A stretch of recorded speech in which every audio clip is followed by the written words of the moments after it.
Hey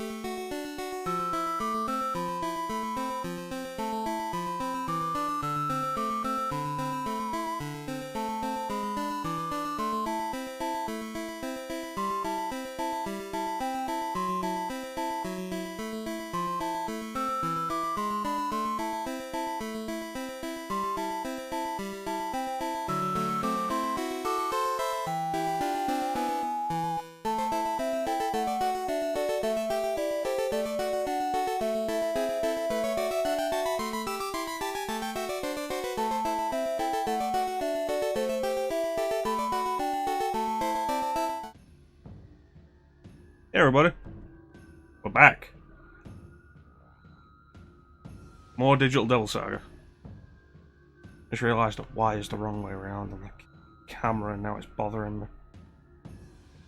I knew there was something wrong but I couldn't figure out what it is, and now I have. And now it's too late to change it. Damn. Alright, so last time on Mecha Ball Z, we spent the entire session dealing with a fight with a snake woman who came out of the Sea of Milk. Still not over that name, the Sea of Milk.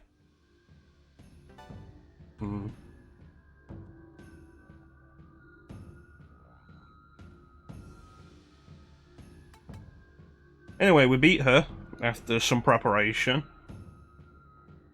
And now we're ready to climb the Karma Temple.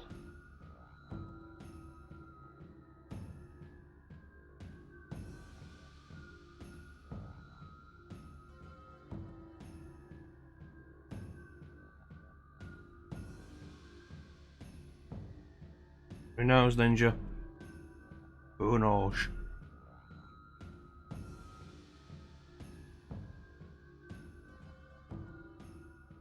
Let's find out. Alright, let's go. We set everything back up on the skill list after last time. It's not too bad. How you doing, Ninja? Make sure I've got everything. We don't need no panic. We want AP divide. Where's my AP divide?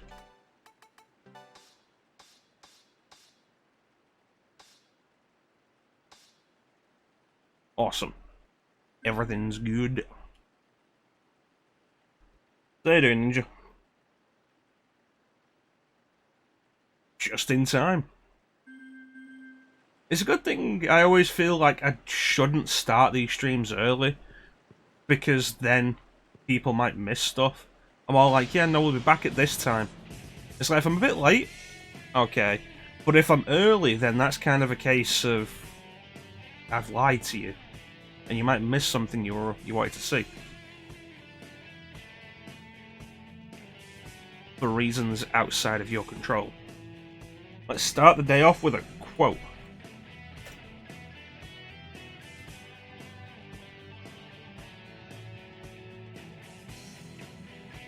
Yeah, give it a little bit. It is actually kind of rare we start on 8 PM on the dot. These guys getting up, no, I have to worry about his boss. I don't remember what that's specifically about.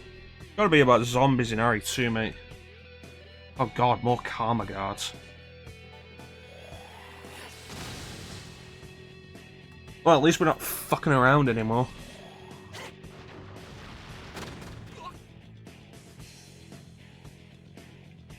That was interesting. 2 shots, as opposed to how many shots it took us before to deal with them. That reminds me, I want to set up a shout-out system. Which I've been thinking of doing for a while. I don't have a shout-out system set up. If you're looking for the facts, it's Chrono Fact. You don't have to capitalize it. That's one of Bane's. That's one Bane came up with. If you have a good Chrono Fact to submit, throw it down. I will give it consideration, and either myself or Bane will decide to approve it.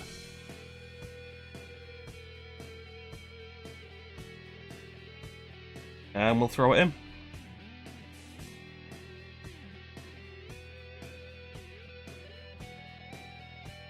Alright, let me see this.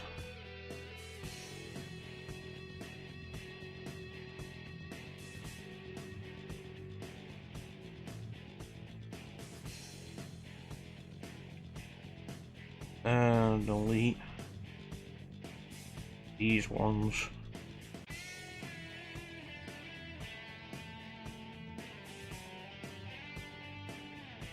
I'll have to look into doing it later because it'll require a specific key command.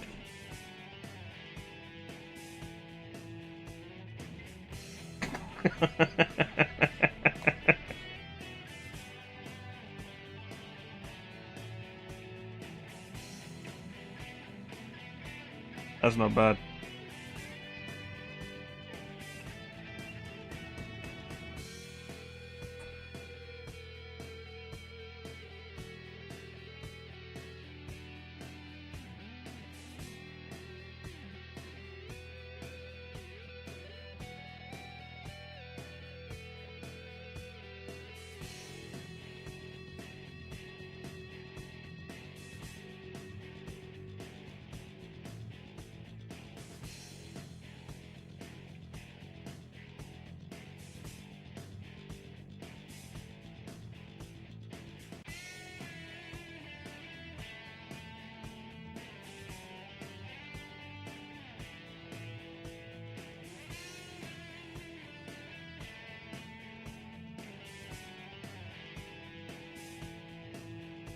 That one's been added, Ninja.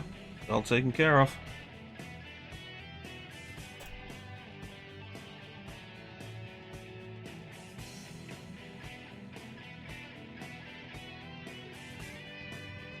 I think I came up with that one. Anyway.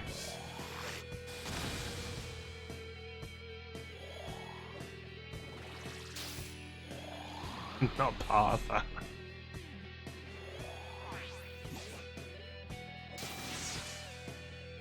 Oh god, they're doing the Wesker hand stab thing.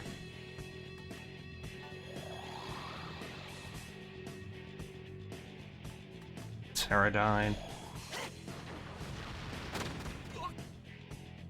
See, by throwing the Dyne attacks at them, we're cutting down what was actually kind of painful battles into 2 shots.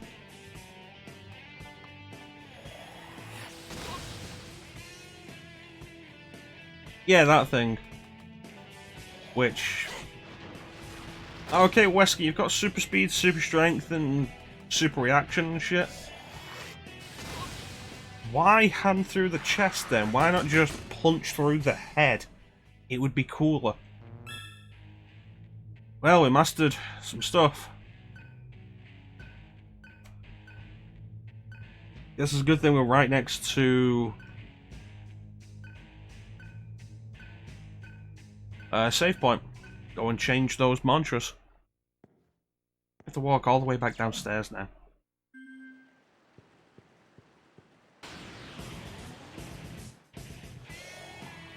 Interesting.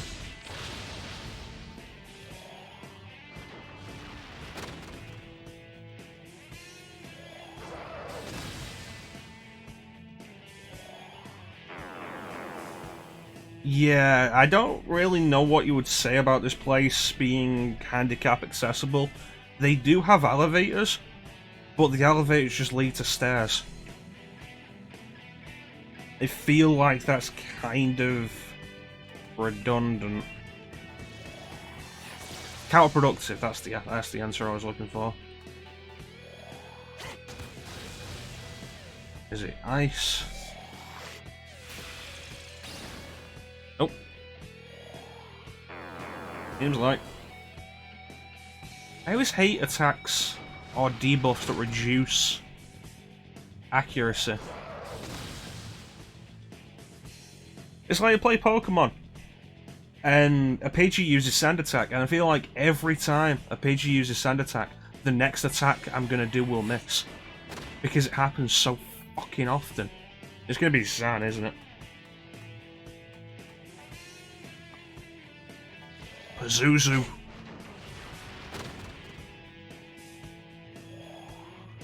How you doing, Star?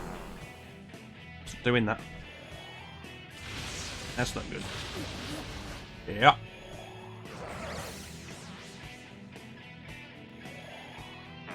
Pazuzu, recurring monster in Shin Megami Tensei. Design-wise, looks like probably Incan, possibly Aztec. Pazuzu was actually the name given to the demon in The Exorcist.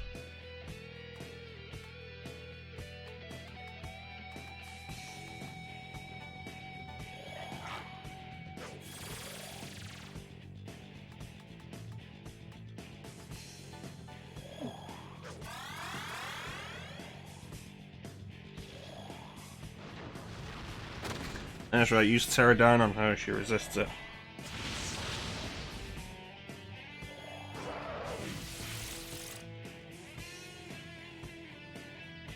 Alright.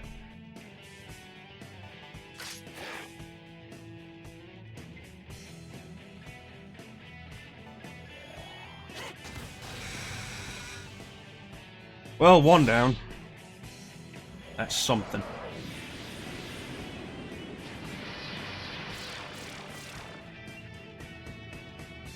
Well, he's not stunned anymore. Agidine. Not what I'm after. Ufala? Definitely not that, then.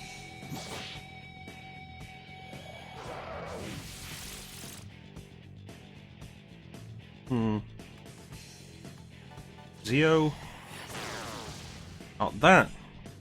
Fucking bastard.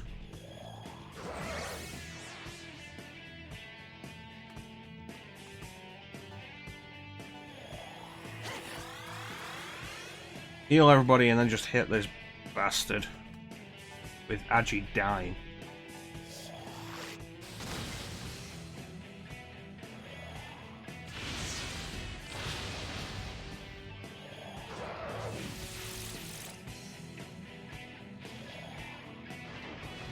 I'm just disappointed with that.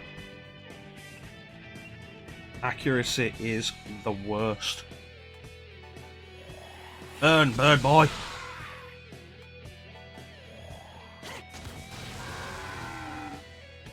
Alright, now let's throw out a totally avoidable revival bead. 10 out of 10. I just wanted to go back to the save point. Just wanted to change my mantras.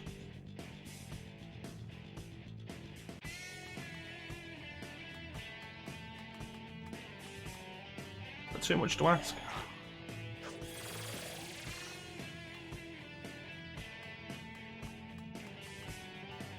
Is it?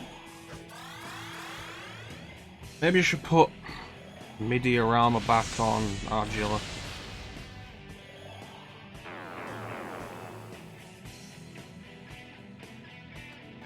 Burn them.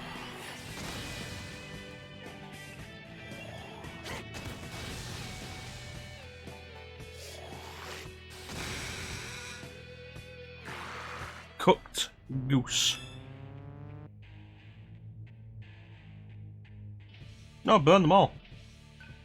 Burn this entire fucking temple to the ground.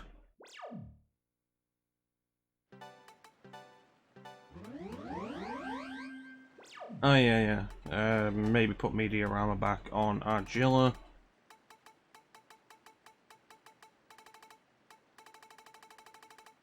There it is. Well, we fulfilled our obligations. We killed all tribe leaders. And now the Karma Temple's like, no, you can't go to Nirvana. It's like, I'm sorry, what? But we had a deal, Karma Temple. You're not going to uphold your deal, then why do we need you? Answer, we don't. Alright. Now let's change those mantras.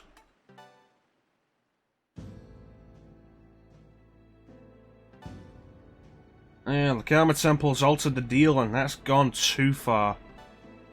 MP recovery is probably a good idea. The issue is trying to balance shit out. What if we stop eating things? If we stop eating enemies, that means we don't need consume or iron stomach. That could work. Could work out in our favour.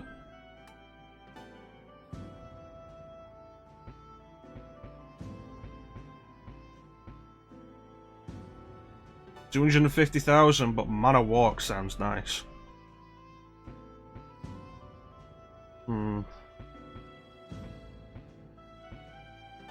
Boost. There will never come a day where I will happily use Marin Karin.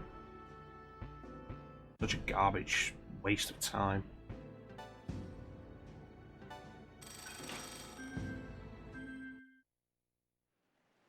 But yeah, let's rework everything. Let's stop eating everything.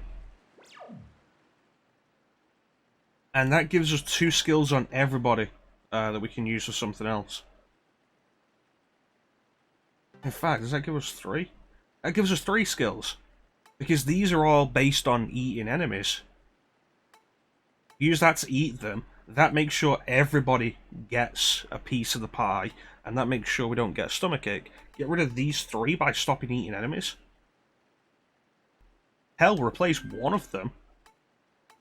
Does Atma Boost only work on hunts? No, just AP gained in battle. Replace that. Everybody's getting more Atma for that.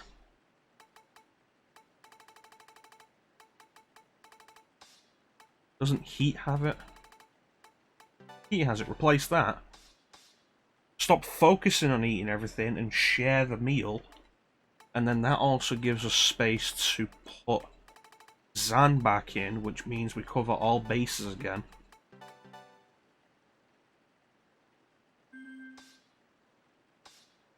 And then what else do we have? I'm never fond of physical skills when they cost you HP.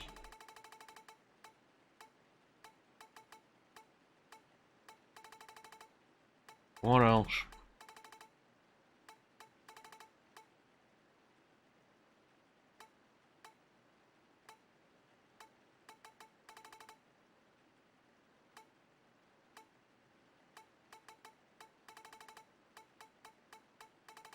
Yeah, the rest of that is specifically...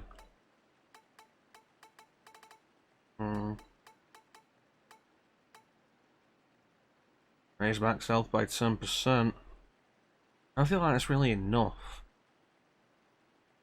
Raise it by 44 hit points? Maybe I'll just take Ice Boost or something.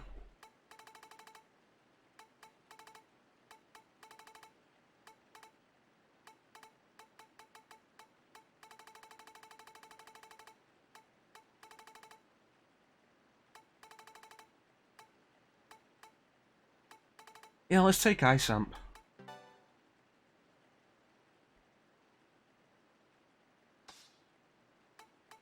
Okay, we can put Zanma back on for her.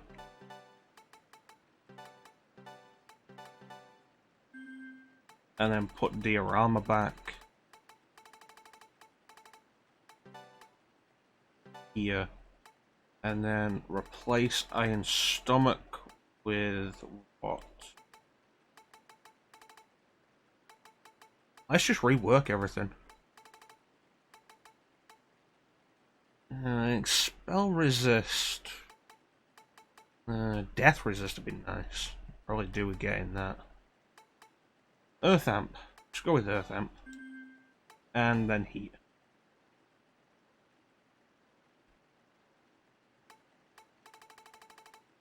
We put Zanma back on, that means we're covering all of the elements again.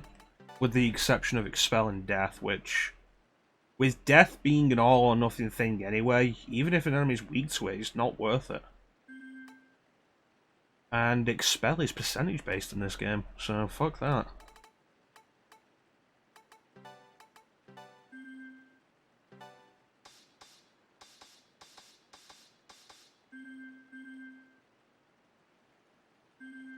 Alright, I think that's good.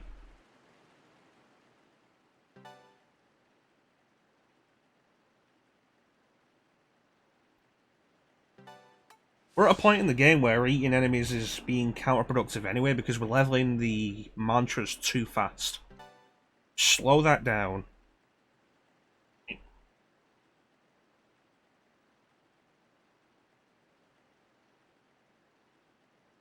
We slow that down.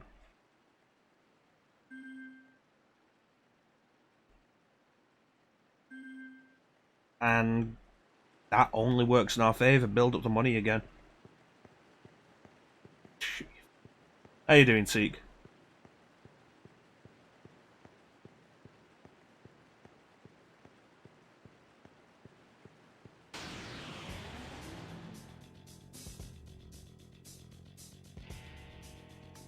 Wonderful. I feel like picking up Mana Walk as well. 250,000 per.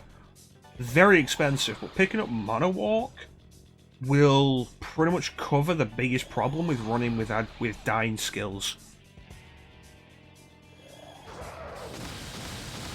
Hopefully.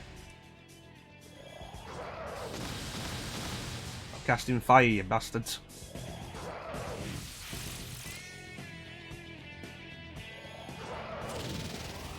Well, I want to kill the guy on the right first.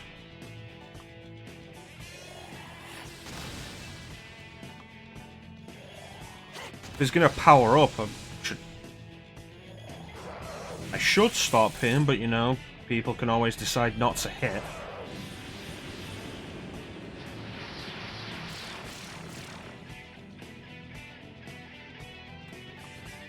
Anyway.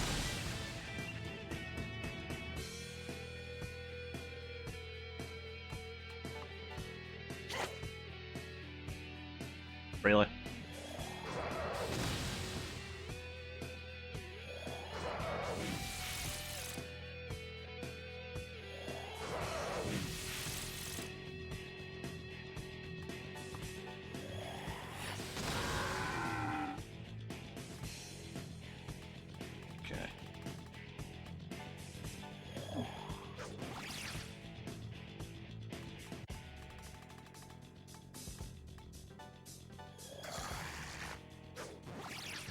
See how this goes. Stun wave immediately into heat being stunned, and it means nothing. Right.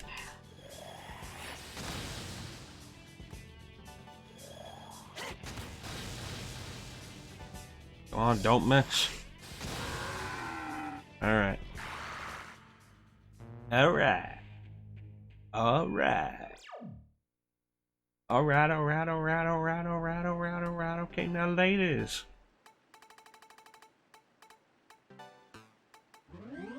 Oh my, this stun. But you have some kind of walk skill. You have chakra walk. Put that on fire amp then.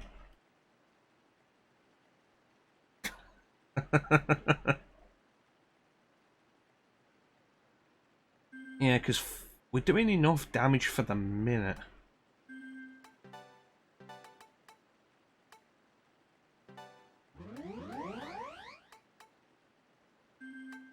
Yeah, no, you get power. No, you get magic noise. You could do with more magic. You know me, I like to buck the trend.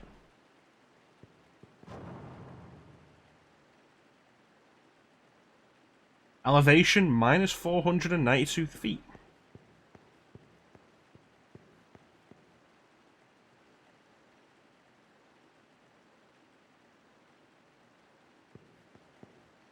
$492, $328.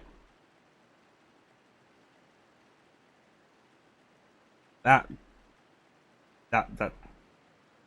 is not over 150 feet. I feel like somebody's lying to me. Yay. Rakshasa. Fire, Ice is reflected. And they have death spells.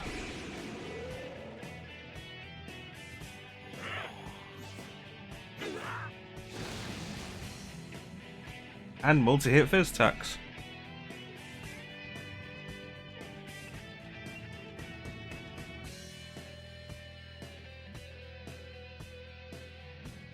Staircase 3. Entrance to the Karma Temple, set of stairs. In, I think there's like a very small set of stairs, 2 or 3 stairs. And then elevator, elevator, and then up, up, up. We're in there, up. And that's where we are.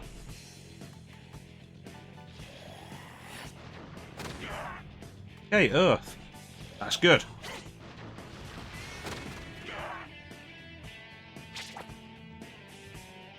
That might be 7, actually. 1, 2, 3, 4, 5, 6. Next one will be 7.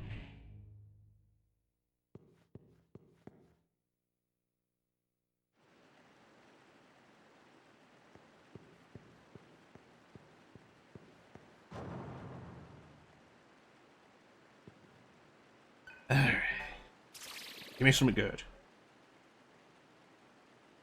Awesome. That is actually really good. I feel like we're definitely at the point now where making use of the noise items is gonna be worth it.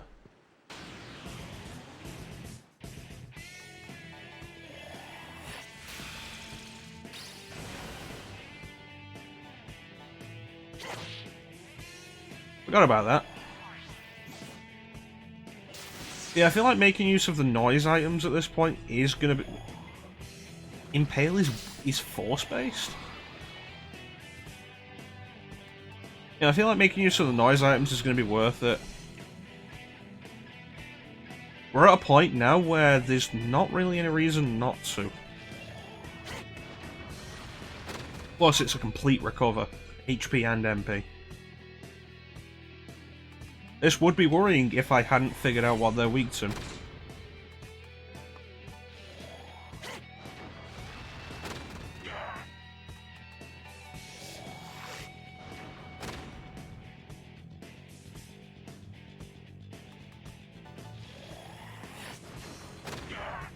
Nice.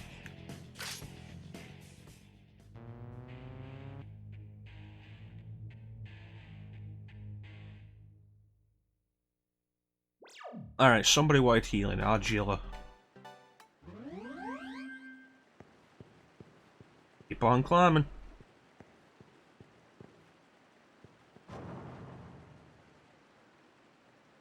The problems of a turn-based battle system. If you're not in cutscene, you've got to stand there.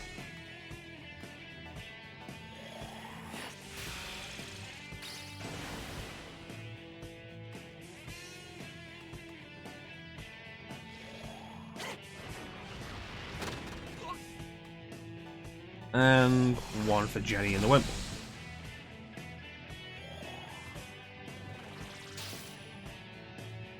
That's good. That's been too effective lately. Oh no, not Azuzu. Whatever will we do against Azuzu? Oh yeah. We'll set him on fire.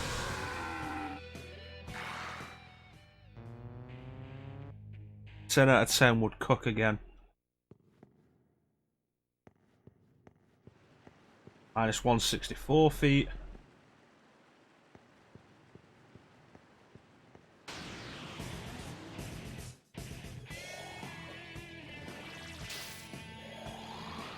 He deserved it. Is what I mean? Revert is being a little too accurate lately.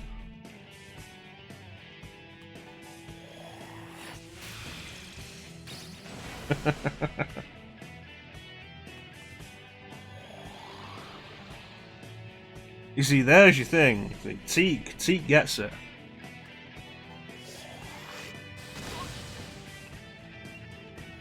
Nobody else said a word when I mentioned the Exorcist, but Teak gets it.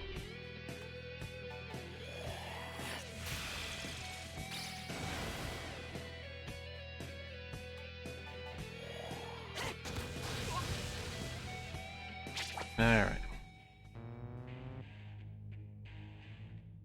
To be fair, you don't really have to.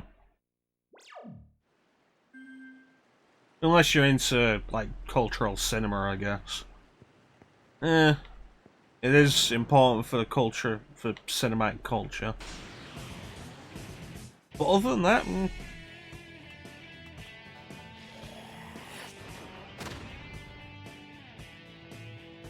this thing, The Exorcist really is a movie that's been kind of spoiled by time. It's like you can't sit down and watch The Sixth Sense anymore and enjoy it. Because the entire crux of The Sixth Sense is its twist. The entire movie builds up to it and everybody knows the twist.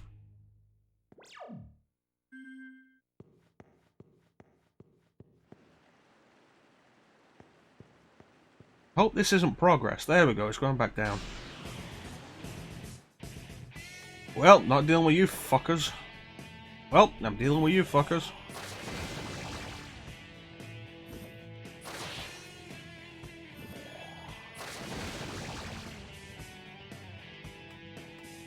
Ice Amp. Well, that didn't work. Now I remember why I chose not to deal with them.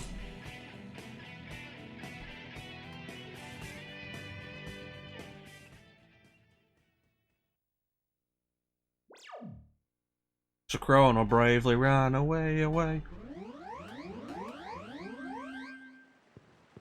Really, it's worth the resources it costs to deal with them.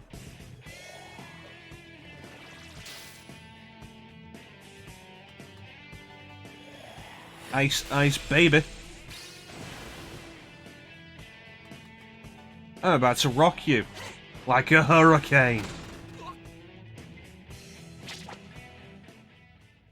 I can probably come up with something with every element.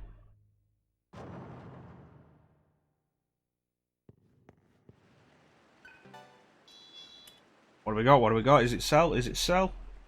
Fusion cell suggests there will be more up top.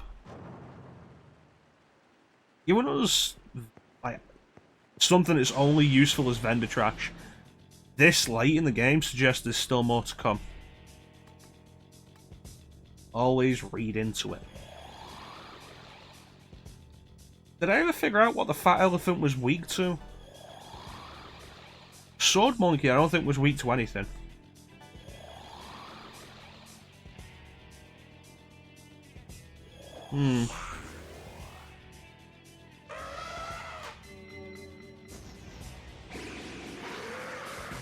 God damn it.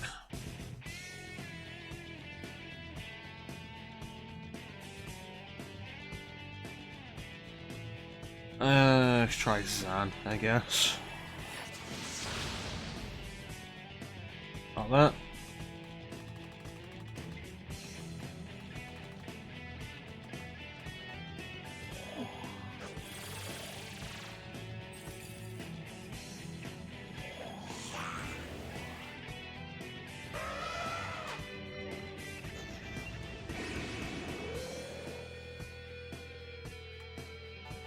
Fire.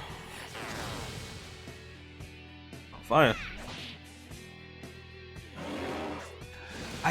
I feel like it wasn't weak to anything.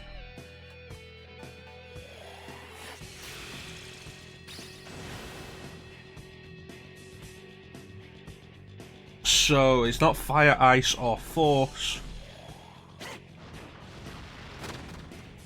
And definitely don't hit it with fire. Lightning? Doesn't look like a weakness unless the weakness is gone. There's always the possibility though that the weakness is actually... Ugh. Nice. There's always the possibility that the weakness is actually death or expel. Probably expel.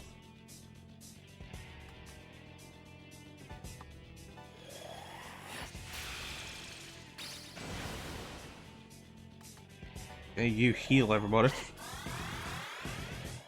Yeah, I keep calling Force wind. Which it isn't, because it's the Persona series that has wind element instead of force, and that's not Zan, it's Garu. You're gonna call reinforcements, aren't you? You fucking bastard. I know that was weak to something.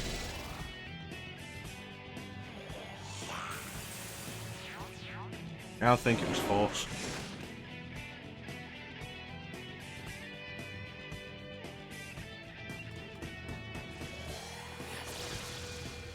Electricity.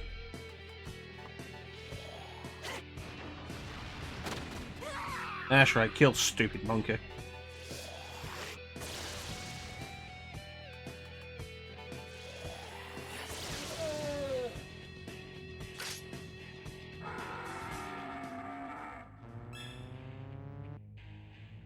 But yeah, Persona replacing Force with Wind was always weird. That goes back to the original Persona. And it's not like Force was added after Persona. And it's especially weird because Persona still has Agi, Bufu, and Zio. And Hammer and Mudo. Like, why replace Force with Wind? You twice. I remember hitting you with a lot of ice. Why do I remember hitting you with a lot of ice then? You hit us with ice? I keep nullifying ice? I don't even remember. We did this on Sunday and I don't remember what the whole deal with it was.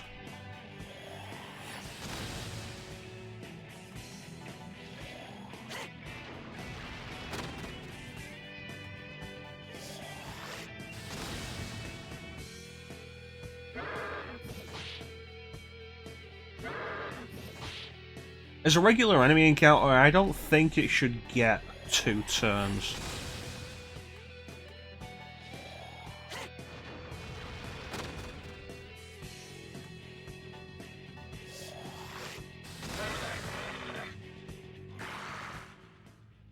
I feel like once we start letting regular enemies get 2 turns, where does it end?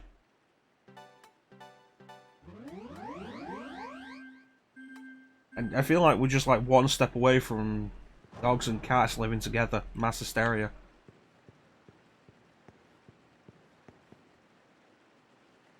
That true? Yes, it's true. This man has no dick.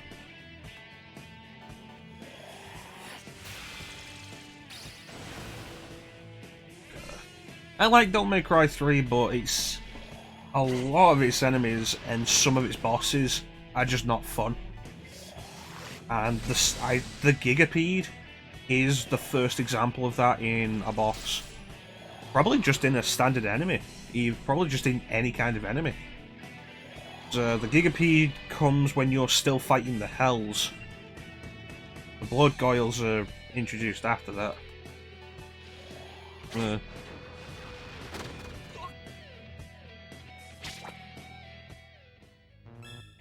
Yeah, Gigapede isn't fun. Chakra Walk.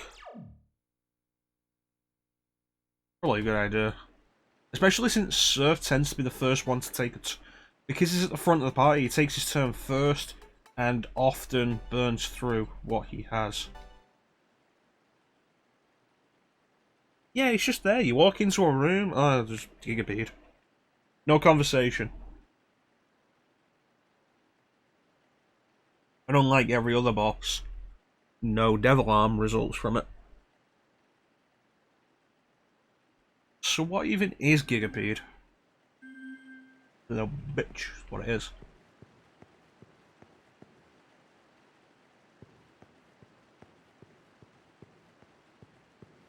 Little bitch boss.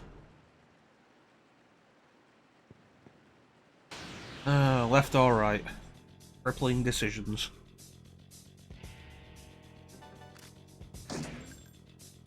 Okay, it's not weak to gun. Yeah, I don't like Jester fights.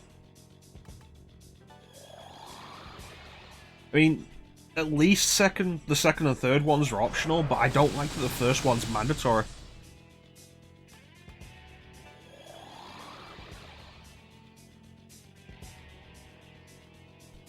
I feel like Jester is a good example of a boss that doesn't really work with the mechanics.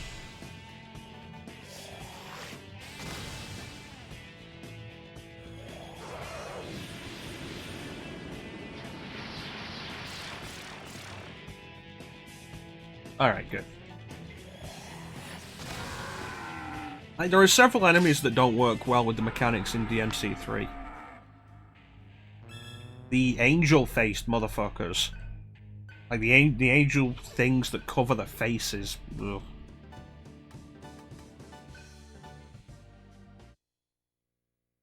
And you know what? The big problem with... There's two problems with those in design. They fly, which means a lot of the time they're just out of reach. And on top of that, they go through walls. That's the big problem. Oh yeah, at my bonus. But then you've got stuff like the gas things that only turn solid when you turn away from them. What the fuck am I doing? I'm playing Mario here? I didn't realise I'd be fighting boos. Oh, the desperate hope that whichever way I go, I'm not making progress, so I can go the other way. Sweet, not progress. Ooh. Yeah, there's those. I don't like the armor. The flying suits of armor.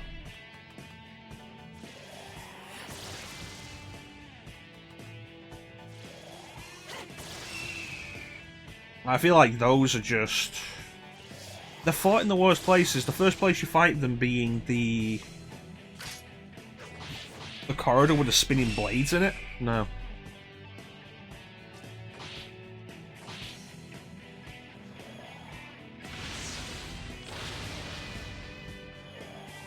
It's shit because like, a lot of people argue Devil May Cry 3 is the best, and it's great. And the focus on Dante over multiple characters that 4 and 5 have is a good thing, but the enemy roster is garbage. The Hells are like the only standard enemies that are fun to fight.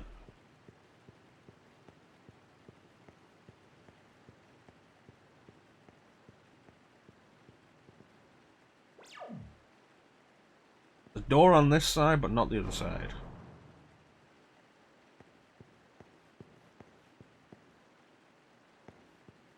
Minus 82 feet.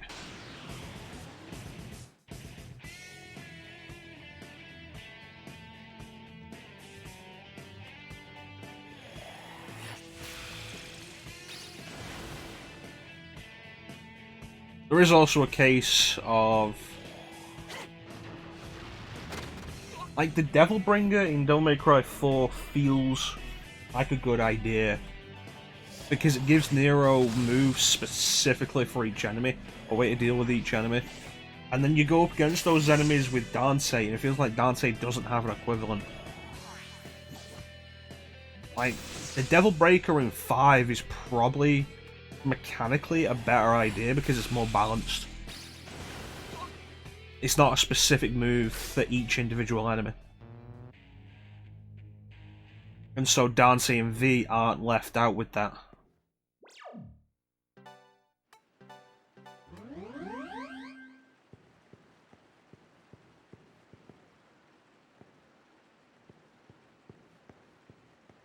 Zero feet. Devil Breaker's great. Devil Breaker is like the defining thing for me in Devil May Cry 5.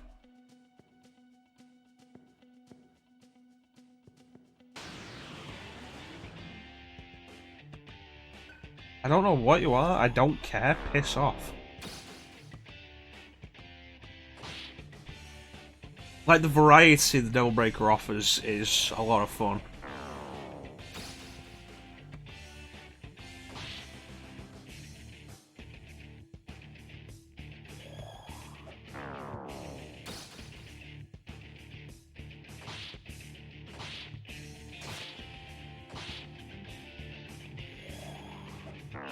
It's basically a metal slime.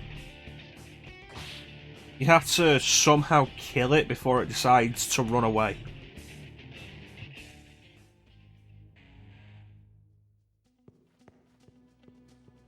We're at 0 feet, guys. There's a big save point.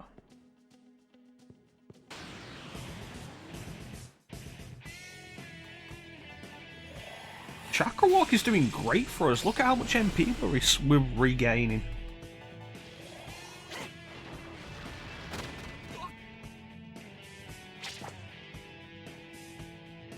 Yeah.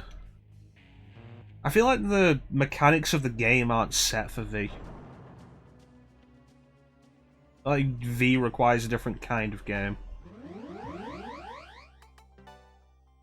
Big Karma Terminal, though, that suggests something big's coming. Do we even need Mana Walk when Chakra Walk is gaining us this much? Alright, what is that? 50,000. You build up to this. Yeah, I want to see what that is. Argilla mastered something.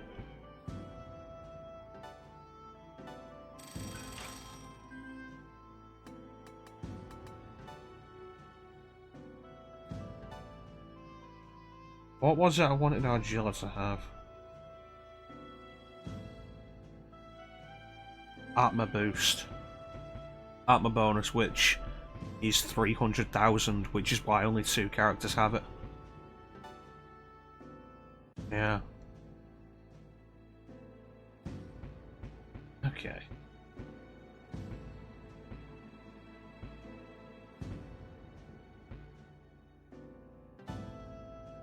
Probably a good idea to have a second character that knows Summer Recon.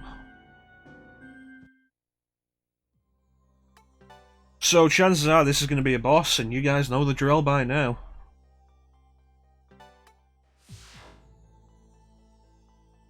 I mean, think about it. If it's not a boss, then why is there a big terminal here that lets us fully recover?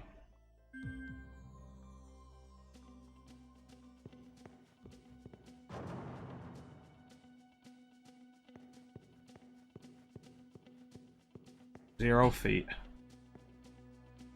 98 feet. We're going above ground now. Oh, there's the thing. We don't know what we need to bring to the fight yet.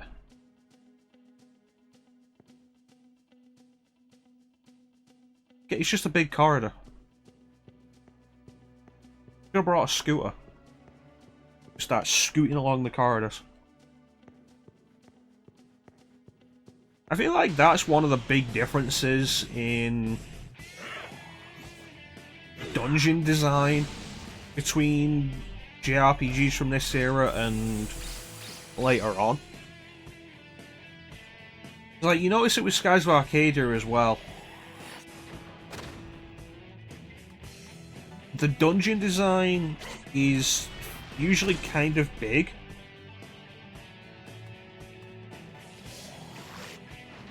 How do I word this?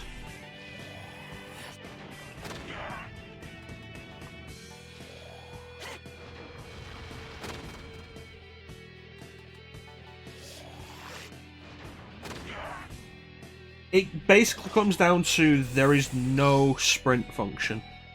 There's no way to go faster than your standard. Which I feel is pretty different from more modern RPGs.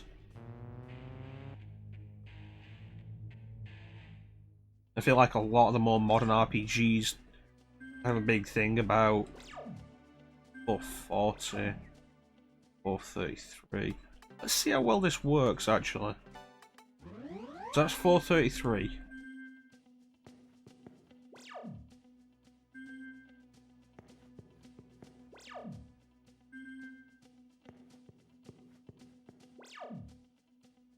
Okay, now it's just not working now that I'm watching it.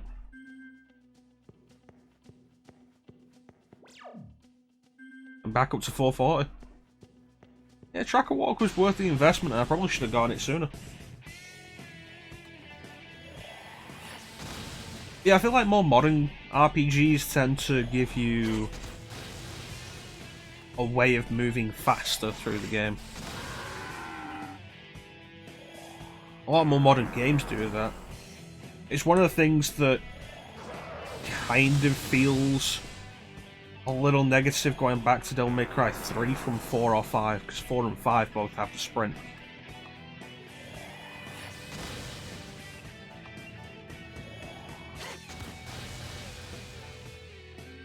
No, don't just hit them. Burn them. Actually hit them.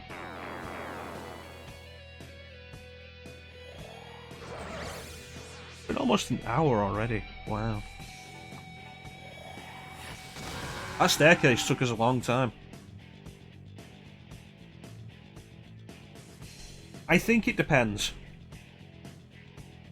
If you're talking specifically about Devil May Cry, nah.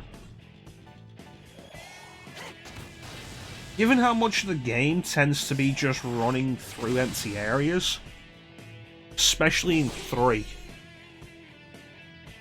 I would... It's not necessary, but it does make the game less tedious.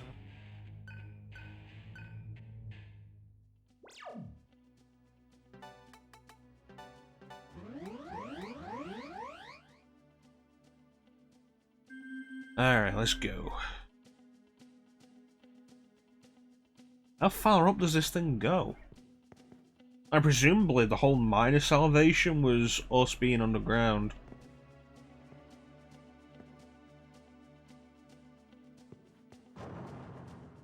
I'd say the big problem with Sprint is that you have to pay for it.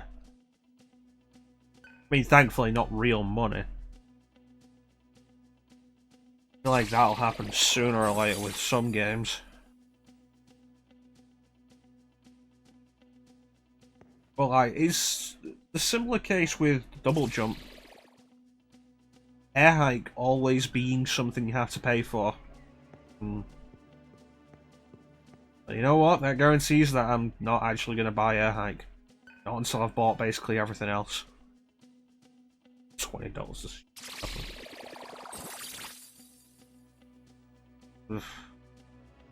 Is this progress? This can't be progress because the keys so far have been optional and required us to go out of the way. This one's new. It ain't fire. Not ice. That's a unique skill. Not earth. Not lightning. That's also unique.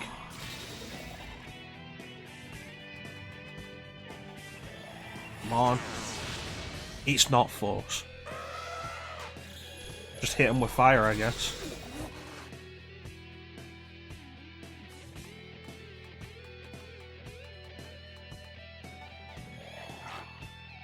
Fuck this enemy that shields 2 elements and absorbs a 3rd. The fuck does he think he is? Black Frost?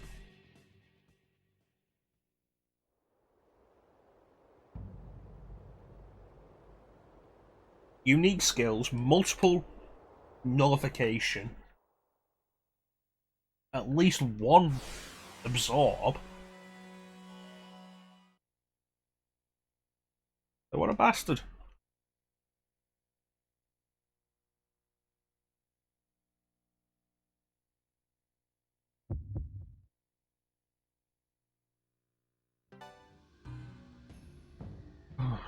Alright. Do this. Let's do this.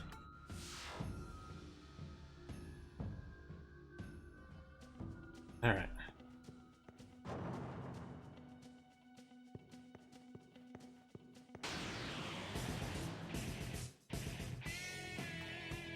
Really am surprised that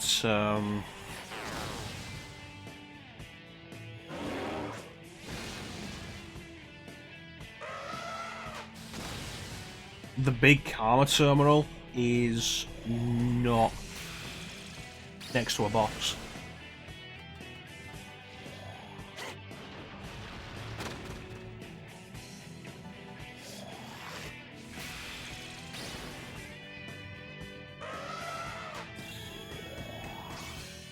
Fuck you shouldn't be able to do that.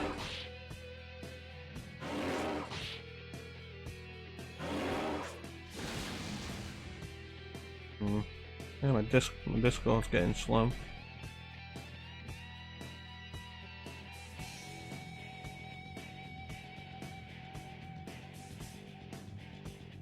Diorama, this is exactly why we have it.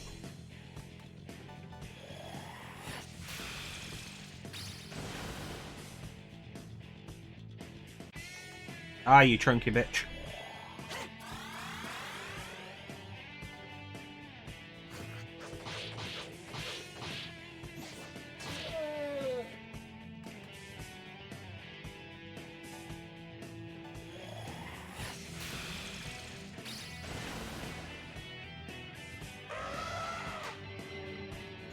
Don't.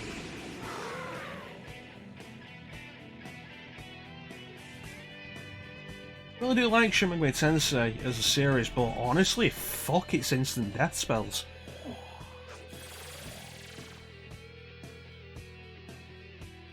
The idea comes from something, I honestly could not tell you what. One thing Persona is good for, you can check the compendium and get a little synopsis on where each persona comes from. And I think this is one of them. Like, the personas in Persona are basically just Shin Megami Tensei demons. Okay.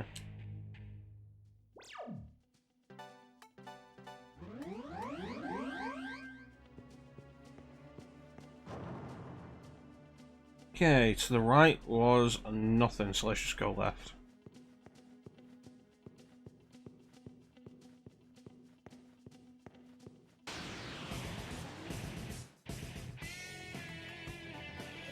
Yeah, with everything.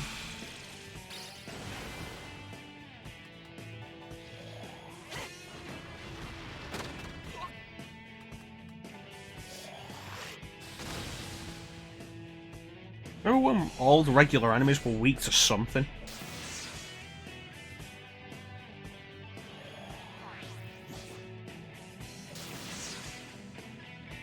Those were good times.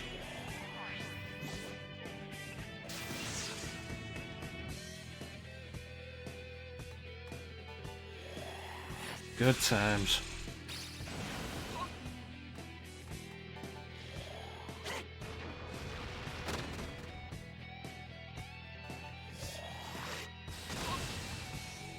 I said it last time as a hint,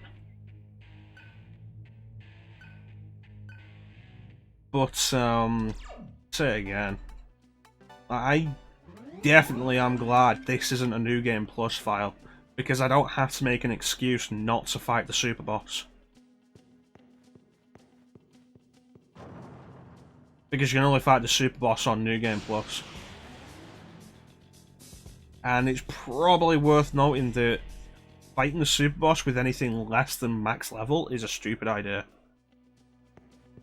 I don't really want to do that much grinding. There's also the fact the super boss is luck based. Which, still often considered probably the hardest super boss in JRPGs.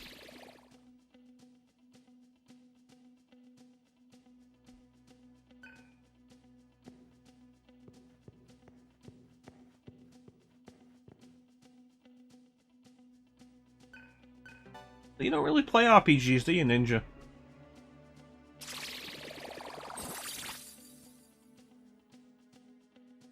Alright, let's see if we get a repeat of that.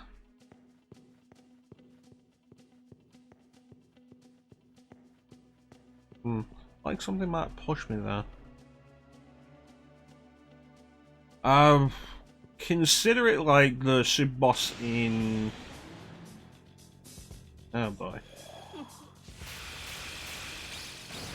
In Bayonetta. So much harder, completely optional. That's not good. Is this going to end up being death before we've started? Optional, super hard. Requires advanced knowledge of exactly how the game works. I might have thought those if we were transformed. I'm not wasting a turn transforming when they almost killed us to begin with. Pretty much. There are several notable ones throughout JRPGs. Thought it was going to happen. Boy. Oh boy. There's several notable ones. Warmech, usually traced as the first. Samael. Usually traced as like the first of the modern idea of a super boss in the original Final Fantasy.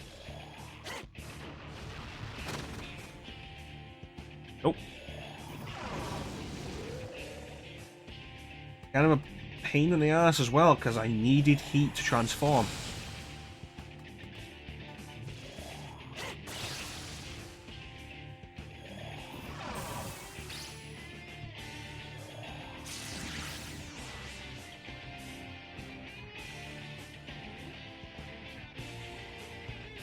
Yeah, there were several notable ones. Ruby and Emerald weapon in Final Fantasy VII. Probably just because they're some of the most widely known, because 7 was one of the most played RPGs today.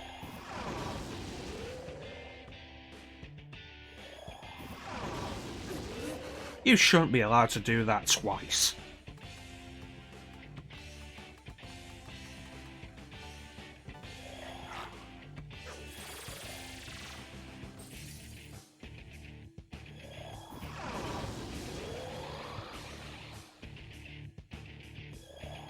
Survived the attack, but then the boss just did it again. It's not even a boss, it's a regular fucking enemy.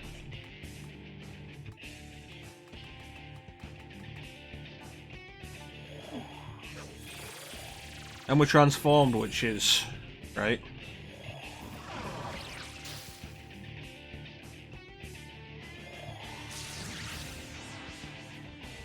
Wonderful.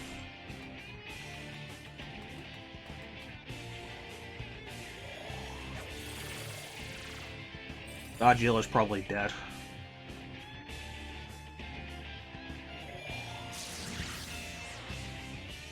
Yeah, well, I'm guessing this fight is going to be over now.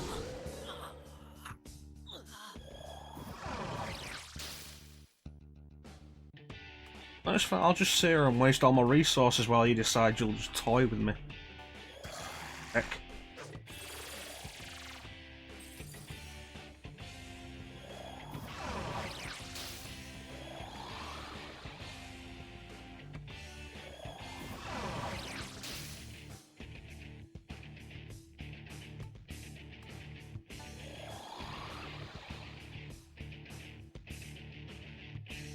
What is this? Not important.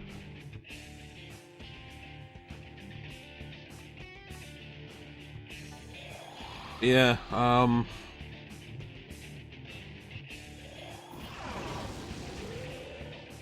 that's a nasty ability. The fact that he'll do it twice, so regularly. I might as well just fucking quit this fight. I've thrown so many resources into this already, and we've got nothing.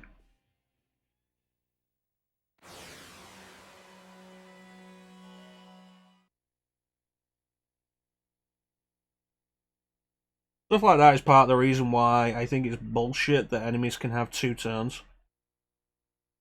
9 times out of 10, the only way a boss will be dangerous is because they'll have 2 turns to every one you have. And then they'll use that turn, they'll use those 2 turns to do multi-attacks. Like in Persona 4, the only reason they ever had trouble with Shadow Kanji was because he would do attacks that would hit everybody. Twice. In a single turn. And Persona 4 is also a game where if the main character dies, that's immediately game over. Nobody else can fight. Oh great, this fucker again.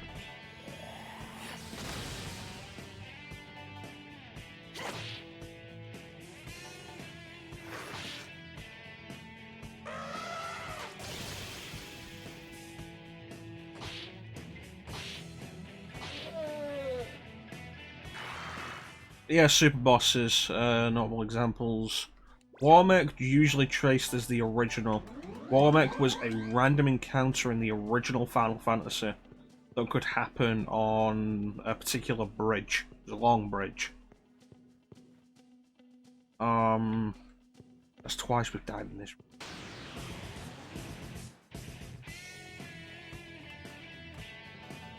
Of course, Ruby and Emerald weapon. Fucking bastards.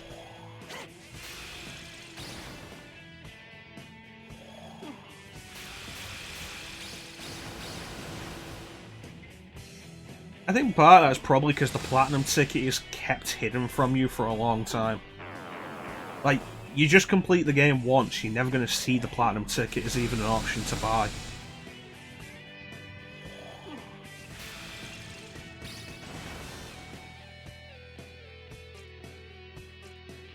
Fucking really?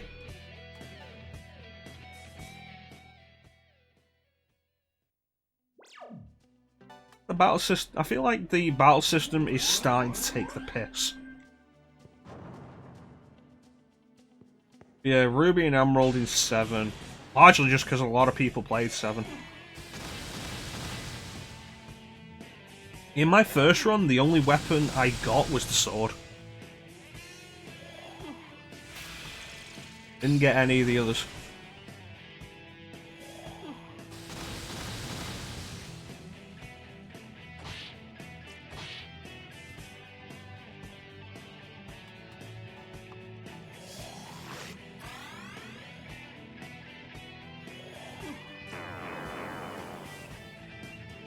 Yeah, I think Ruby and Emerald are pretty well known just because a lot of people played 7. And Ruby and Emerald weapon don't require you to go out of your way to see them. You can accidentally run into Ruby weapon. You can accidentally run into Ruby weapon just to try to figure out what it is. Emerald, you can run into accidentally the second time you go into the submarine.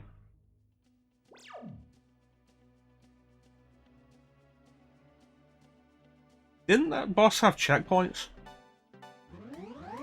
I'm sure there were mid-boss checkpoints for that.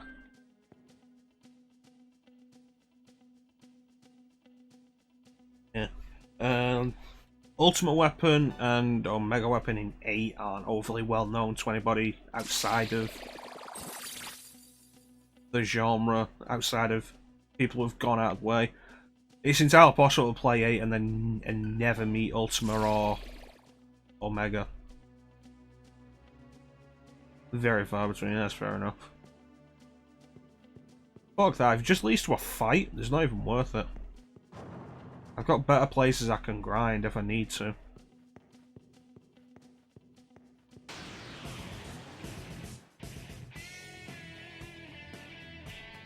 What else was there? Izumat in Final Fantasy 12. Pretty well known, if only for the fact that it has like 50 million hit points and the fight takes literal hours. And if you leave the arena at the wrong time, Izumat will have probably cast a regeneration spell on itself, which will fully heal it while you're gone, which... Penance in Final Fantasy X is pretty well known. Fucking damn it.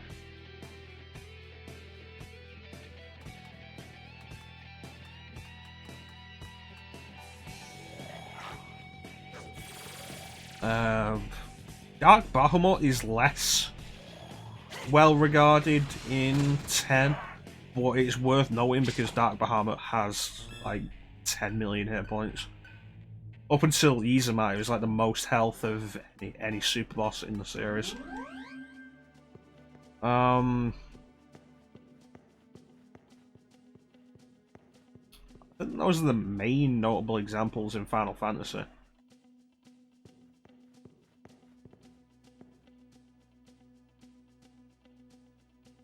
I can understand that.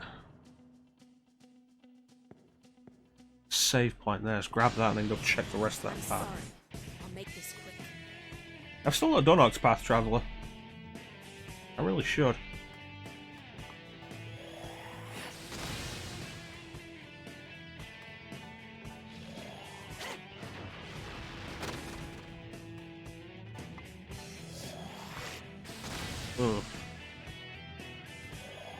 Super boss in this game will will get a full heal partway through the fight. It's scripted, but it only happens once. I think it boosts itself from like 19,000 to about 26,000 hit points.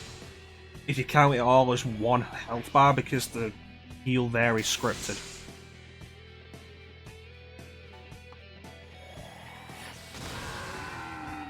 RPGs can be fun if you're watching an interesting RPG with a good story and somebody who enjoys them. I feel like this isn't the best example to sell somebody on the Shin Megami Tensei series, largely because there's not a lot of story going on. It's just a lot of this.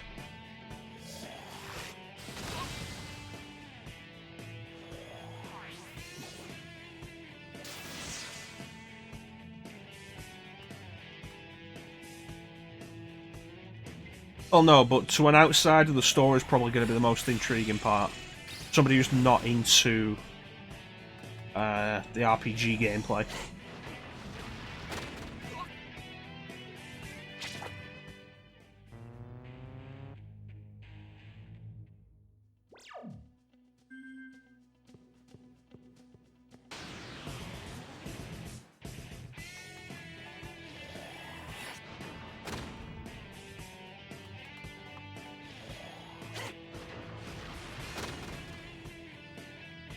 And one more.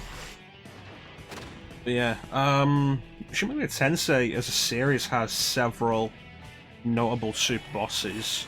Even outside of this one, I think the first super boss in the series was in SMT 2. Which... I can't remember what it was. Beelzebub, maybe? I don't know.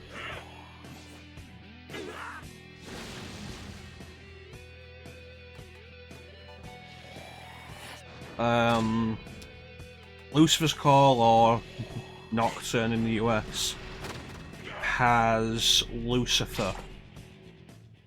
But Lucifer is only fought in the True Demon ending, which was added in its director's cut, which is what was released in the West. And Lucifer is the final boss of that story path. So, not entirely optional. Lucifer is also the super boss in Devil Survivor. You can only fight him on New Game Plus. And one of his attacks covers the entire screen and does more damage every time he does it. So you're essentially on a timed battle.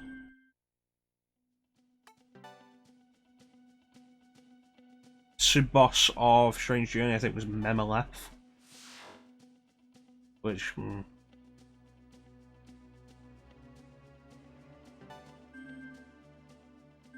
Super boss of this is the main character from Lucifer's Call.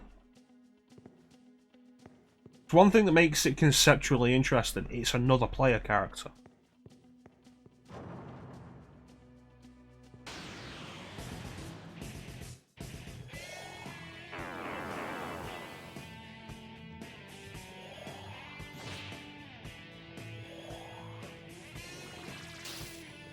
I'd like if that hit less often. I'd like if a lot of this shit hit less often. I feel like the game has started to push it with a lot of this.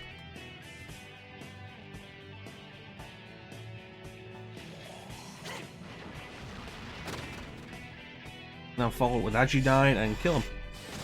There we go.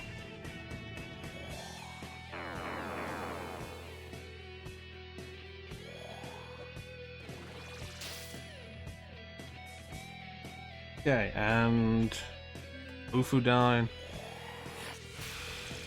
At least we're getting our money's worth with Chakra Walk. Like, we really are managing to hold on to MP. It's really good.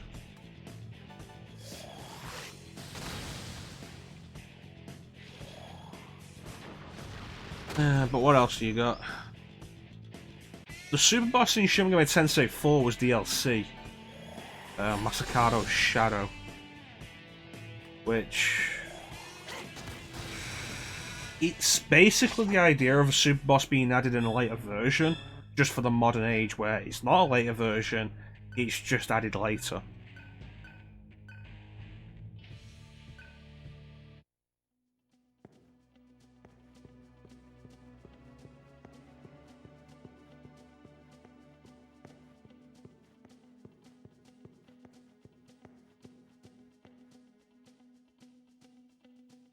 Oh boy.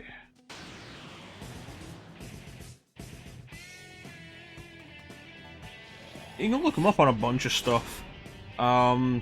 If you remember Persona 3, the super boss is Elizabeth. There's a lot of hoops to jump through to fight her, but she's the super boss. Although the Reaper is also a super boss and can be potentially fought from very early in the game.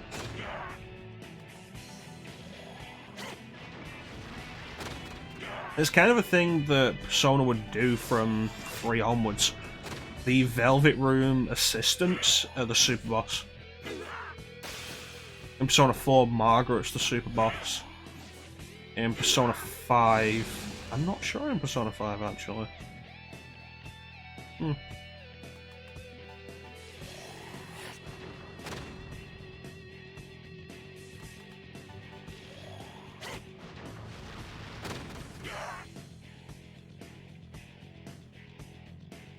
Wonderful.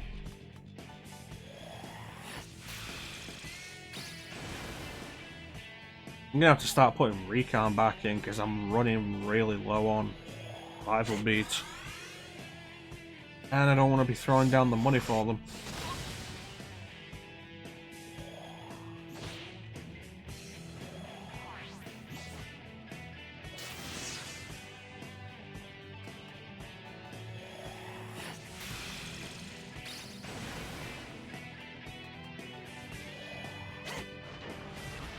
But yeah, there's a lot of super bosses, a lot of RPGs will have them.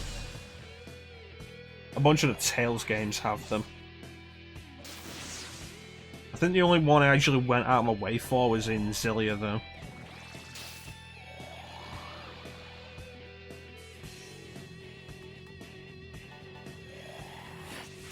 I don't remember what that was.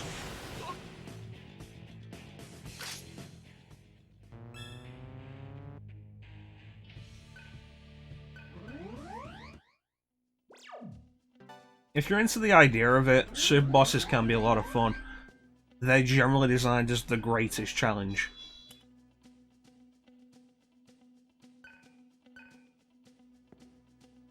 But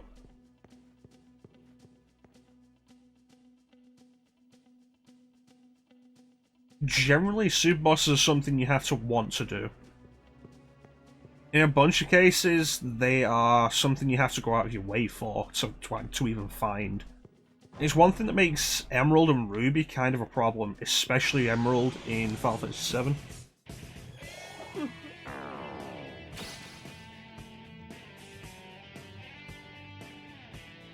Because you might get curious with Emerald, with Ruby Weapon. It's just a red thing poking out on the world map near the desert, in the desert. And go and check it out, and then you're in a fight you can't escape that you're probably going to die in. Emerald Weapon just roams around underwater from surprisingly early on. Yeah, it's definitely the case. A lot of the time I don't do super boss anymore because they require so much more dedication and attention than just finishing the game. And in these days of me barely having the intention to finish a game to begin with, you're kind of asking a lot there.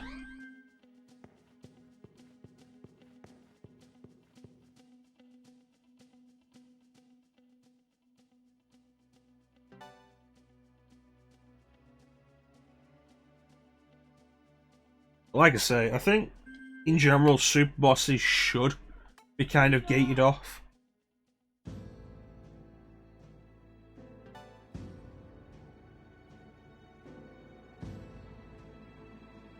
Not just do the boss, you have to give up a lot of time to prepare for the boss.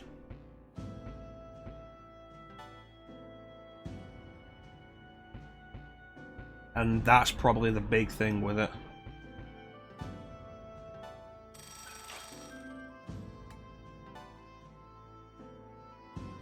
Yeah, I think like making just accessing a super boss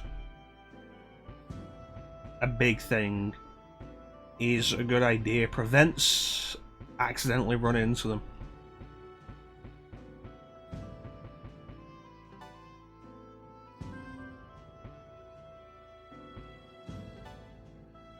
He has mastered a lot of this shit. Like with this, to do the super boss in this, you have to complete the game. And you can only do it on the second playthrough.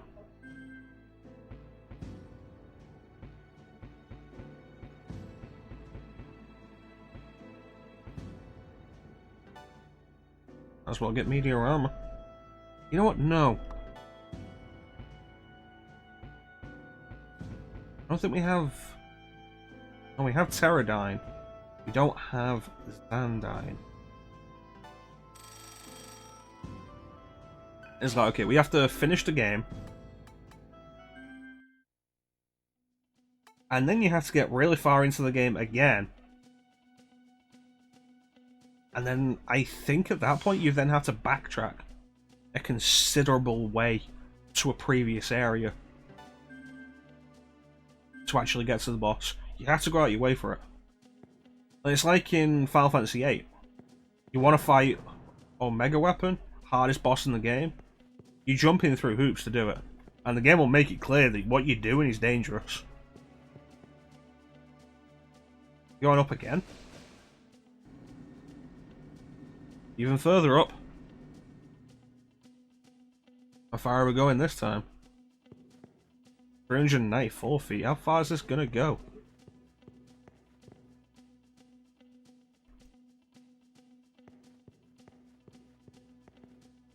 You know, the only time I've ever seen something like that would be Super Paper Mario.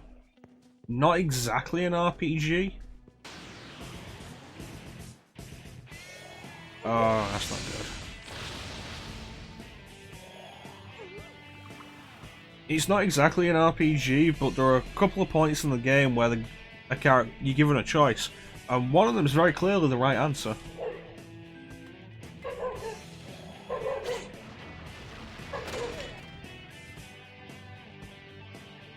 And choose the wrong answer, and the game will be like, really? Choose the wrong answer again, the game will be like, really? There's one in particular late game when the true villain reveals themselves. Is it? No, it's before the true villain reveals themselves, when you're still suspicious of it. And like, hey, you want to team up and fight that villain? And you're like, yeah, sure. And your support character comes in and is like, this is a really bad idea, you shouldn't do this. And you have to go through like 5 dialogue options and just keep saying, yeah, no, you want to do it. And it ends with the game over. But they specifically make it clear it's a bad idea and you shouldn't do it. Why is this here?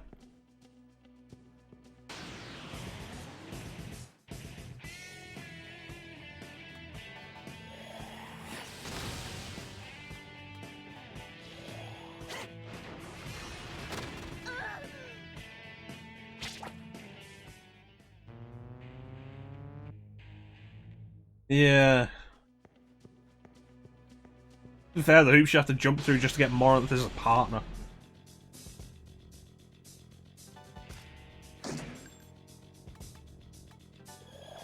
I hated the way that turned out in Mass Effect 3 if you had more in your party.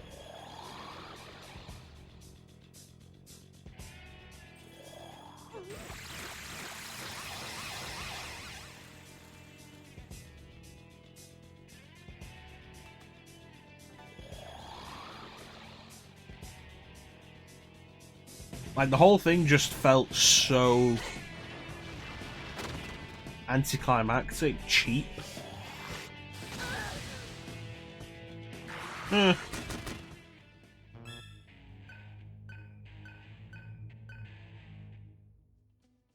can agree with that.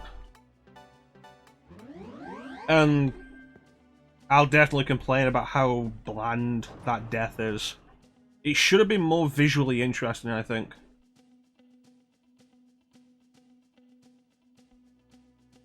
See, my problem isn't that that's what happens.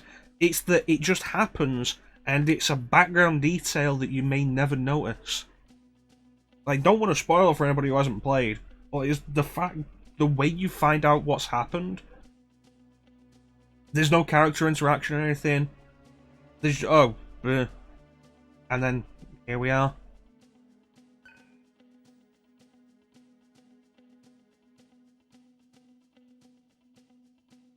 So Sera over here looking like she's possessed by Ultimecia. Okay.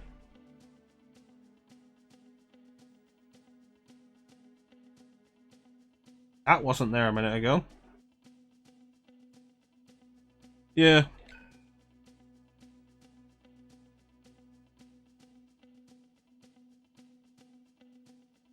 The maze.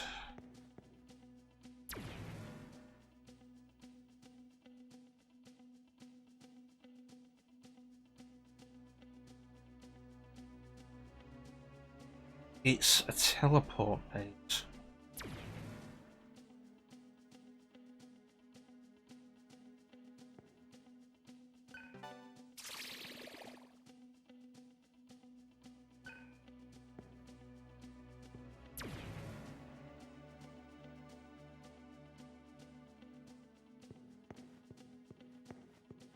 I get how this is gonna work. Oh god, it's this thing.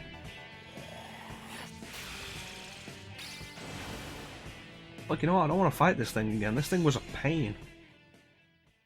I get how this is gonna work. The issue is figuring out which way we're going. But yeah, no, Morinth's sisters, characters you'd never met before, had more character in the game. It feels like a case of maybe, I don't know, maybe the voice actress had some kind of disagreement with one of the writers.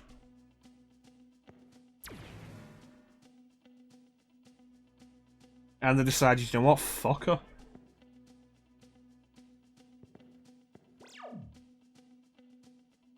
That goes down. Where is that going to go? It's not going down, alright.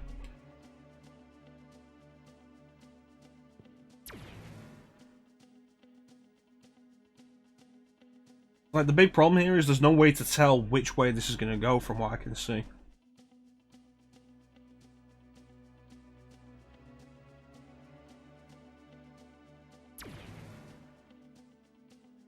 What did happen with Jacob? I don't remember what Jacob did in Mass Effect 3.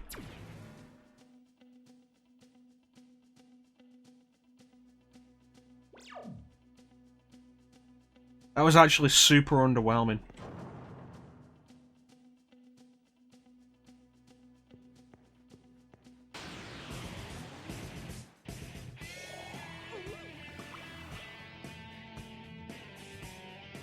Well, the same's true of Miranda in 3.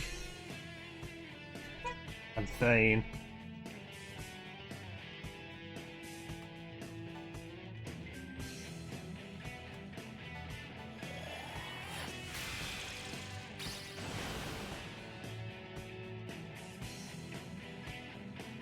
Well, we found out her weakness is ice. Ah. Yeah. There's a lot I like about Mass Effect 3, despite its ending.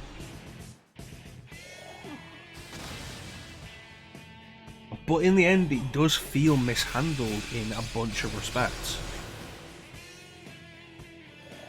Yeah, we'll have to get to Mass Effect at some point.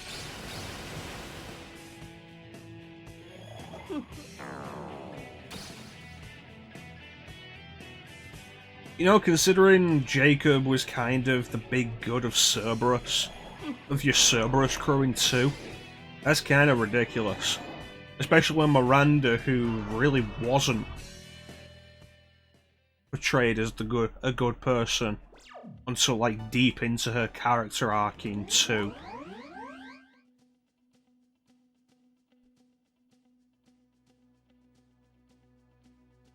It breaks it off in 3 specifically because it can't work because they're both dedicated to their job, their duty.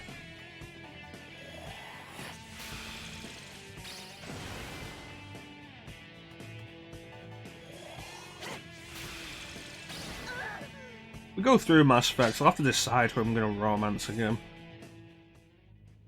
I mean, there's really only 2 choices, to be fair.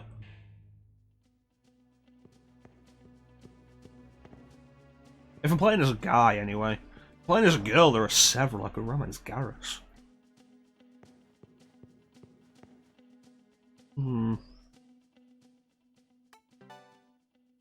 I'd be down to romance Garrus.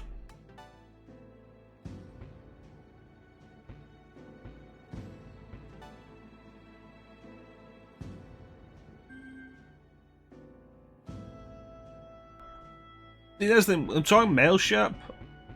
It's down to either Liara or Tali. Too much for a bro. That would be why I'd romance him.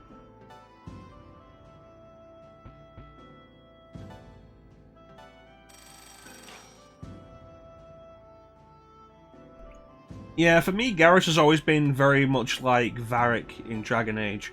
It's like, you know, if I was gay, both of them, yeah. But no. In fact, you know what? In Dragon Age 2, it was actually the most disappointing thing, because the one I actually wanted more than any of the romanceable characters was Varric, and you can't romance Varric. But I want to romance Varric. I don't want to romance Fenris as a prick. And as a twat. I played as a girl in Dragon Age 2.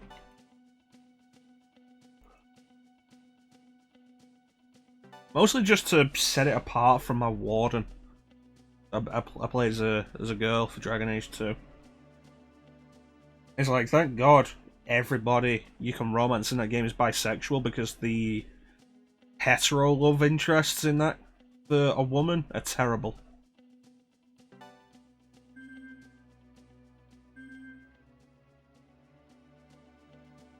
I don't understand how anybody would want either Fenris or Anders. I feel like there's a third one I'm forgetting. Probably is.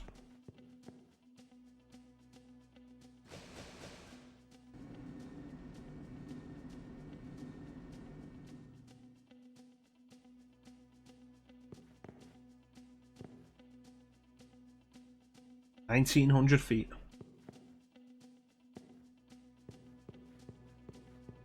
How high can we go?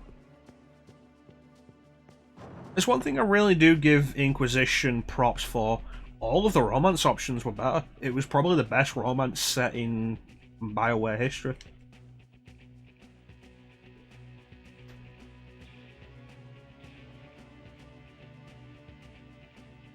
Well, the whole point, even in the male story, is if you're unwilling to have sex with Morrigan, you can make either Loghain or Alistair do it.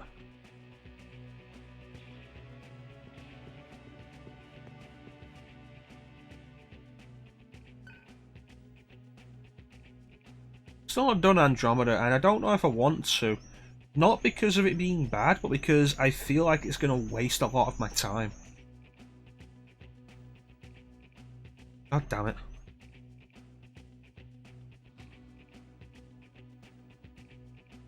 Pretty much. Although you can just outright refuse. It's entirely possible for the entire thing to end. Well, no other way. It's possible for the entire thing to end without Morrigan having been knocked up at all. I don't know how that would work out for Inquisition, though. But then again, considering in Inquisition her son felt like a really minor character.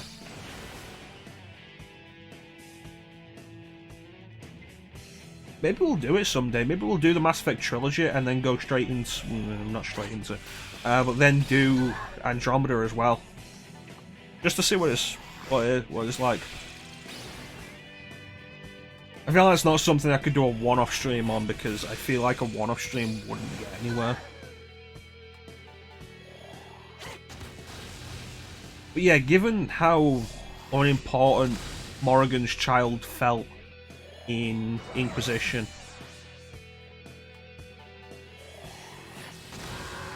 I'm guessing there's a whole story written where he doesn't exist.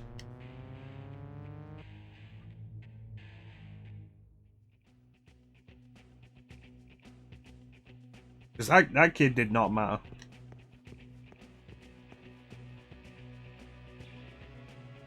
First Dragon Age is neat, but it's old BioWare is the main thing you have to be aware of. 2, the main interest for me with 2 is character. It's repetitive. It's constantly repeating dungeons. There's like maybe 3 dungeon designs in the entire game.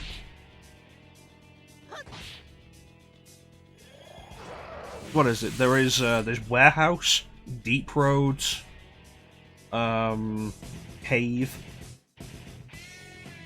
There's only one of each, and every time you go into any of them, they either do like part of it, flip it around. They try a bunch of tricks, but before you finish the game, you'll notice that it's just one map you've been going through.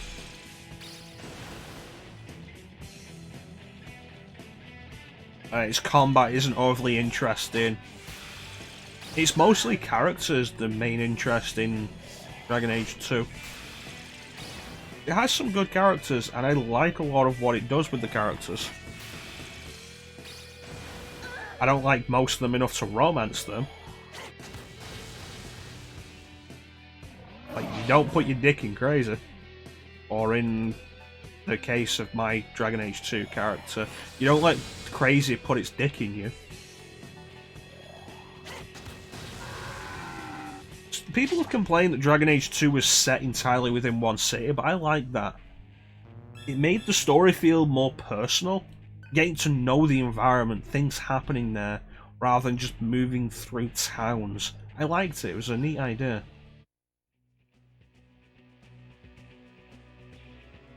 I have a friend I'm supposed to be doing Dragon Age 2 with at some point, but when we'll get around to that, who knows. The bar.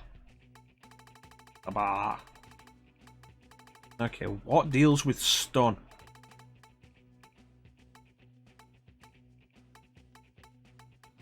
You tell me I don't have anything that deals with stun? There it is.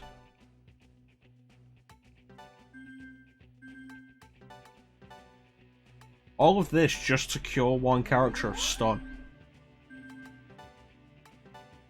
This is obtuse and unnecessary. Yeah, the Hangman. I say Dragon Age 2 does have good points. And I like the city as a recurring environment. I feel it gives you a sense of place that a lot of other RPGs don't have.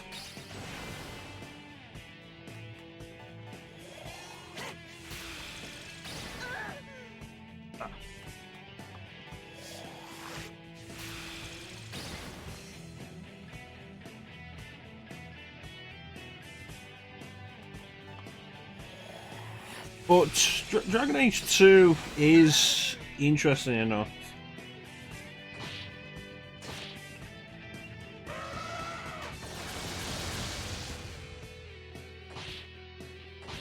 The first game's pretty decent, but it's old BioWare. If you remember when we went through Knights of the Old Republic, it's basically fantasy that. Like, gameplay-wise, mechanically, it's pretty much all that, but fantasy. Well, this looks optional.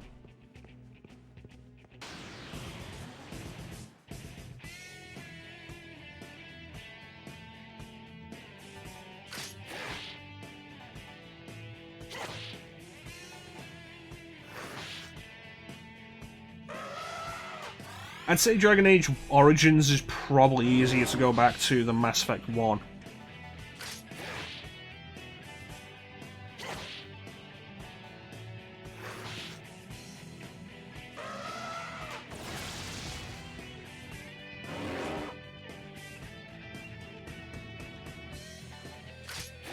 Ah, you chunky bitch. Awesome. Yeah, I knew that was a bad idea the minute I pressed it.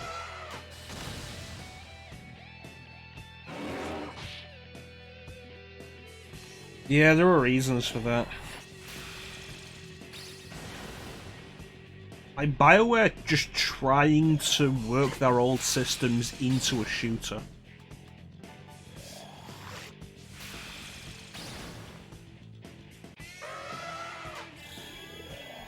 Like, thank God for the Genesis comics, so you can just skip one.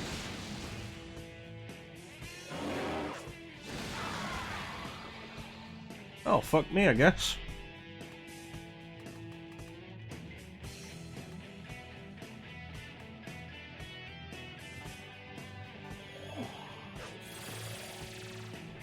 You know, I was always curious about the, the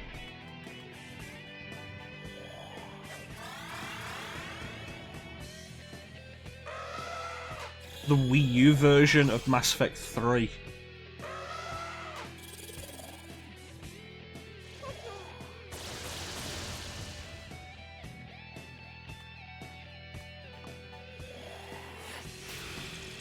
There's like, a lot of the appeal of Mass Effect 3 was specifically carrying over your save. Not possible on the Wii U, so what does the Wii U version of Mass Effect 3 have? I've heard it has another Genesis comic, but I've not seen the details of that.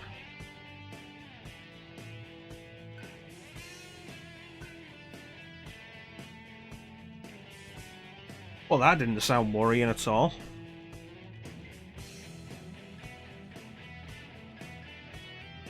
Well, I'd be interested in checking it out, but I don't want to buy Mass Effect 3 for the Wii U. It probably goes super cheap. I don't care.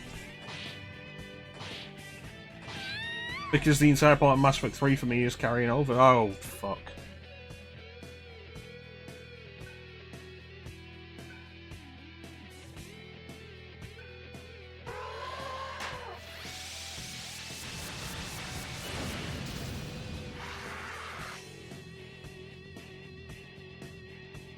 Okay. There's also the fact that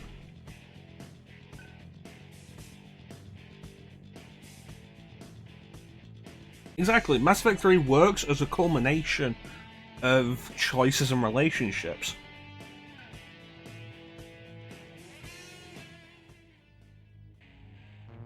That was weird.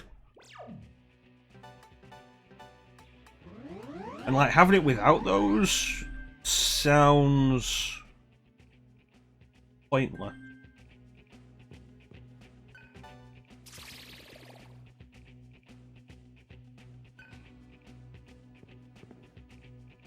Well, let's deal with this first.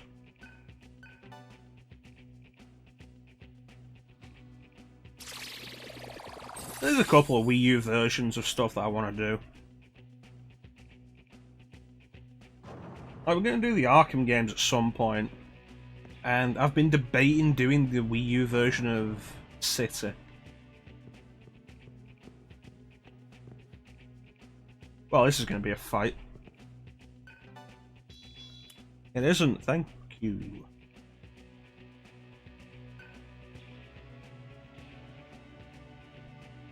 Yeah, pretty much. I can't imagine the situation with the... Is it Vampire Survivor? I can't imagine that ending well. Based on those based on whatever choices it gives you.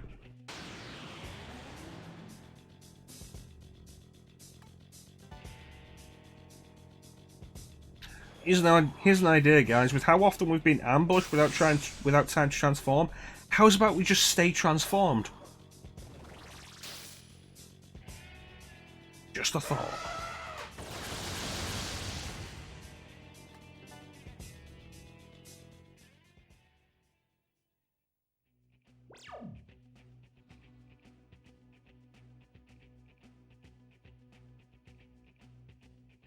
I've never failed that encounter. I find it hard to.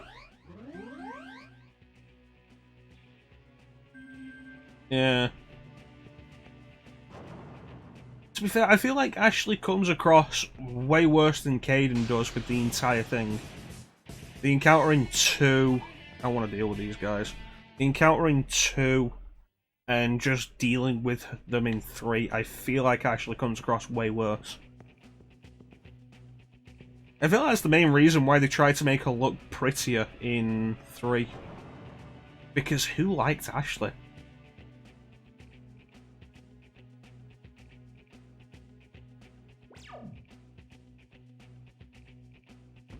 One of these is progress.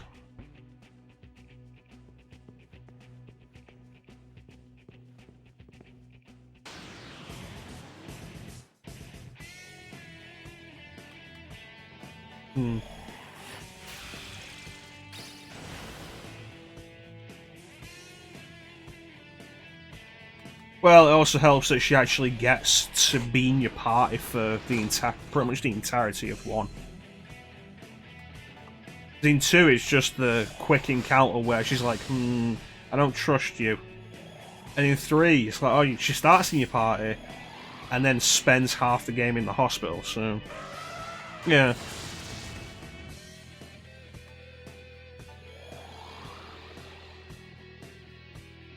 Is there a no revert?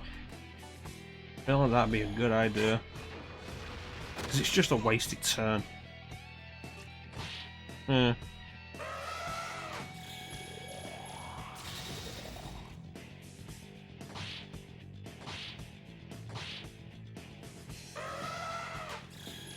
Let's be fair though, a lot of characters got kind of screwed over in some way in 3.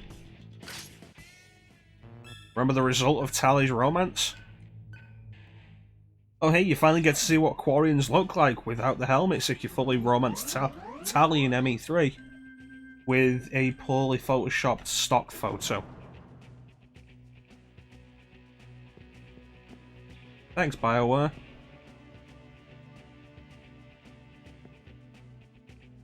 It's not that I'm sore about it, it never bothered me too much in the first place, it's just how ridiculous it is.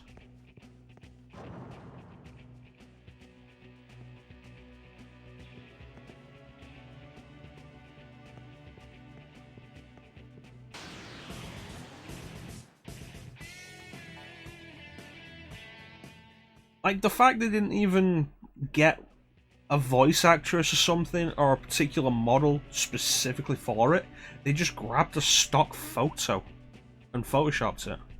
Well, I guess I know where this is. It's like, I like Mass Effect 3 gameplay-wise, it's the best of the trilogy. It improves so much. I'm not fighting that thing.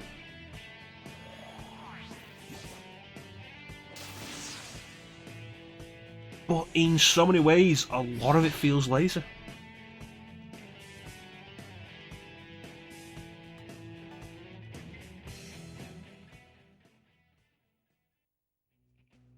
Yeah. You see, there's the thing. We didn't have to see Tally's face. I don't think that was entirely necessary. I feel like if we were gonna see Tally's face, maybe have a specific moment for it. No, I'm going over to this one downstairs. Like, have a specific moment for it in the romance. Take into account the romance. Have it happen when you take her planet back. Have it as a nice opposite to her killing herself. I mean, for fuck's sake, seriously.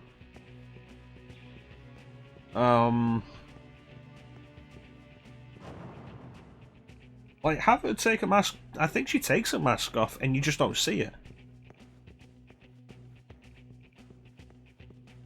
And if you romance her in 2 and you follow up on that in 3, she takes a mask off again when you have sex.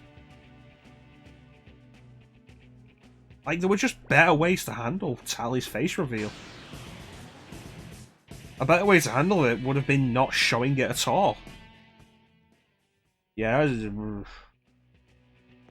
so glad I'm a good person in Mass Effect and managed to broker peace. Because I'm a cool dude.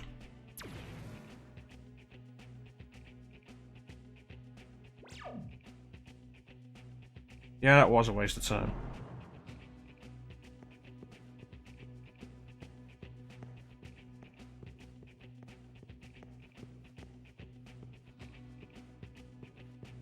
Like, it's...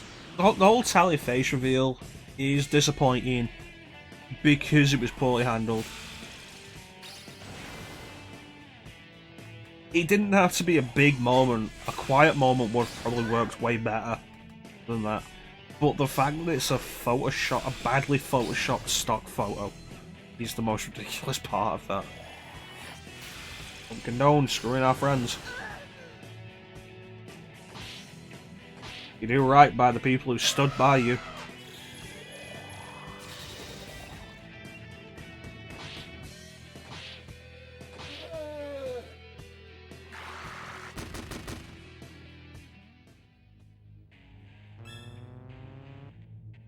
Yeah, BioWare promised your choices would matter. Remember that, remember that promise?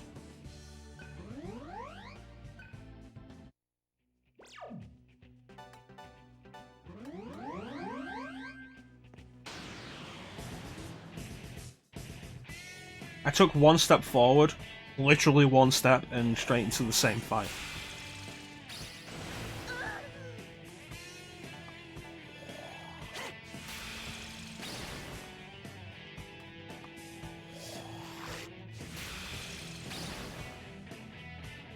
But yeah, a lot of...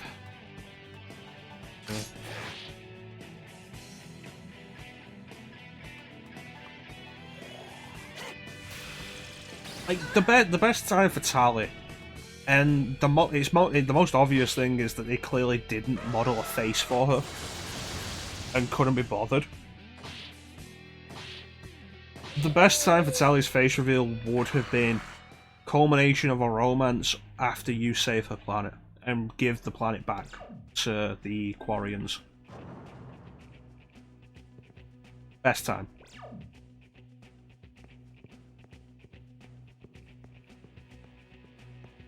And if you weren't going to do it there, don't do it. Have the Quarians have Quarian physiology just be a mystery. That's fine.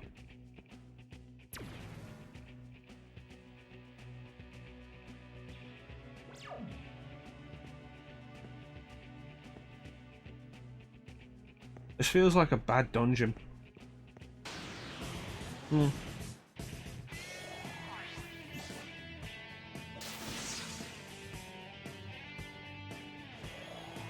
I suppose the truly sad thing comes into effect when you realise they spent more time modelling Miranda's butt than they did bothering to do anything with Tali.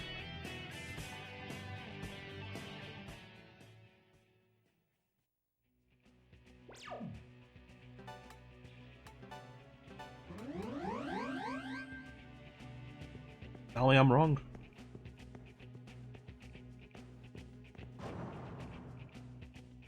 I didn't notice that my first time through Mass Effect 2. Yeah, I didn't notice it because I was focused on... Whenever that happened, it's the same fucking one I just went through, wasn't it? Whenever it happened, I was focused on... Because it'd be looking at Shepard, I'd be focused on Shepard.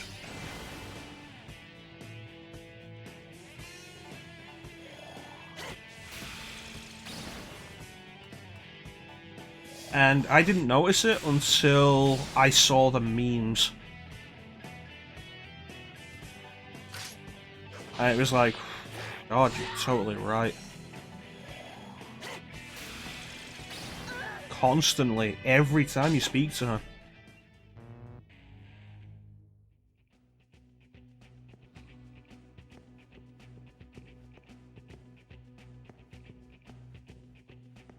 See, I'm kind of oblivious in a lot of ways to shit like that.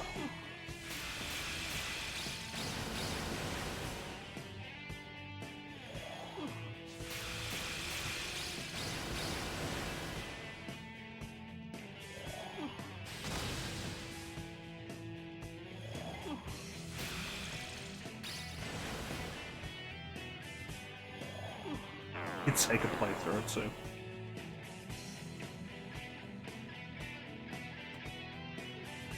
I feel like there are just groups of enemies here that aren't worth fighting.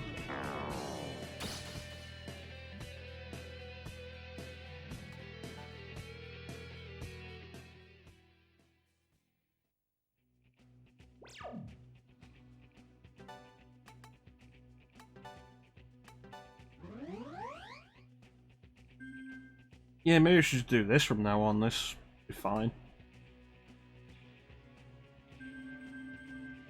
Isn't it weird?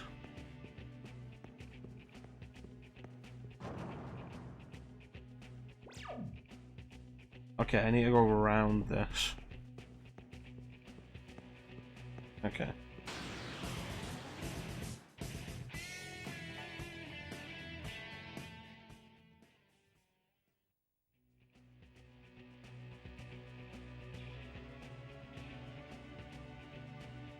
Ain't it weird? But you are right, it's basically every conversation you have with her, and it's unbelievable. Save point.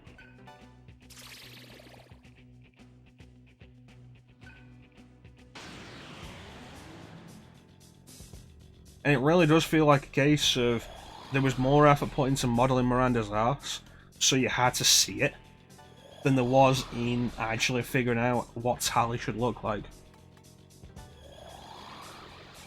It's like, okay, you wanted it to look like a model, but altered. Fine. That's basically what Samara and Morinth were. Hell, the model for Samara and Morinth spent a while cosplaying as Samara. Because she was into that. She was into the idea that she was a Mass Effect character. So here's an idea. Rather than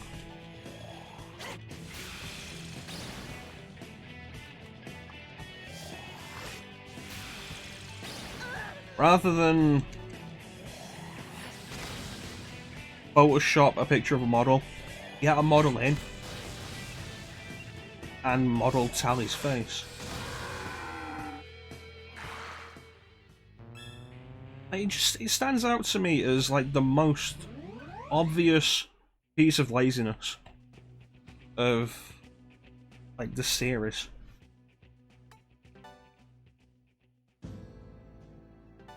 All of BioWare.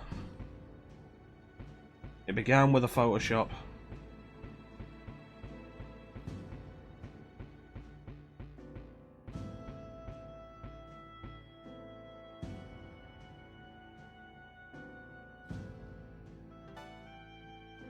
The funniest thing was, like, the game wasn't even out for, I think, like 3 days. And somebody found the photo. Like, that was the funniest thing.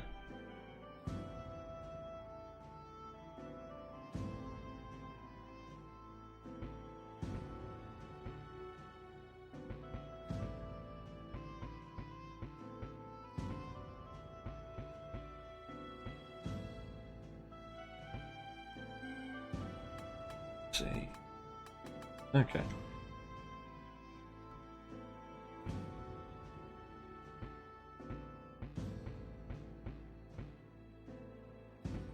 It's crazy just how much.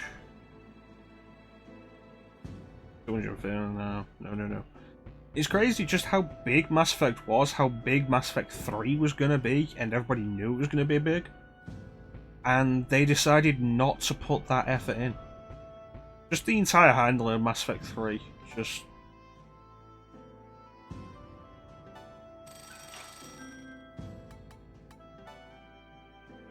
We should probably save a lot of this for actually doing Mass Effect 3, shouldn't we?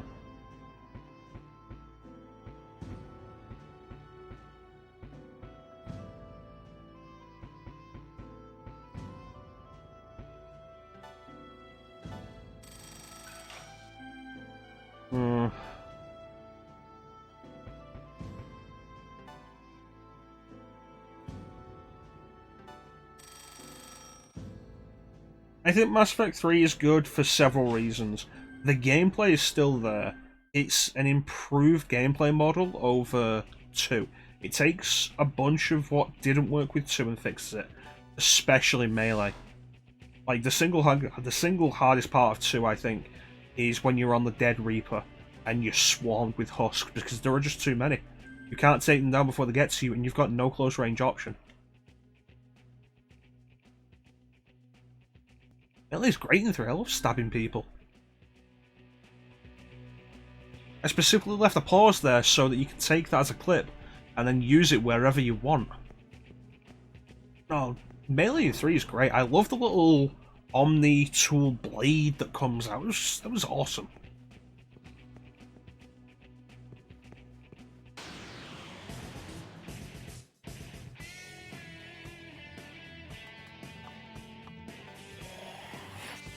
And like, for the most part, it's a disappointing conclusion in a bunch of respects, but it still works in a lot of ways.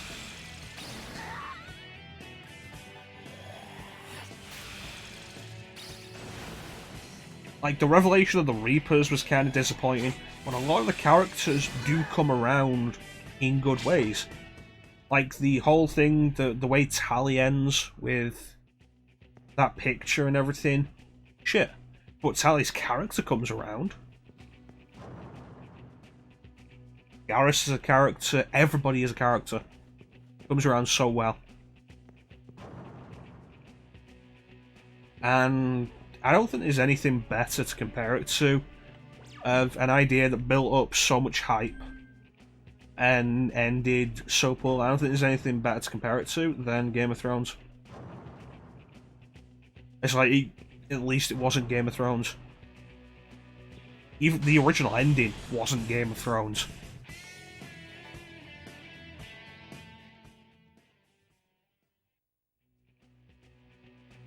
Yeah, so it's got that going for it.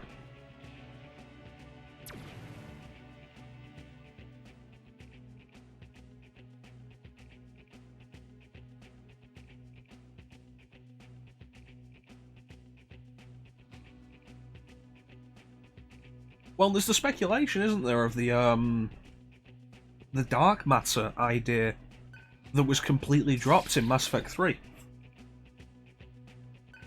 The idea that the dark matter readings that Tally was looking into in ME2 was gonna play into that somehow.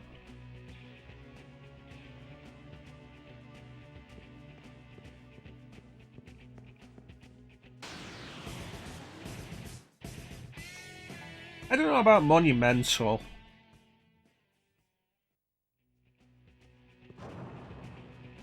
I think... yeah, go back and look into it. Dark matter in Mass Effect 2, what Tally's looking into.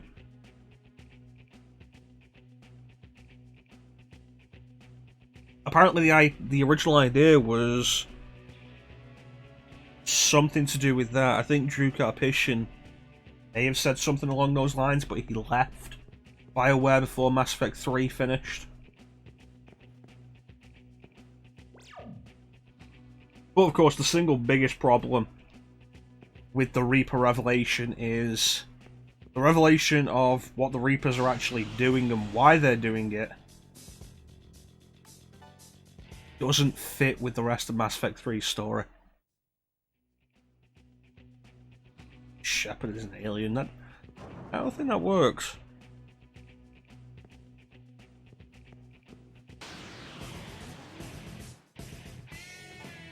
I've never heard of that. I don't think it works.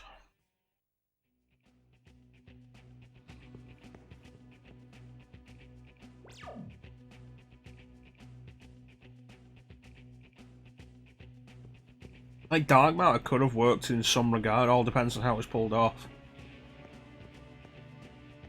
I think at the end of the day, might as well just go through this.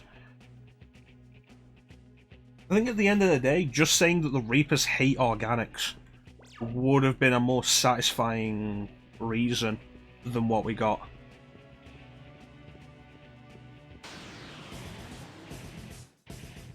They might as well Making the Reapers into the Borg would have worked better than what the actual answer was.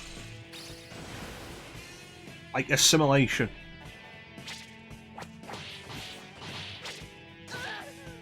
Way better idea.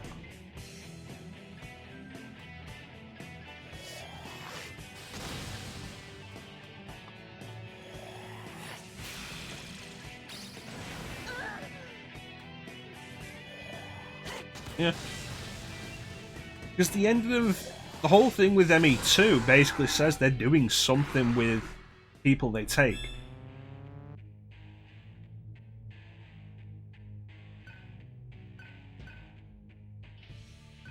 But there's also a trick with ME2 that, as far as we know, they weren't doing that with any other race.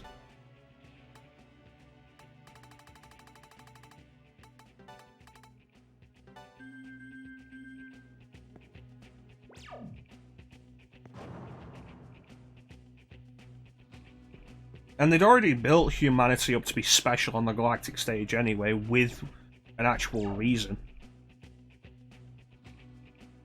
Yeah.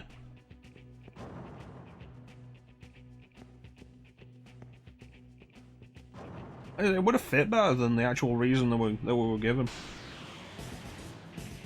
We should probably move away from Mass Effect because we spoiled a bunch of it for anybody who hasn't played it. And we're very close to spoiling the rest of it.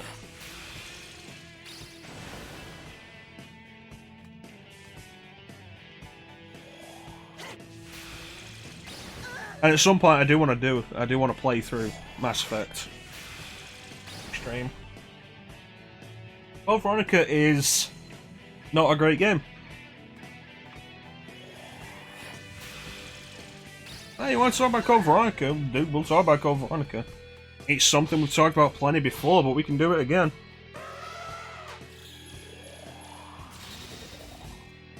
Not a great game, it's got plenty of problems.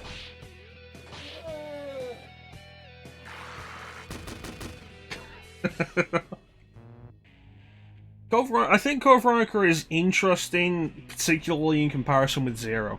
Because I think Zero probably comes off as a worse game. But Zero is easier to fix. Like, the HD port remaster of Code Veronica could never fix the game. If Capcom had put the effort into it, they could have fixed Resident Evil Zero for the HD version. They wouldn't have fixed the problems with its enemy designs.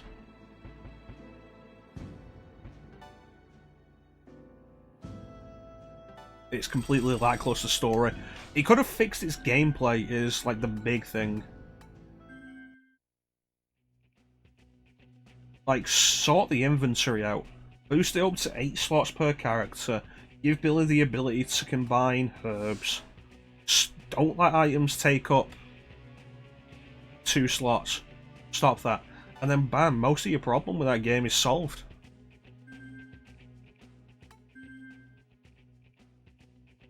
Is it perfect? No. But it becomes a more playable game. It becomes a less tedious game.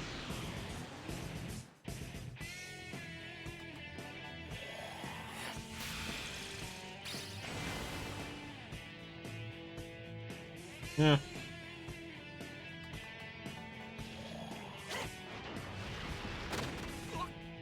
It's okay. You want to keep the boxes out of the game. Fair enough. We can work some things. You can't limit the inventory like that. You're acting like it's 12 slots, it's really not.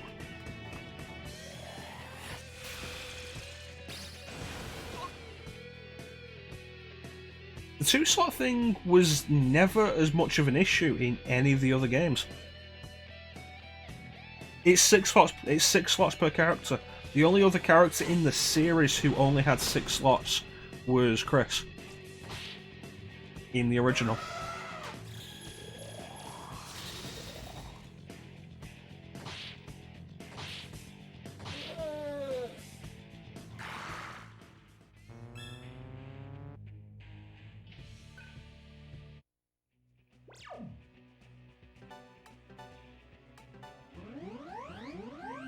Yep. Yeah, the only other one that did that was Chris in the original got 6 slots to compensate for Jill getting 8. But Jill getting 8 meant she had less health. Code Veronica's problem is more deeply ingrained. Its large map is a problem. The enemy attacks. The fact that you go so long without a decent weapon with Clay. You had to deal with so much with shit weapons.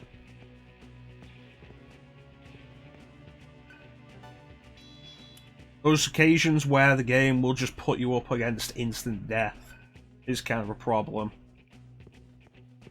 Like the first time you meet the Tyrant, if it knocks you all the way back to the fire, instant death. It's got problems, but I think overall, as it is, it's better than Zero.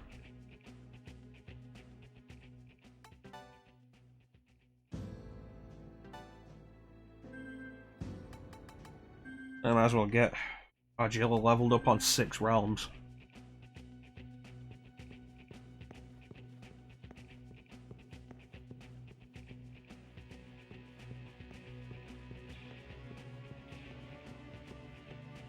Like, Billy not being able to combine herbs doesn't work, especially when they separate the characters.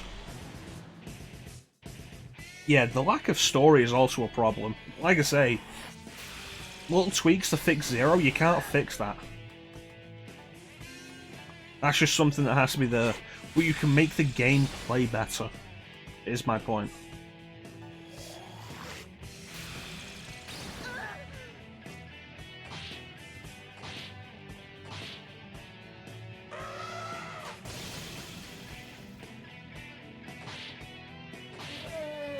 Yeah.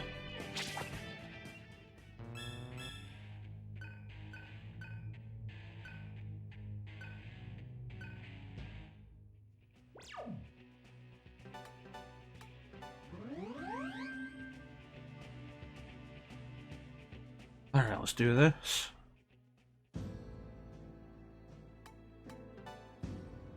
So what's in here?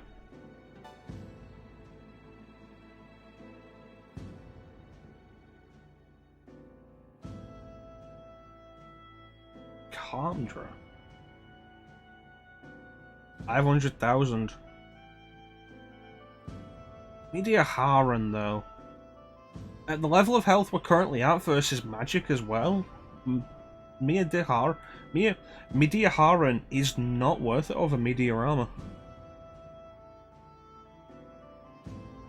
Probably not, honestly. Survivor, I suppose, conceptually, is continued with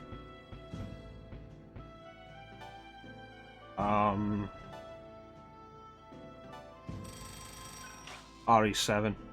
But they're never going to revisit the name again. It has too much bad press with it. Too much negative thoughts. Too many bad memories.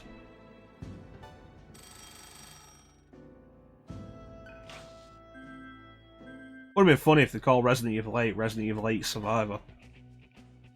Or Survive. Yeah, but that might have brought back memories of Metal Gear Survive, and that's not a good idea.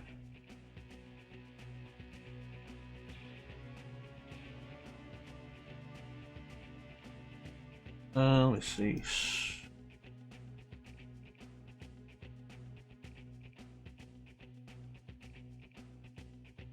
No, I don't see how you could make the 8 work with that. Though, to be fair,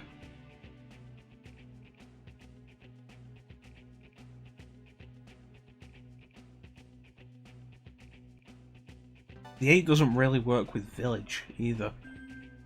Like, they have to finagle it. Same way they had to finagle Resident Evil to make 7 work.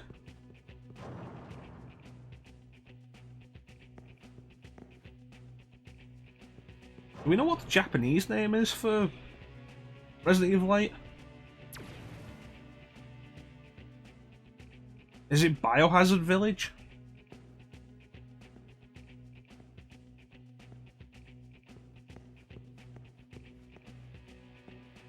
But the only thing I've heard it referred to as is Resident Evil Village. Thanks, Ninja.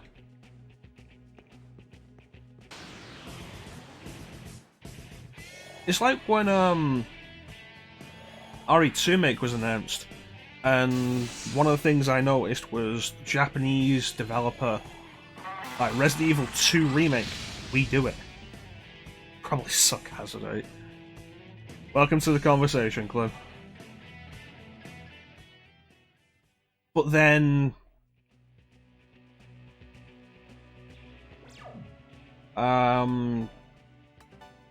RE2 came out, and in Japan it was called Biohazard Re2, which is probably a better name. I don't know, I'm not down on RE8. It's either going to be decent or I'm not going to care. I might not even care if it's decent, because it's not my kind of game. But I'm not going to be against it anymore. Resident Evil Village, yeah. I think Biohazard Re2 was a better name, because it distinguishes itself from the originals.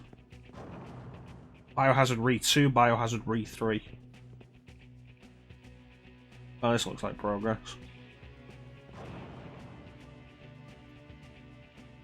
It's like, I'm gonna leave Village for a while, see what people think of it. Eventually I'll probably pick it up out of morbid curiosity. But the big problem comes in two things. I'm not overly into first-person survival horror. I think more often than not, it's a pretty cheap excuse for jump scares.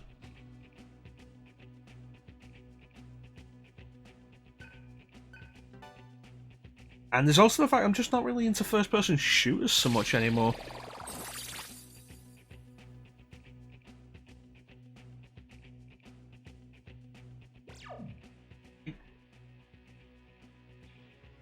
I said before, I lost a lot of interest with them when everything became the modern military shooter. But even after stuff has gone back to being more varied again, I'm kind of just not into it anymore. Back in the day, I would have played the fuck out of Doom. As it is, I've done 2 levels and that's it.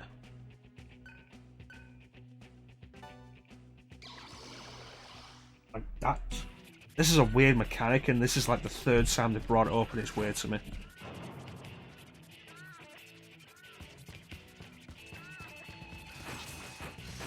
Weird that this exists, and this is like the 3rd time we've done it.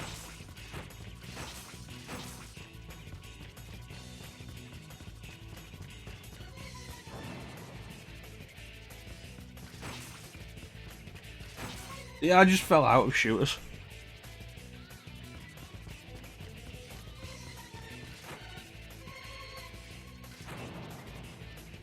Oh, you know, it's nice that you can't pause the game like this.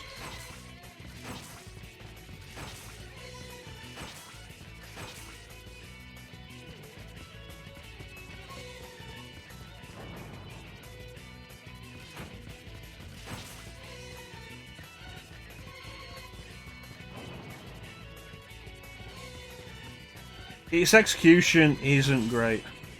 And again, the fact that it's introduced, and I think this is the 3rd time it's happened.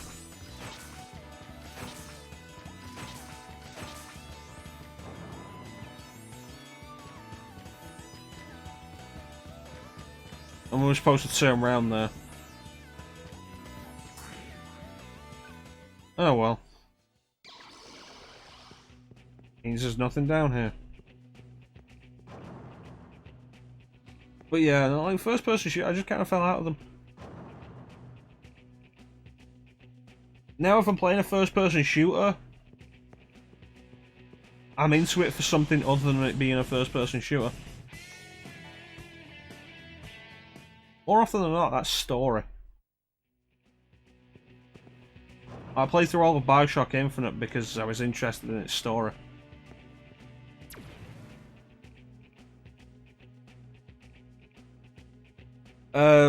That's weird, Teak. I think your Twitch might have screwed up. It happens sometimes. Pause and unpause. I've had that happen a few times when I've been watching your stream, actually. Not often, but it's happened a few times.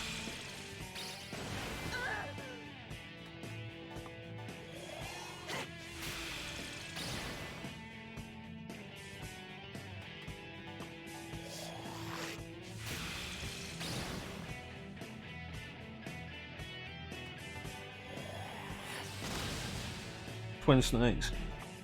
I didn't watch Twin Snakes, so that happened to me before then.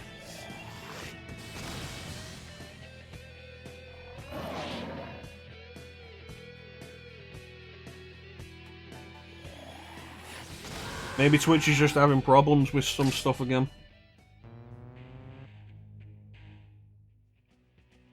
Samsung God. Have you tried just pausing and unpausing the stream, Ninja, rather than refreshing? Because that usually fixes it for me. I keep just getting ads for Amazon Prime Video. It's like, okay, please look at my account and realise that I have Amazon Prime already. Yeah. Like, please look at my account and realise that I have Amazon Prime already. You don't need to advertise your Prime Video to me. I'm not watching it anyway.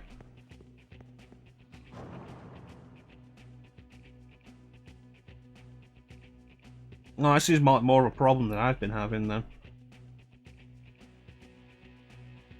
This is going to go down, isn't it? Oh.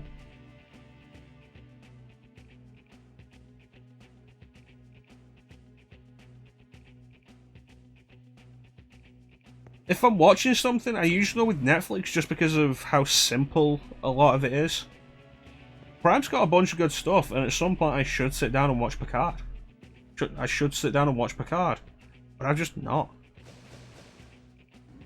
I also don't like how a bunch of stuff is listed as being on Prime Video, but then you have to pay to watch it. It's like, but I have Prime Video. No, it's different. Why? List it clearly, don't just have it there.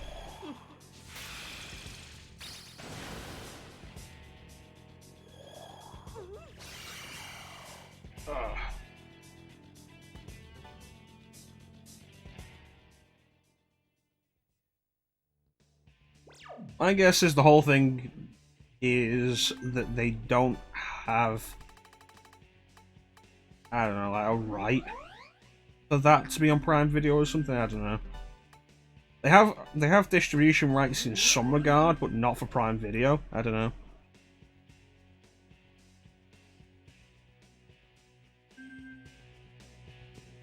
God, I couldn't handle Unsolved Mysteries right now.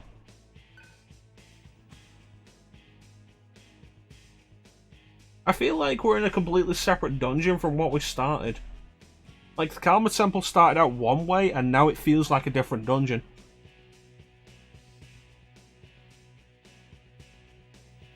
Did she build a wall?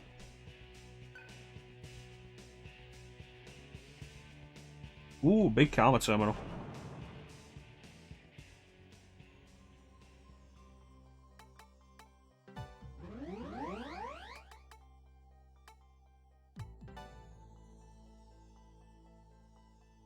To be fair, a bunch of it is going around in circles. Like what we just did, a bunch of that was to get around past the bit that made us sink through the floor.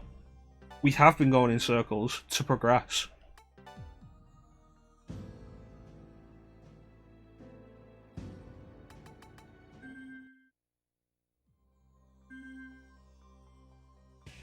So you're not wrong. What is this?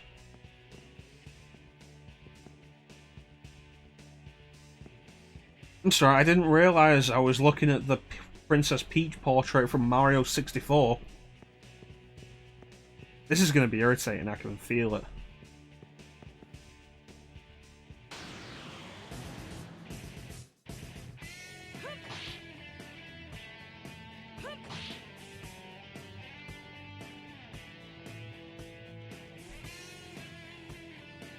Had to be Isis, didn't it?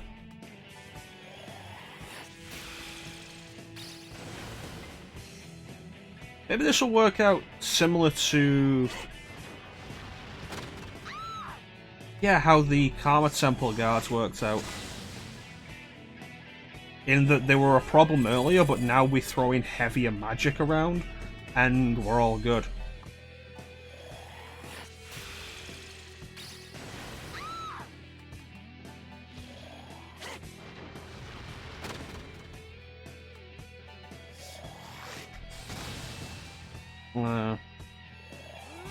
Knew she was gonna do that.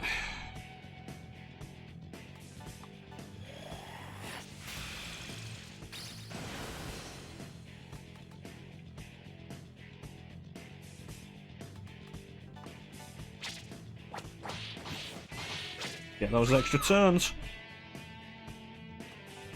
Set the other one on fire. Nice.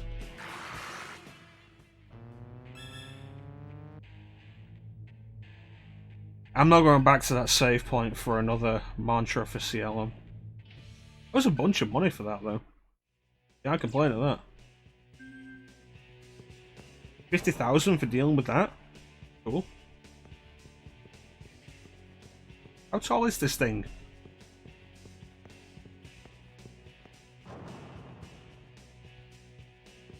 Alright, fake wall, gonna appear somewhere.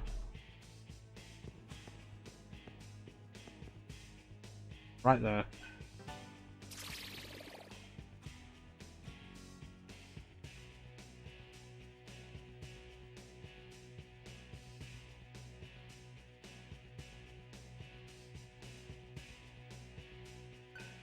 You know, chakra pots are nice, but chakra walk has really just mitigated everything.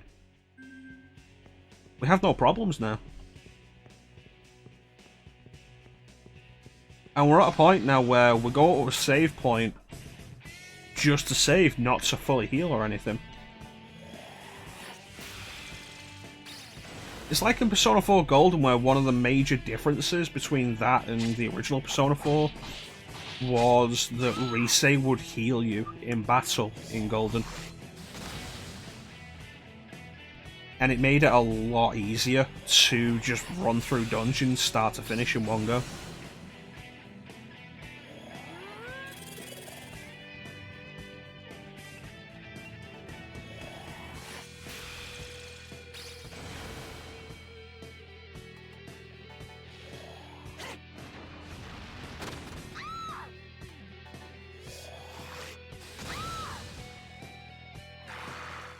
I love Chakra Walk.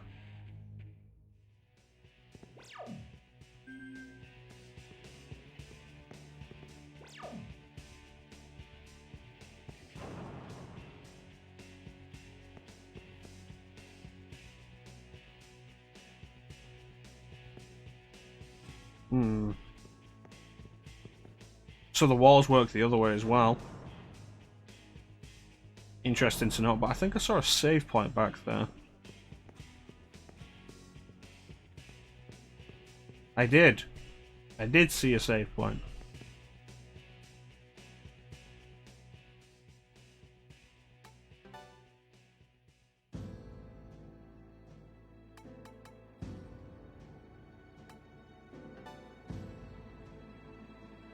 Okay. Really do have to save often in this series. So we're on 100,000s now, we can't just not have 100,000s. Electricity and force. Let's pump you up with ice as well.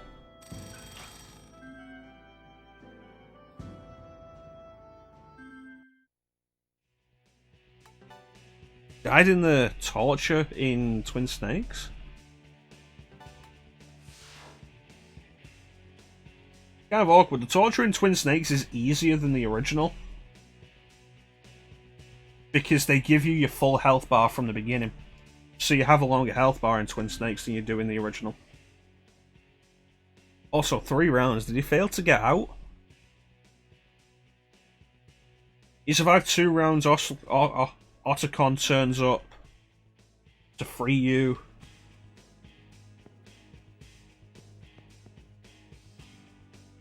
And if you fail that, that's when a third round happens. You fail to get out, yeah. You do get a unique conversation with Ocelot the third time, though.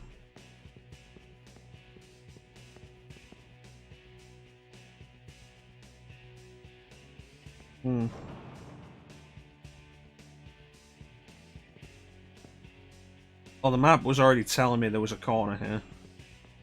It was your fault, Ninja.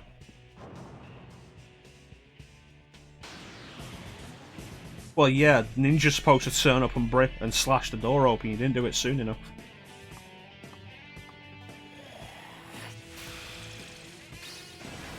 In case you didn't know, if you don't manage to get out of the cell with the ketchup, then the ninja turns up and just cuts the door off the hinges while Johnny's in the toilet.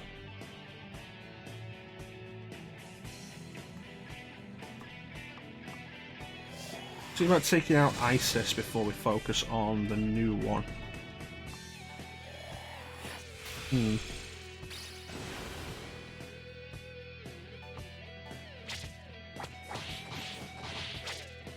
Yeah, you either have to really screw up or just go out of your way for it. That said, it can be kind of easy to mess up escaping the cell. It's why I move kind of far into the cell. You're going to absorb all magic, aren't you? It's why I move kind of far into the cell when I use the ketchup. You gotta be fucking kidding me.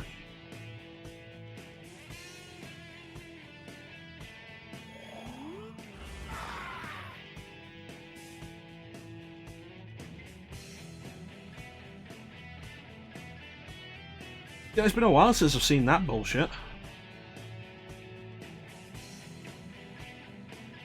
Last time I saw something like that, it was with fear. What SMT game was that in? Something causes fear, and then follows up with an attack that kills people it just directly kills people who are afraid. I don't remember what that was.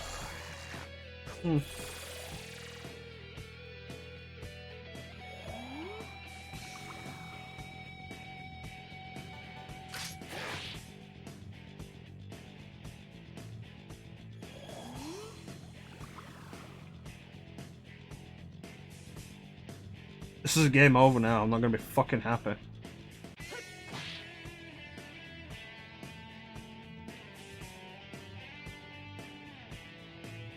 Oh, there goes that no-kill run. We did Twin Snakes last year on the stream. I don't know if you were with us then, Ninja. We did Twin Snakes. It was almost an entirely non-lethal run, except for the two dudes in the tank. It was like, how do I do that? I had no idea, so it was like, grenades in there.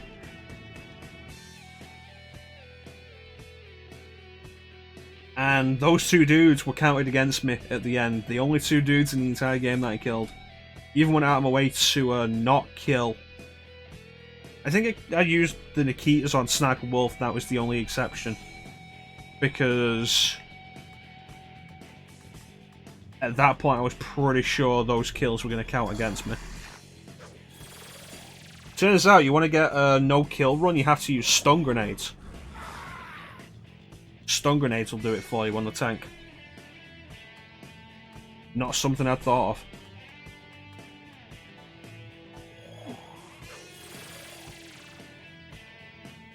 Yeah. Doesn't matter in the original Metal Gear Solid because it doesn't count non-lethals. Well, stun grenades just knocks them out. I don't know, I don't emulate Twin Snakes. I play it on hardware.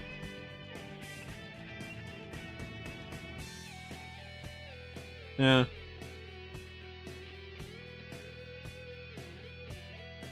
To be fair, emulating it, or I do have the disc. Discs, 2 discs. Got them way back in the day. Emulating it, or just like downloading it and playing it on like a hacked Wii. is probably the best idea because it's pricey. It's an expensive game. God damn it, what is she weak to? That might just be down to PS2 emulation.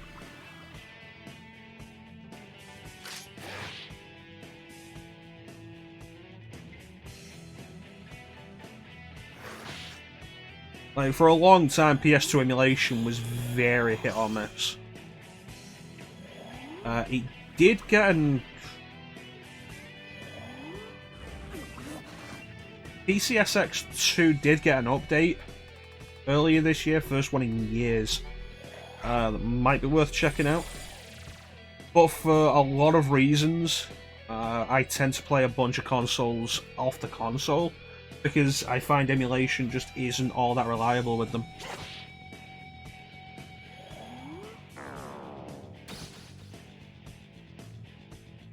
Either that, or I don't have access to a high enough, a system with enough power to really emulate properly. That fight was more trouble than it needed to be.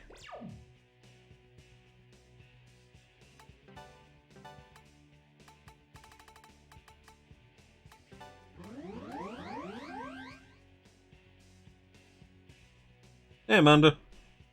I'm doing okay. How you doing? Which way was I going?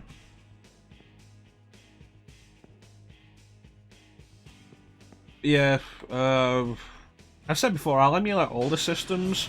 Fucking wall there. I'll emulate older systems because you can reliably emulate them most of the time. Like, there are specific instances with stuff like Super Nintendo that can be a pain to emulate. But for the most part, it's simple enough to do, and it's fine. PS1 can be fine.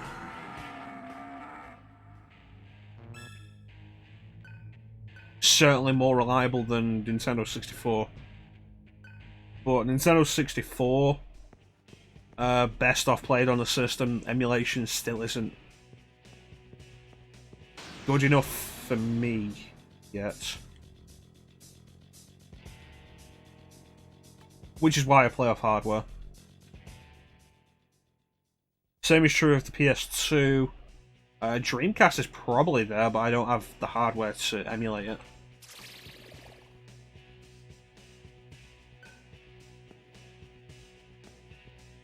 Okay, so that's a dead end, which means the way forward is over here.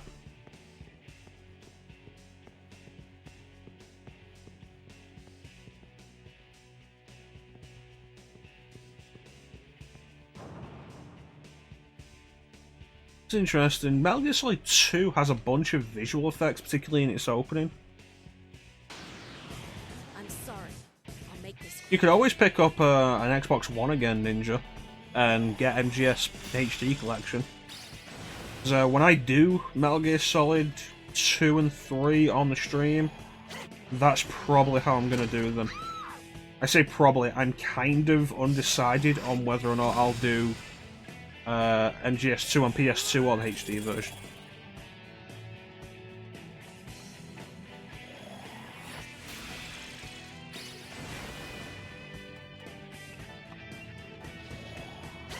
Just watch me do it. Probably gonna be a while, Ninja.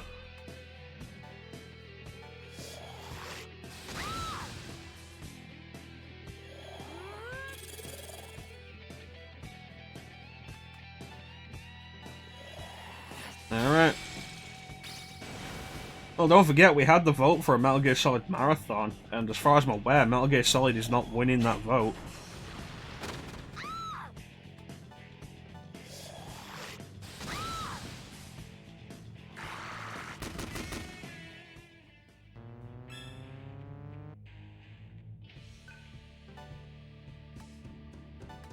You think I should upgrade my agility?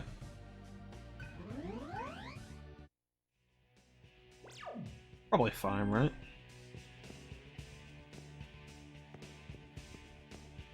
You gotta love with these fake walls and walls that aren't really there. with these invisible walls and fake walls, that the map just gives it away.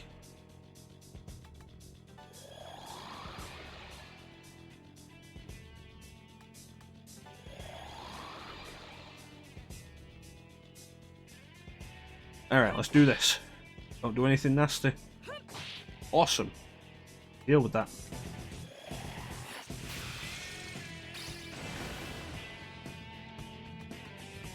Yeah, I wish one of you would just get frozen.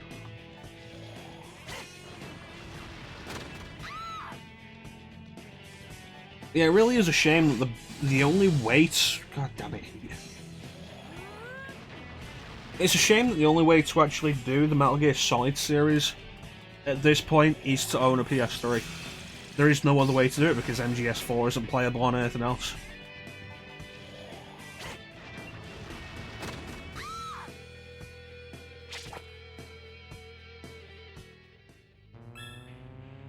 Yeah, if we did do the Metal Gear Solid games, we could probably do all of them on different systems, actually. MGS1 on PS1, MGS2 on PS2, MGS3 on Xbox One, MGS Twin Snakes on GameCube, MGS4 on PS3. Although if we did Rise, we'd have to double up on a console.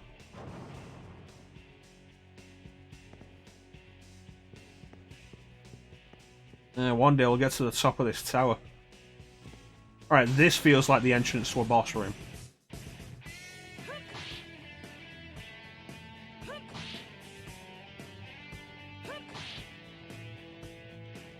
Had nothing to do with that.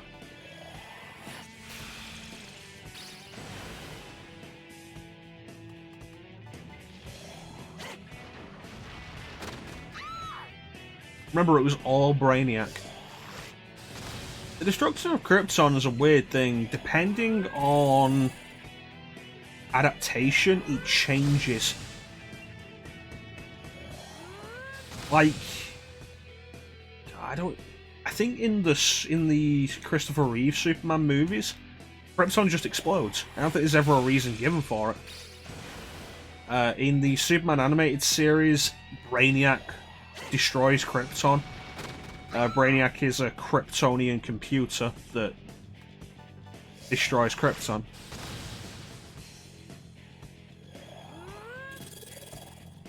In a bunch of continuities, though, Krypton's sun goes supernova and destroys it.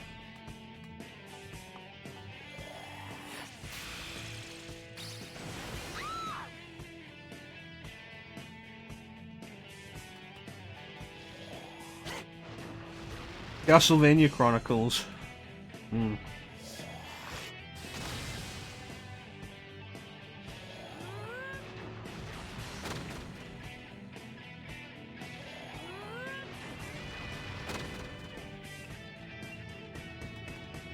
let's try this. Probably should have done that the one on the right.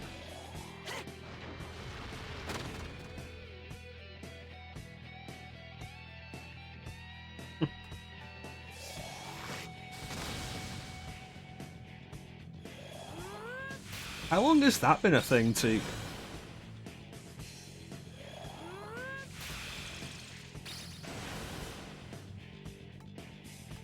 Oh, thank God she didn't summon reinforcements.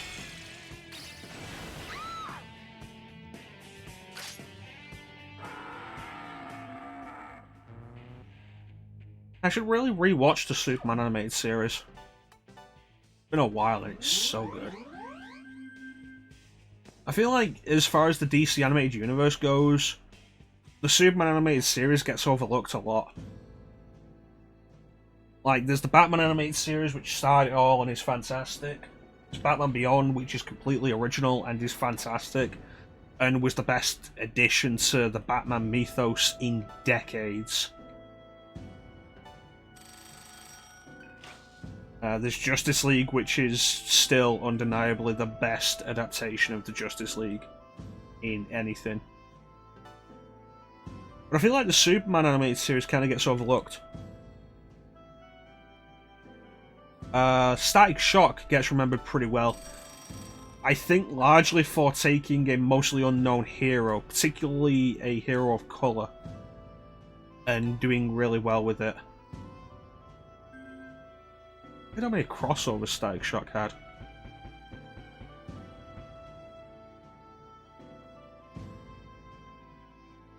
And the only thing people tend to forget more than the Superman animated series is the Zeta Project, which was a spin-off from Batman Beyond that nobody remembers.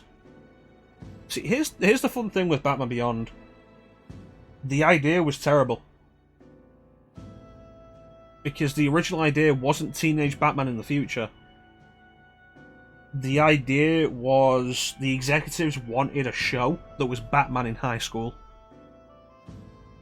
They basically wanted Batman to be Spider-Man. And I think Iron Man later had a series that basically did that idea, Iron Man in high school. But the writers turned around and pulled out Batman Beyond as an idea and created its own entire identity and was fantastic. Zeodyne.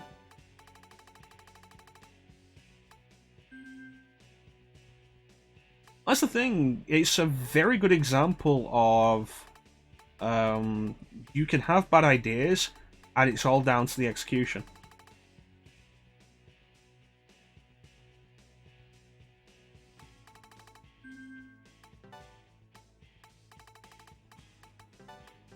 Like, look at how many times a good idea has been poorly executed. It's not so much about ideas, it's about how they're pulled off. Like Justice League, the movie. Bring together 7 DC superheroes to fight a greater threat, something they couldn't take on alone. And they failed at that, at actually making that.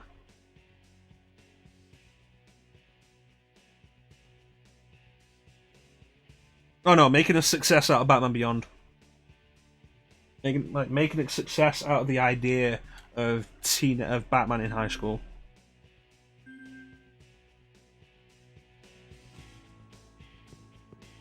I think overall, even after everything, my single biggest problem with the Justice League movie is the Justice League were pointless.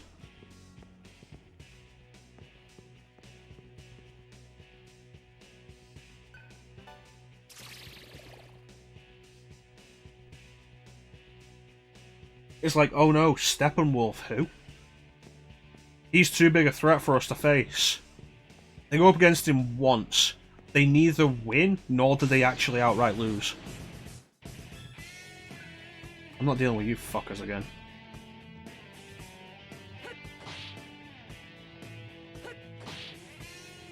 It's like they neither win, nor do they outright lose, and Batman's all like, we can't do this without Superman.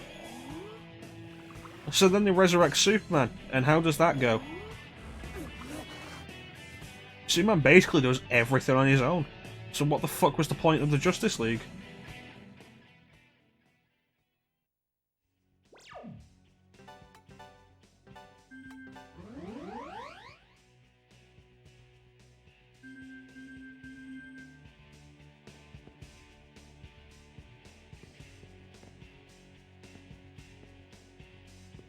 Well, there's the thing, like, I don't feel like I'm spoiling it so much. It's like, oh no, Superman came back. Superman dies in BVS, but then they've resurrected him. Is that a spoiler? No, it was on the fucking posters. Like, seriously, how bad are they at that?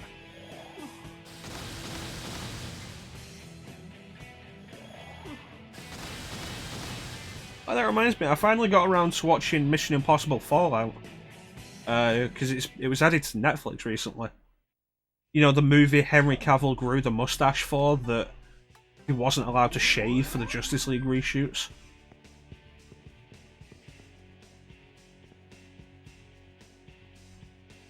Newest one so far. It was pretty good. I liked Henry Cavill in it. It's the big thing, like, Henry Cavill as Superman has been completely wasted. Henry Cavill in basically anything else is really good. He's a fantastic actor.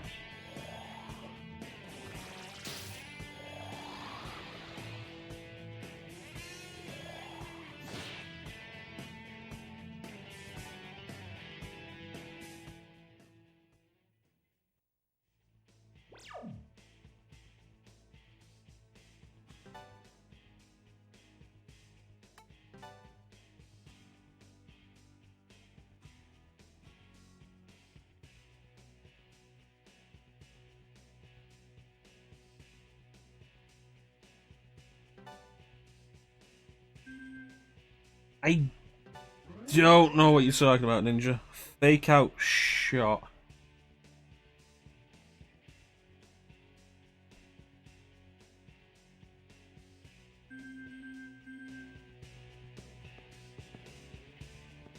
If you can be a little more specific without spoiling.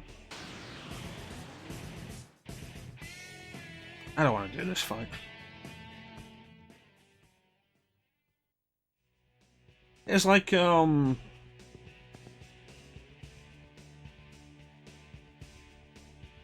I thought that was really stupid and I didn't buy it for a second.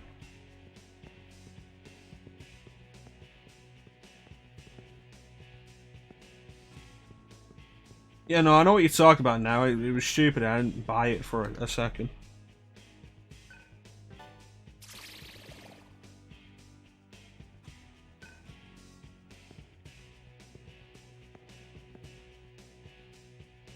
It's like in Star Trek Into Darkness, where, you know, Star Trek Into Darkness having absolutely no identity of its own. Really? Maybe I'm just too cynical for movies these days. But it's like with Star Trek Into Darkness, and with Star Trek Into Darkness having no identity of its own, just being a really bad remake of sorts of Wrath of Khan. They try and do a reversal of, instead of Spock dying in the radiation chamber, it's Kirk. And at no point did I believe it, because I was sat there thinking, they still want to make more money off this.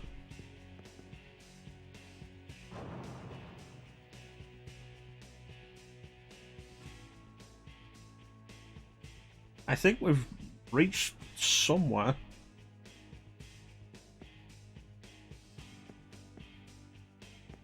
You know what, my problem isn't even that it's Khan.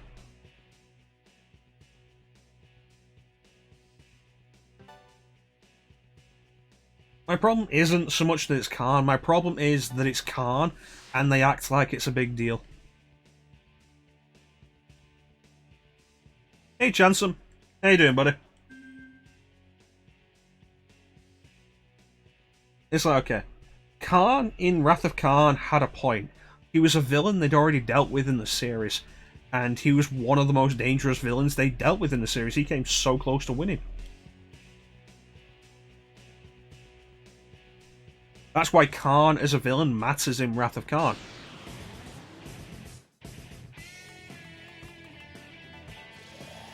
Meanwhile, in Into Darkness, there's the big thing of nap through most of the stream. But I think we're going to keep going for a while. I don't think you've really missed anything, Jansen. Not doing too bad. Not doing too bad. It's like, okay, so Khan's entire reputation in the movie is based on what he means to the audience, which doesn't work. You've got the scene where he's in the cell and he's like, I'm Khan Noon Singh. And he's like, cool. This Kirk and Spock don't know what that means.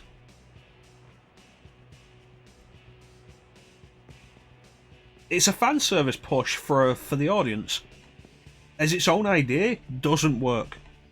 And then even worse than that, how do they establish for people who didn't watch Wrath of Khan, which would presumably be a sizable chunk of the audience because Wrath of Khan is old and classic Star Trek has a kind of stigma about it, whereas New Trek is all actiony and ooh.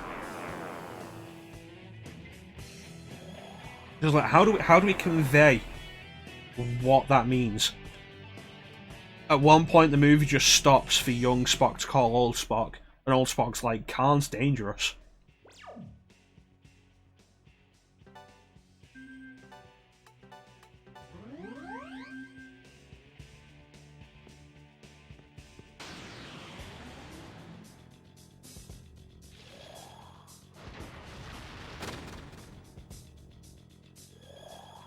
You know, I've not seen the new Halloween movie or the sequel that might be out but might not be. I heard they were doing a sequel. I don't know if it came out yet. Because they can never just do one if they make money. And I'll be honest, I'm not interested.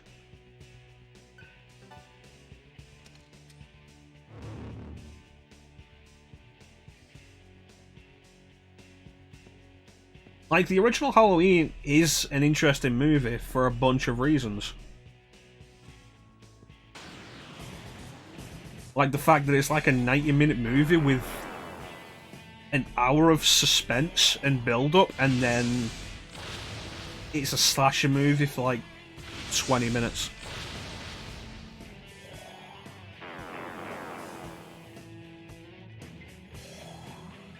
Oh yeah, I heard they've retconned the other movies out of existence, which I wish movies would stop doing. It's not a good idea. It doesn't automatically make your movies so much better that you feel like you can just ignore the bad movies. Wish Terminator would learn that. It's like, say we want about Salvation. At least Salvation ran with the ending that 3 made. Both Genesis and Dark Fate come along and say, no, we're the real Terminator 3. And then they're both worse.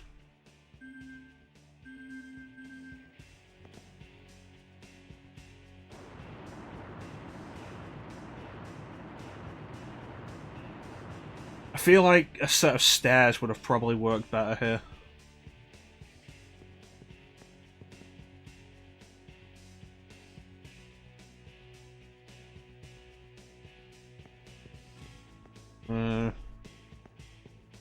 I'll be honest, I enjoyed Genesis more as a movie. Genesis, I feel, had interesting ideas. Dark Fate was so nihilistic. Nothing matters. Nothing that we ever did mattered.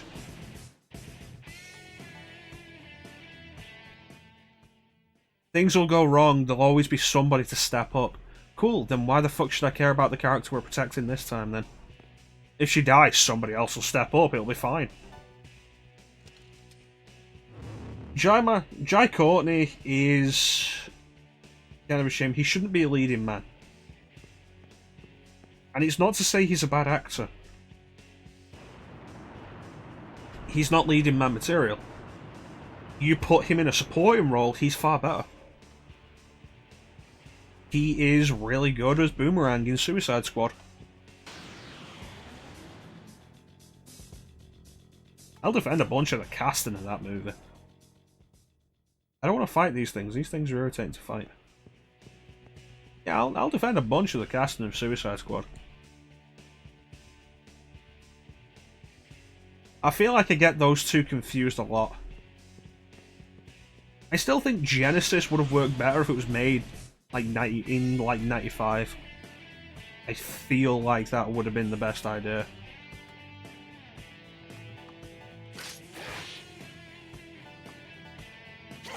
Like, this idea was cool. Its biggest problem was that you were asking us to accept 2 new actors as characters that we knew and liked.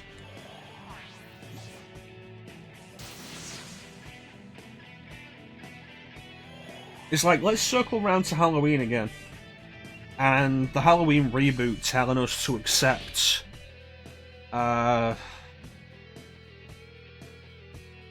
Malcolm McDowell. I couldn't think of his name then. Except Malcolm McDowell as Dr. Loomis. It's like, but Donald Pleasance is Dr. Loomis. Don't just recast this, it doesn't work for me. Yeah, Terminator's done that a bunch of times. They've spoiled the twist that way with Terminator 2, Salvation, and Genesis. Like, rewatch Terminator 2 and look at the cinematography for the first act, I would say. And the entire thing is done specifically so you don't know that T-1000 is the bad guy and that Schwarzenegger is the good guy.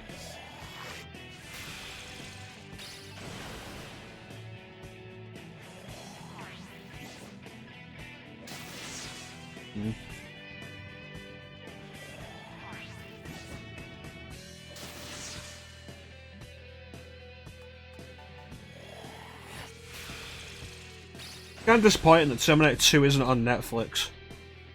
Like, the Terminator's on there, Terminator Salvation is on there, and Terminator Genesis is on there. Not Terminator 2. Yeah, like, you watch the whole thing. Schwarzenegger brutally takes down the bikers in the bar. The T-1000, as far as we see, just knocks out a cop. After you know what the T-1000 is, you know he probably killed the cop. But as far as you see, he just knocked the cop out.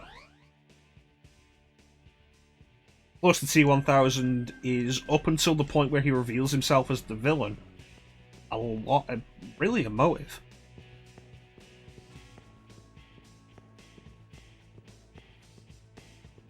Like, until he spots John Connor, he is pretty emotive. Whereas the T-800 isn't emotive until, like, the end. Even then, he's not overly emotive.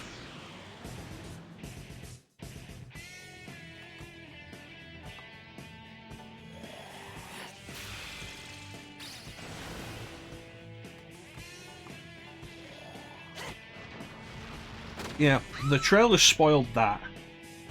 And the trailer for Terminator Salvation spoiled that Sam Worthington was a Terminator.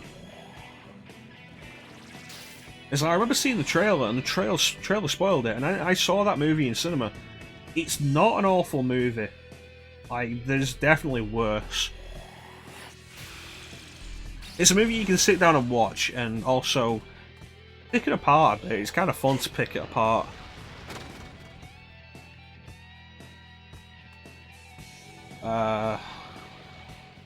But like, the entire movie builds up to the revelation that Sam Worthington is a Terminator. Knowing it from the beginning ruins it.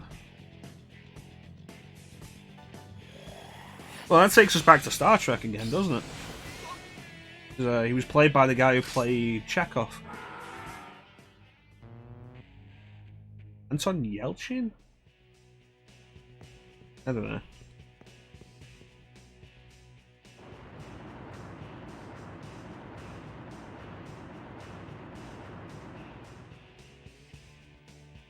Yeah, that was...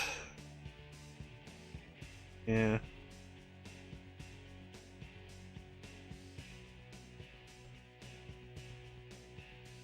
I like Star Trek Beyond. I like Star Trek Beyond a lot more than I expected to, based on Into Darkness and its own trailer. But I feel like focusing so much on the death of Leonard Nimoy in the movie was a bad idea. Making that a major part of young Spock's character development in the movie, I feel like that was a bad idea. And it also feels kind of awkward that they don't really pay any attention to Anton Yelchin's death.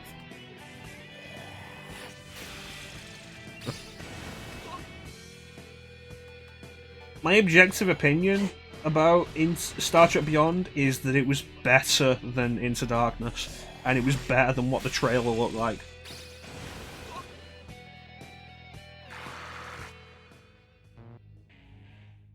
It's like, you remember the trailer came out for it, and it was like, oh great, more action Star Trek. Because that's what I want from the series that boldly goes where no one has gone before.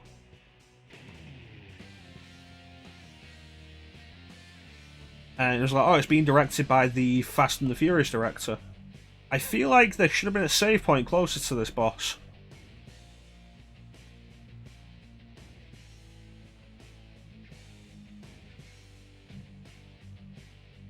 Oh, you can't be objective about it because of positive reasons. That's fair enough. I thought it was a negative. It's usually negative.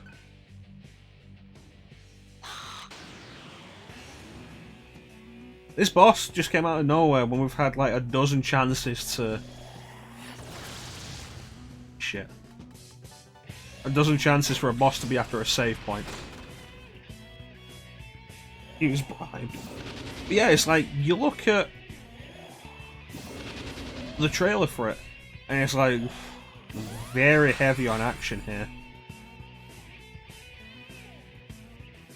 little too much. And it's directed by a guy who's best known for directing The Fast and the Furious. Oh. But it came out and it was way better than Into Darkness. Probably better than the 2009 Star Trek movie. Live orchestra is nice. They did a thing over here. I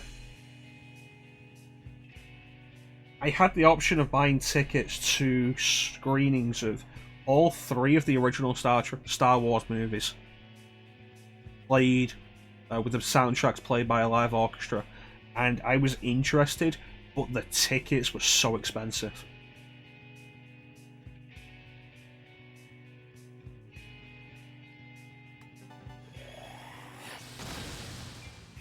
This isn't going to go well, is it? It's ice. It's not weak to ice, but we can do ice. This boss is going to be a problem, isn't it? Feel like it will be.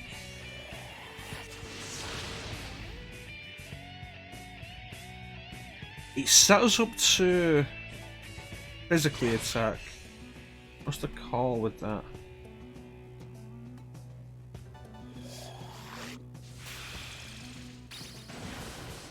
And we'll have to see if we can just brute force our way through this. But considering all of the status, all the buffs and debuffs it's doing, I feel like we're just going to hit a point where we'll be fucked. Yeah, I enjoyed in Star Trek Beyond way more than I expected to. But I think when it comes down to it, none of the Star Trek movies of the past, I'm gonna say 30 years, feel like they've actually captured the spirit of Star Trek.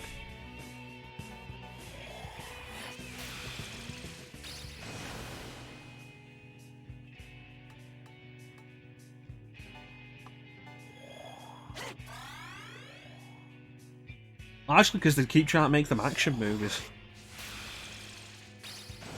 And I feel like the only one that really worked with was First Contact.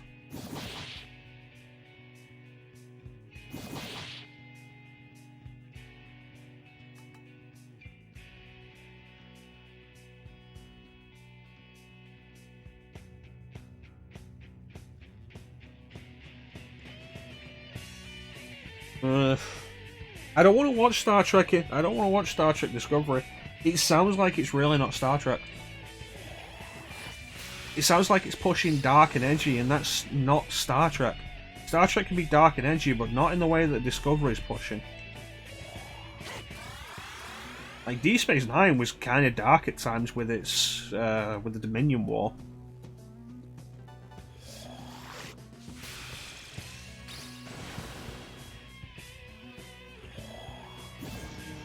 Oh, fuck off. A boss has Mambo Dune?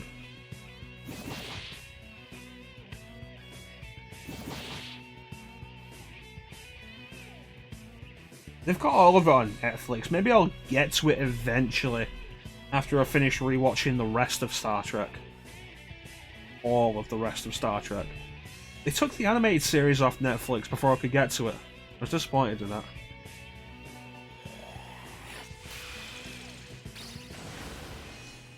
Yeah, you want a company that forgets that chance? DC forgets that a lot.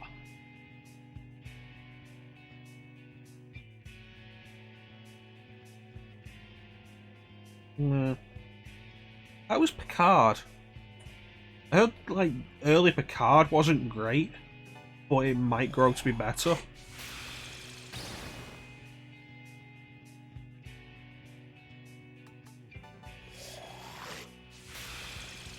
Yeah. It was alright.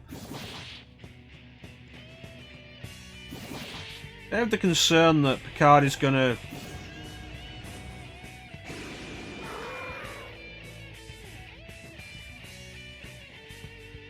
I have the concern that Picard is going to try and pull the same shit Discovery does. But try and cover it with nostalgia. Oh, here's 7 of 9. Here's Picard.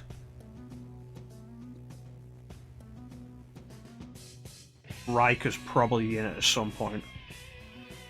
A long movie broken up into parts. Was it intended as a limited series? I thought it was something they were going to do multiple seasons of.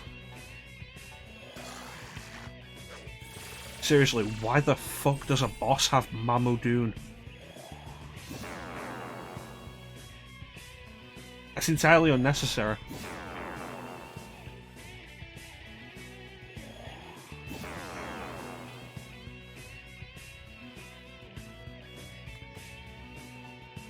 Okay, we do more damage.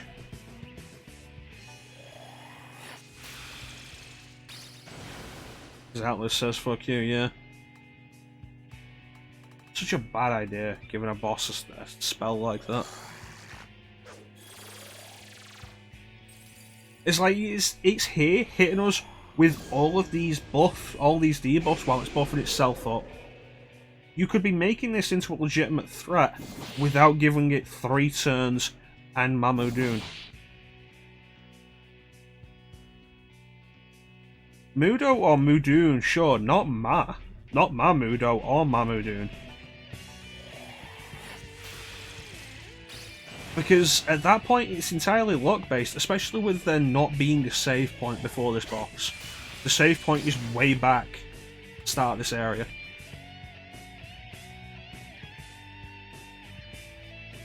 Mason's a mess. Yeah. Maybe the problem is that for a long time Star Trek wasn't syndicated. It didn't have these syndicated storylines that went on over a season. I don't think Enterprise did that. What was I saying? I don't know. Yeah, the save point is a ways back.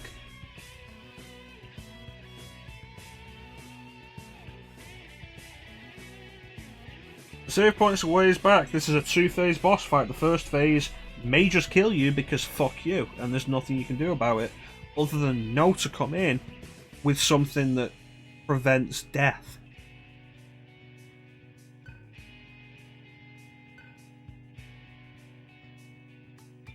This is going to have a whole new set of weaknesses I'll have to work out. Stop them but don't kill them. Starts casting Mamudoon. You know, you're right, that is actually a pretty funny chance. Alright, let's start this weakness again.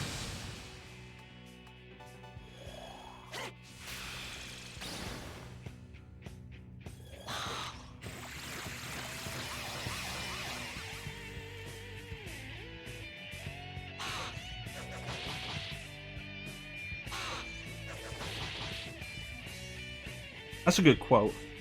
If I can find the exact moment I said that, like, that was over 2 months ago now. That was, look at that. That had to have been the blind stream for RE3. I can imagine exactly how I said that, and it's amusing to me. Let's see, Zeodyne. Fucking helpful.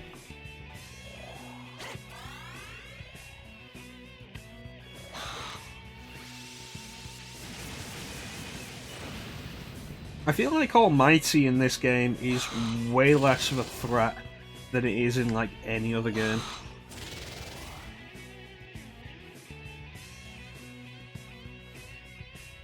We have no stab attacks.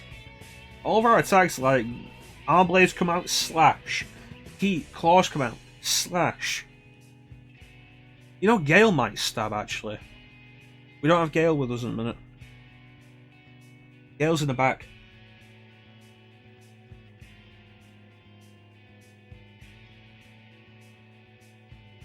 Yeah, I think Gale stabs.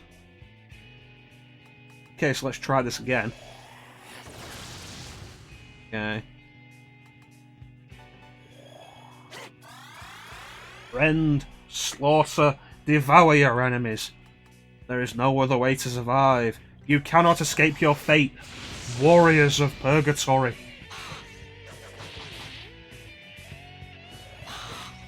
Doesn't really have the same ring to it as the self-destruct sequence has been activated.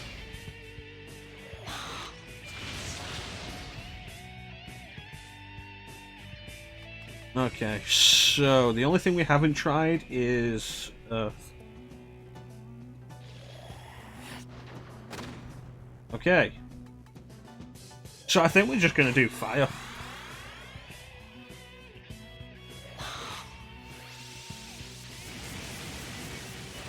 Now the ring comes in when it's repeated.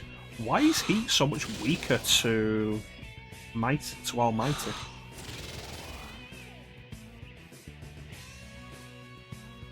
Like, the whole reason why we can repeat it is because it's been repeated like that. To be fair, like, that's just because it didn't stop.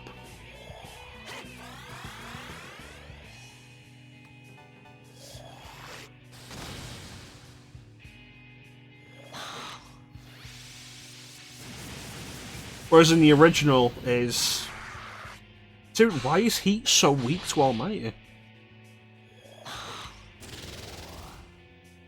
Almighty jerk.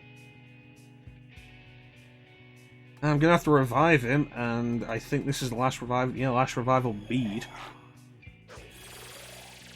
It's kind of cool. Make it stop.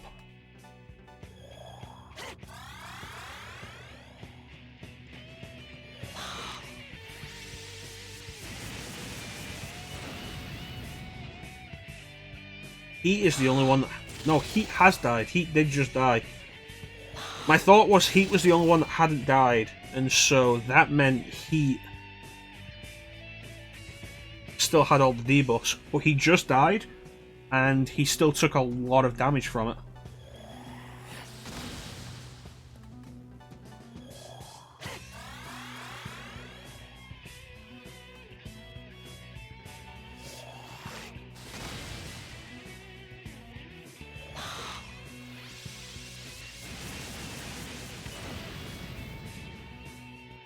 Ugh.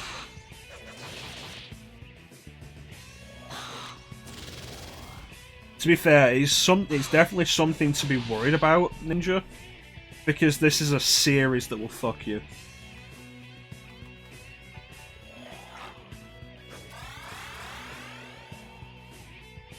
Well, that's what I was thinking. Heat died, so he should have lost the debuffs, but he's still taking more damage than anybody else from the Almighty attacks.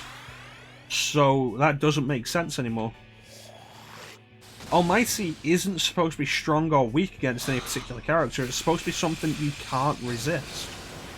There's no resistance to it.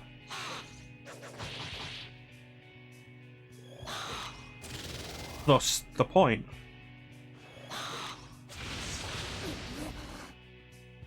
God damn it.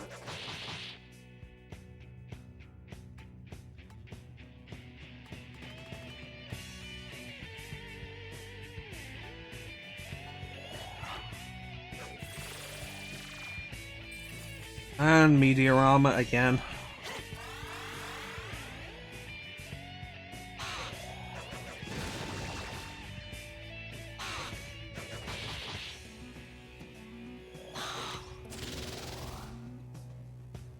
Come on, give me some red numbers. Not quite red enough. Yeah, when it comes down to it, any debuffs that were on Heat should have gone when he died. So why is he still taking so much damage from Almighty? The Almighty's not supposed to be strong against anybody. It's just be something that you can't prevent.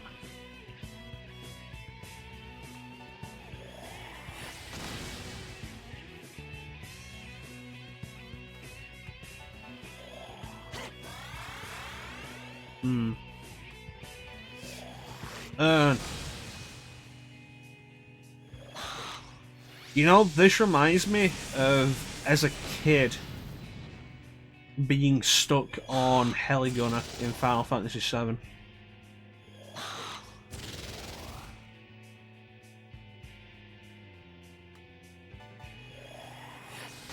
Not because Heligunner was difficult, but because it was the fight 100 Gunner into Heligunner.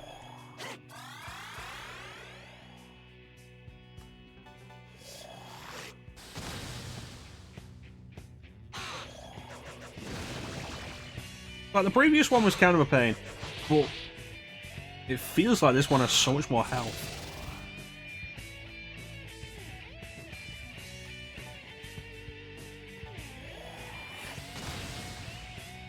Still not on red numbers.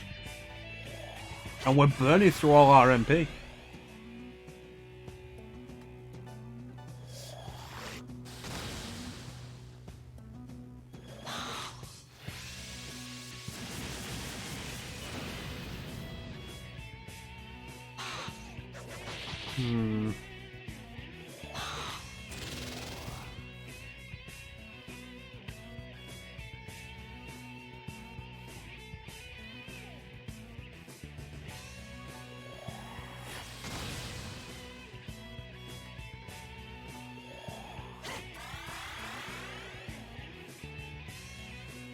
Oh, jeez. The dread of the one area where it was always guaranteed to crash. I feel like I had a game that was scratched and would always crash in one area. I can't remember what it was. And the only thing that's coming to mind is having watched a Let's Play of Resident Evil 4 recently. One of the anecdotes was when they got to the barn where you fight Mendez. One of the dudes says, like, they bought RE4 on the GameCube and the disc was scratched and it always crashed there. That's the only thing that's coming to mind. Red numbers, finally.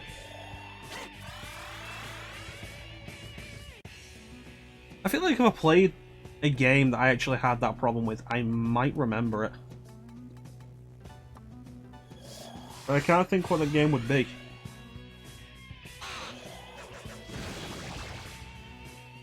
I had trouble for years.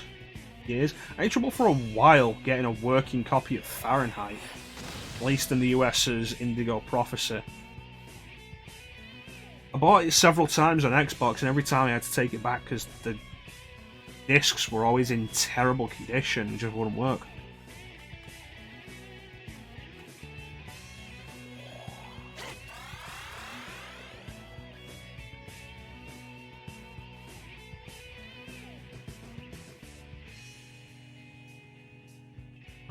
I don't recall having that issue with GameCube games. I mean, aside from that one GameCube game that our brother just outright ruined so it wouldn't play at all.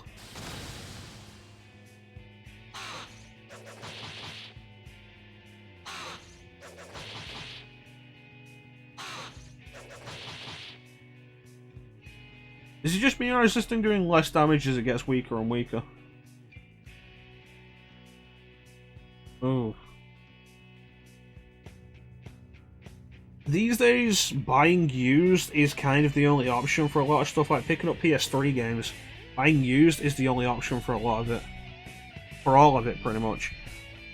The problem is the locations that sell them has drastically decreased. So, I'm at a point now where I just kind of have to take what I can get.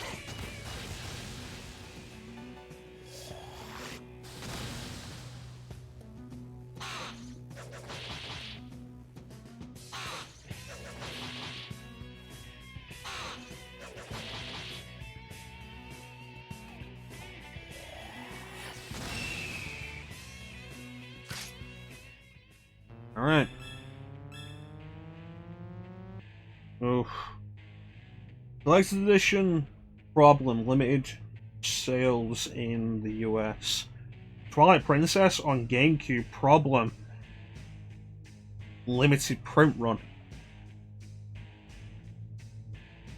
Tales of Symphonia is also kind of rarish. That's a bad trio for that to happen with. Well, at least we didn't have to go back and prepare for that boss. I hope there's a save point there. Yeah.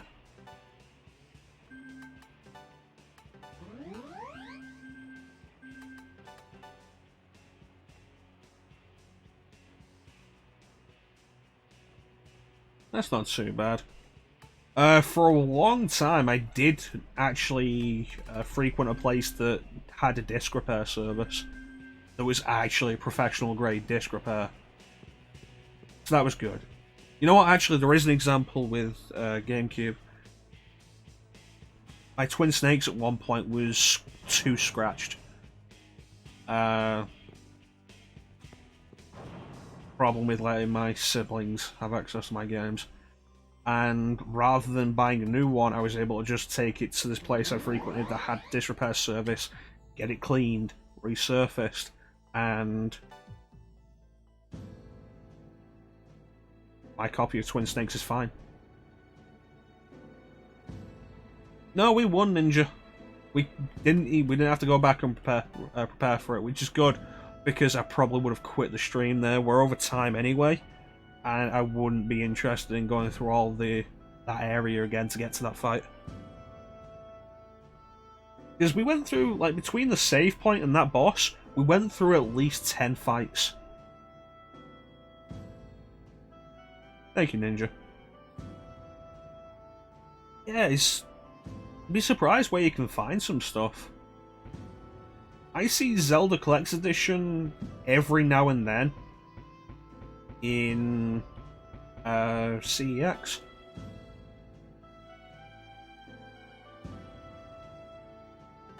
Which is kind of interesting. They don't sell it for as much as you'd think either.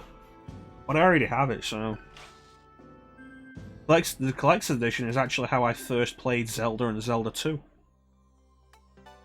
So that's a thing. It was a good price. I'm not at liberty to discuss that, Ninja.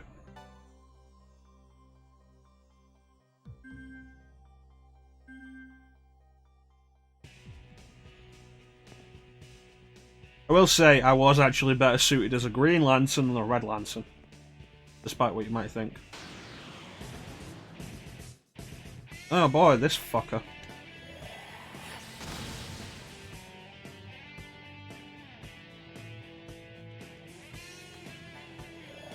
So it's a good thing you cut your foot open.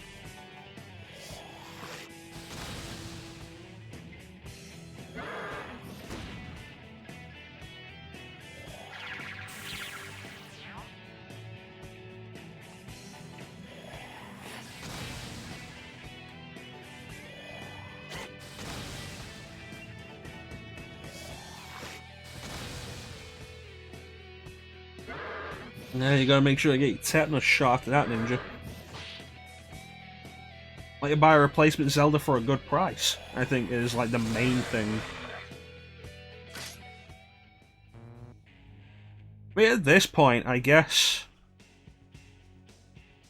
the Collector's Edition of Zelda on GameCube is mostly just a case of collection. Because it's arguably the worst way to play everything on there. Like, Majora's Mask on there is glitchy as hell. Ocarina on there isn't great. And do you want to play Zelda or Zelda 2 with the GameCube D-pad?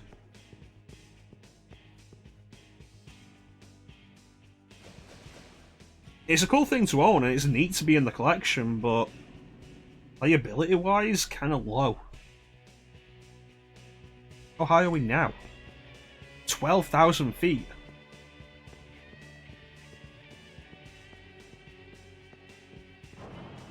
I feel like we're going to be here forever.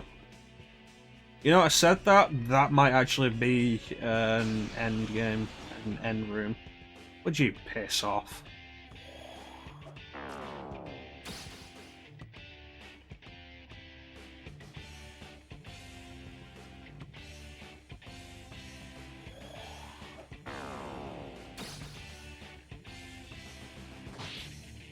Ooh.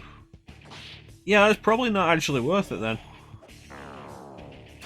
Like, if it was just a cut that was like, yeah, no, I need to be off my foot for a few days to let it heal. Sure. Oh, that's probably not worth it.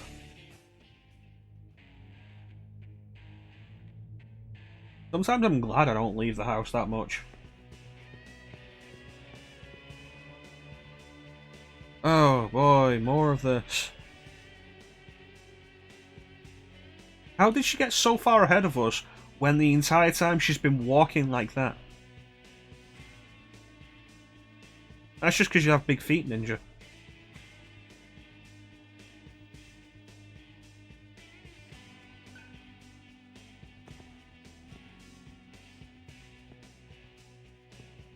Well, this has to go somewhere.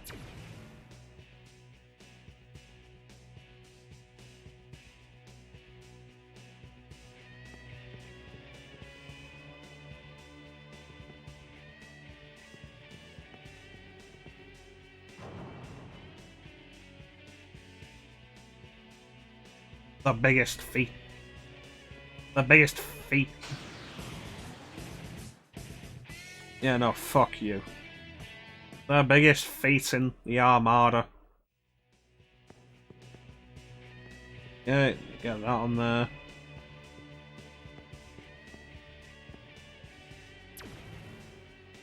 Yeah, that doesn't lead us anywhere.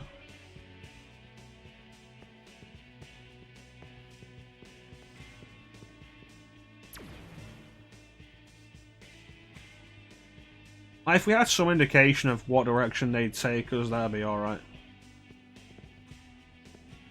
There's a fucking item there and I just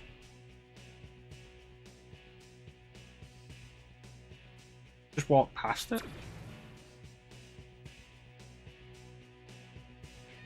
Oof. Yeah, no, the cold.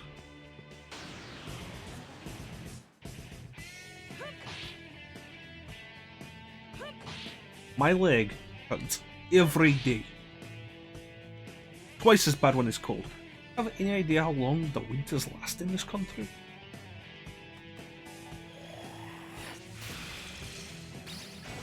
Didn't even figure out where that's from.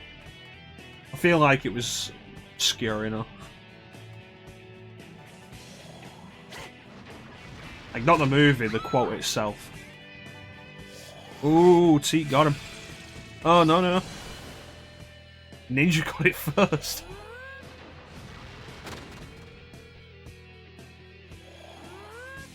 Good work to both of you.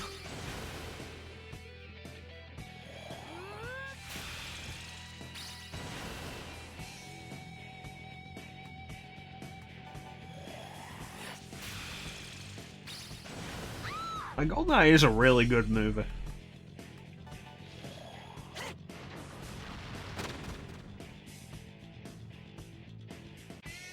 Actually, yeah, but you followed up with a quote that said you knew exactly which scene and everything that was going on. You can't undercut yourself like that, T. Like, you've got to be more aware of that shit. Like, yeah, Teat got the movie, but you proved you knew exactly what was going on by following up with the next line.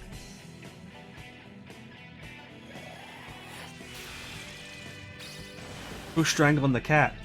Strangling the cat?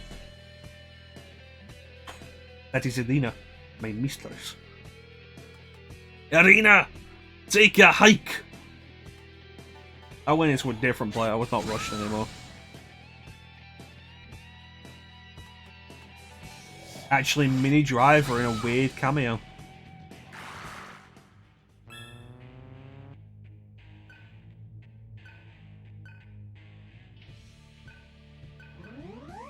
I haven't watched GoldenEye in a while.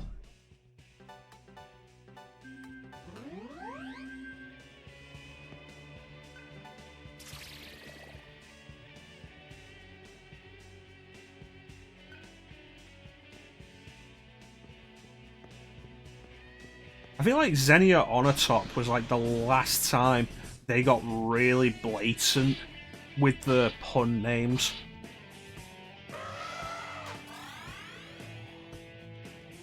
Yeah, I think we actually can't go back to a save. We can't go back to the last save point where we're at.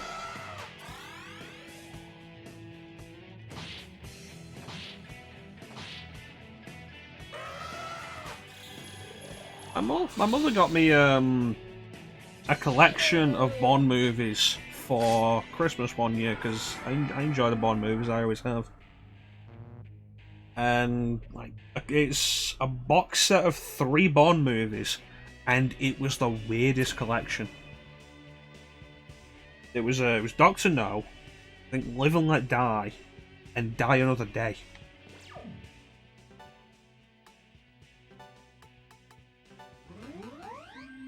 Yeah, I don't think from this position, no, we can't go back to the last save point. We fell down a hole. Come on, your ass is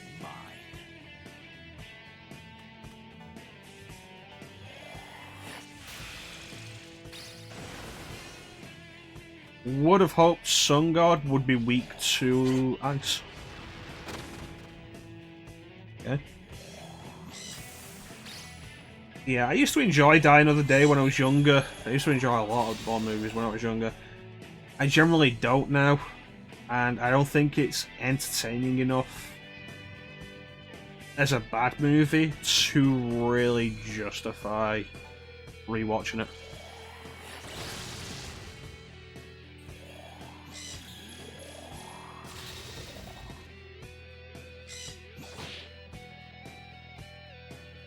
Which quote, Chanson? I missed something. Just keep doing ice. Oh, fair enough. I thought we were talking about a Bond quote that I'd missed.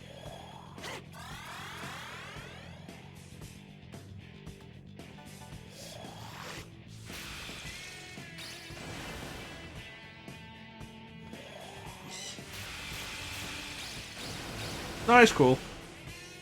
No ninja. Than me. Die Another Day is the little bits Die Another Day does as the send up to it being the 40th anniversary.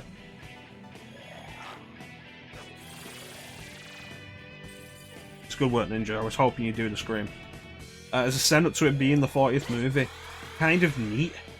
As a movie itself, it's not that good.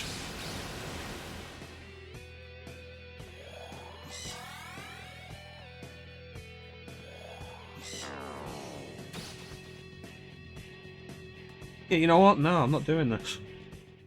You're gonna fully heal yourself, fuck off. Ick.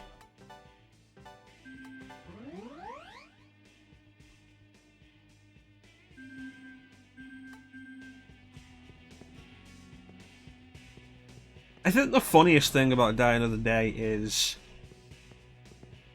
they wanted to give Halle Berry a spin-off. Oh hey, a save point. Behind 3 fake walls.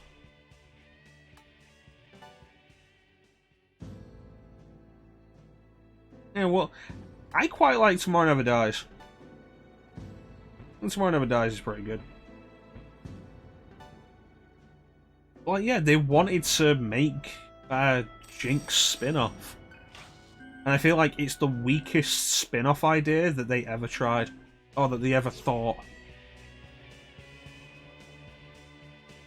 Like, they wanted to do a spin-off with Michelle Yeoh's character in Tomorrow Never Dies, and I feel like that was way more reasonable.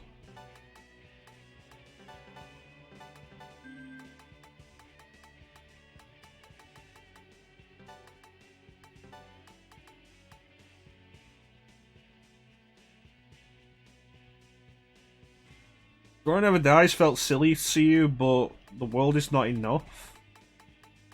With its terrorist that doesn't feel pain. Didn't. Hell, if anything, you could argue Tomorrow Never Dies works better in this day and age.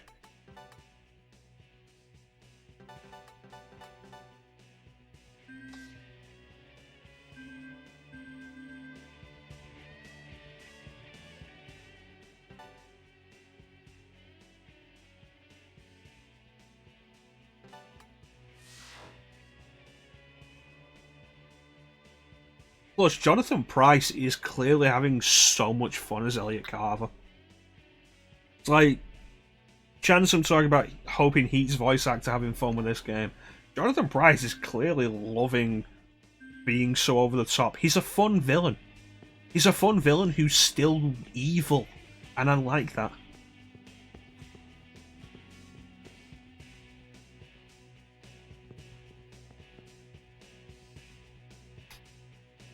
I think probably one of the biggest problems Tomorrow Never Dies has is its henchman. The henchman is really bland. I just fought you, I'm not doing this again. How much health you had, I'm not doing you again as a regular fight. You still have 3 turns, for God's sake.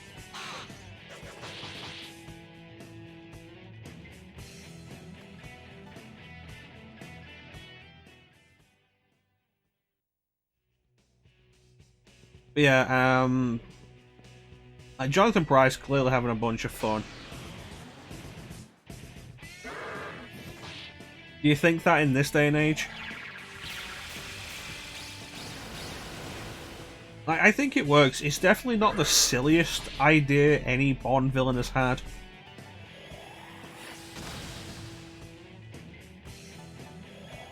And Jonathan Pryce is a good villain. He's clearly having a lot of fun with it, but he's still great at being evil. It's like how you go back and rewatch A View to a Kill, and the movie's bad. It's got problems, but Grace Jones is pretty entertaining, and Christopher Walken as Zorin is like one of the best parts. The motive in Die Another Day was, I think, specifically about the demilitarized zone between North and South Korea.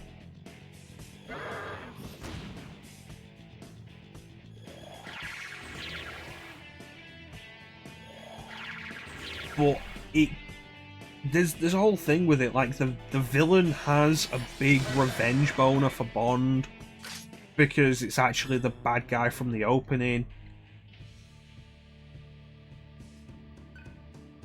And he's got a laser satellite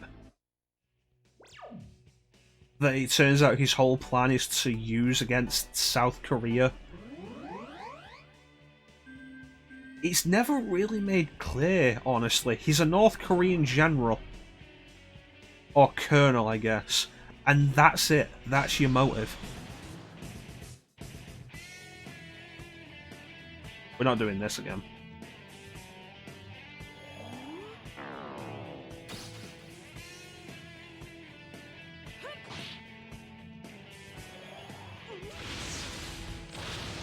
Like, you try and figure it out, and the main motive feels like revenge against Bond, but that is rarely ever made into a thing.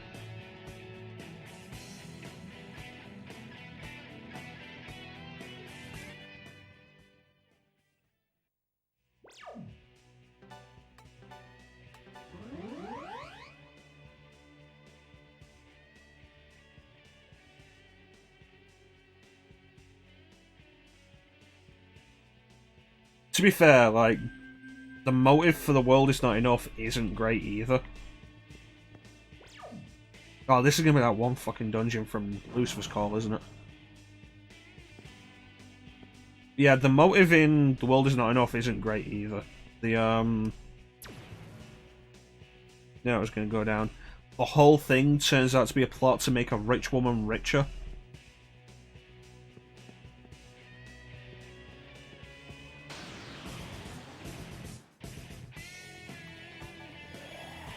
I really like Robert Carlyle as an actor. I think we may have discussed this during the Lords of Shadow games. But The World Is Not Enough wastes him. To be fair, Garbage did a really good song. Yeah, Valentine returning was good. Robbie Coltrane's usually great. Valentin Zukovsky.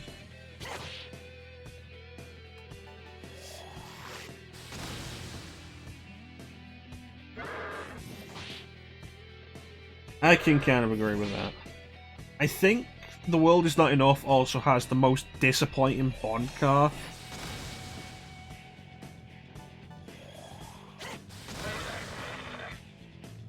Oh, Denise Richards is a scientist. She's a scientist.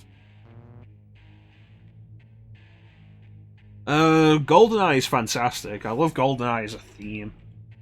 Golden Eye, I found his weakness. Golden Eye, he'll do what I please. There's like 2 turns on point there. Sheryl Crow doing Tomorrow Never Dies is pretty good. Garbage doing The World Is Not Enough is also solid. I never hated Madonna doing Die Another Day. To be fair, I don't think I know all the lyrics to GoldenEye. But I made a kiss while bringing him to his knees.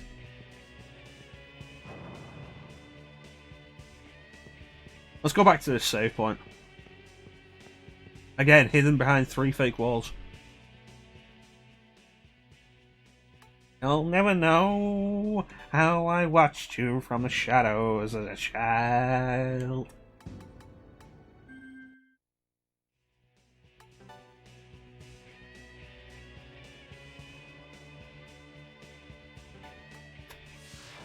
We should do just like a marathon of Bond games at some point. Question there is like, which version of World Is Not Enough do I do? Or do I just skip Tomorrow Never Dies and do both versions of The World Is Not Enough?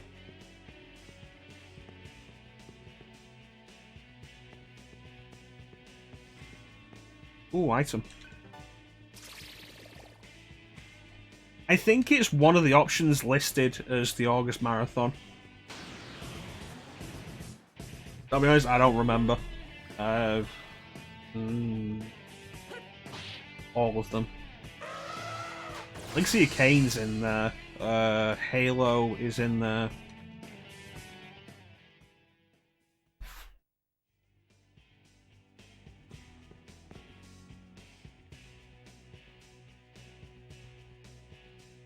I put Broken Sword in there. The Arkham games, Metal Gear Solid, Sonic, Metal Gear Solid, Arkham. Metal Gear Solid, Arkham, Halo, Broken Sword, Legacy of Kain, Bond games. I'm pretty sure they were it. It was nice of Argilla to do the backward pirouette, even though she was asleep.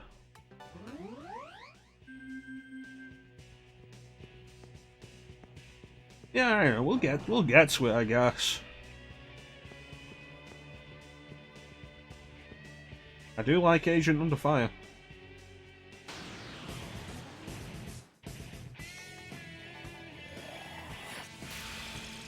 Sleep dancing.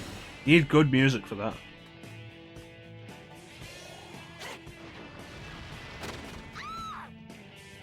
Nice.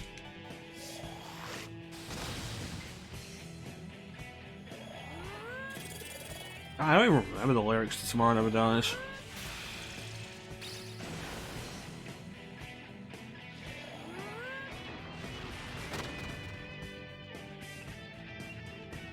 This game does have good music. It's one of the main things you have to really consider with an RPG, not just the battle system in general, since you're going to spend so much time with it, but the battle music.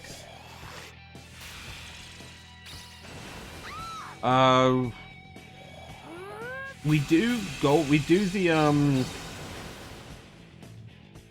the Bond game marathon. It starts with GoldenEye on Nintendo 64 and probably does go up to some of the Activision games.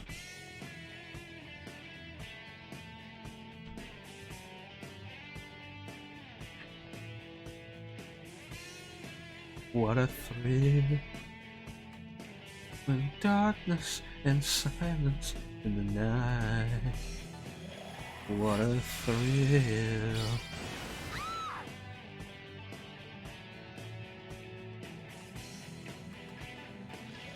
Probably should rewatch Tomorrow Never Dies.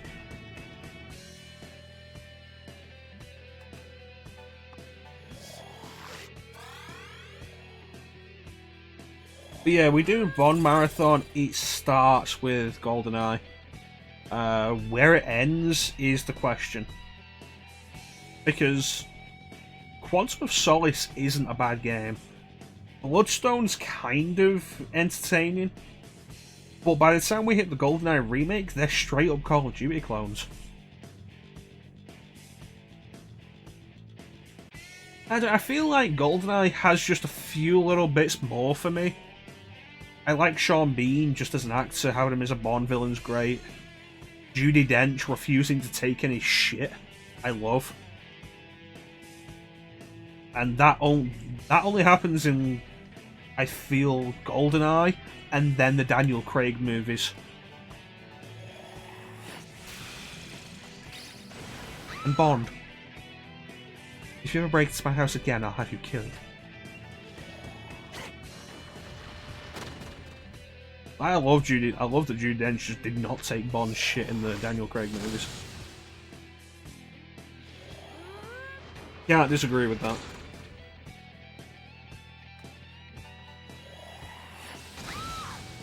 I'm kind of surprised Isabella Scorpuro? I think is how you pronounce it, who played Natalia. I'm kind of surprised she never went on to do anything else, as far as I'm aware.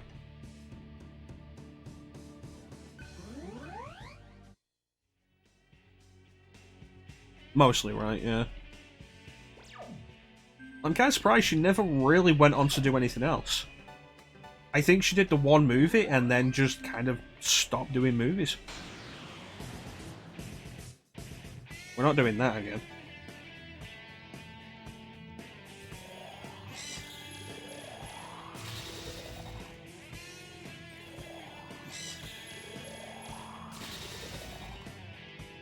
Some stuff.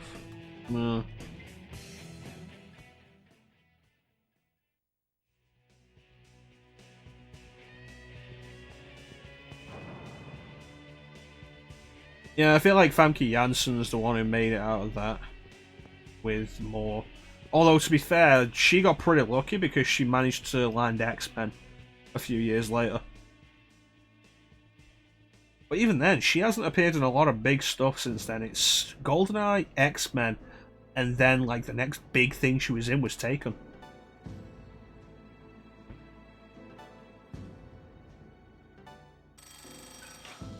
So that was Zan, Zio,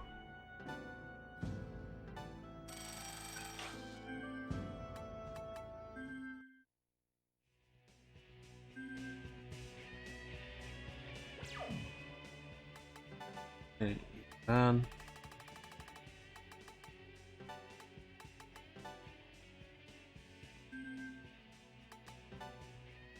Zio,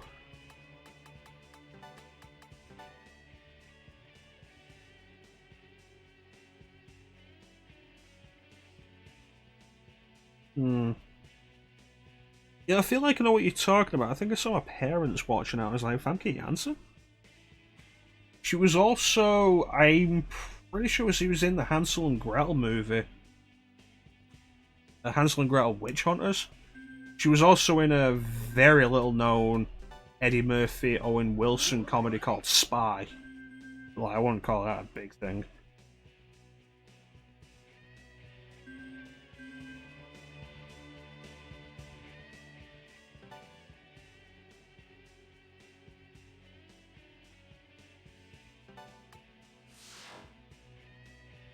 That might be it.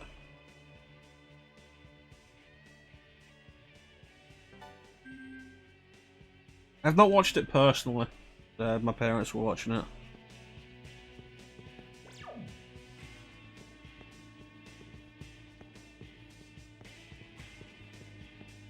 Wrong way. Not dealing with you. God damn it.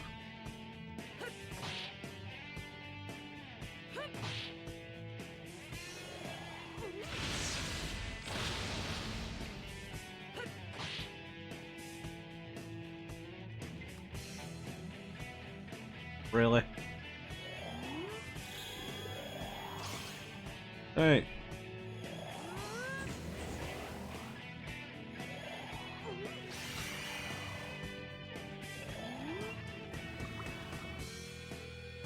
Oh. It's almost midnight. I think we'll call it the next save point.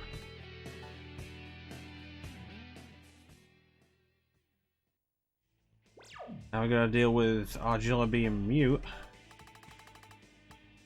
It's weird how few shops we come across in this game. At least we're making progress tonight.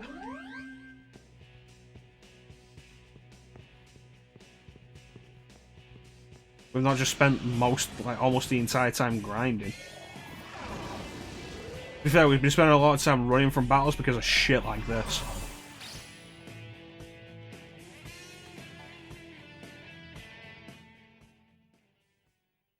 It really doesn't feel worth it to fight a lot of these enemies.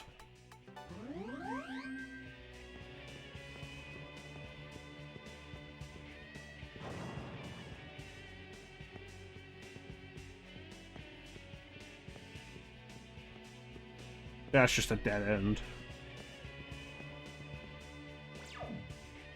It is marked as a wall.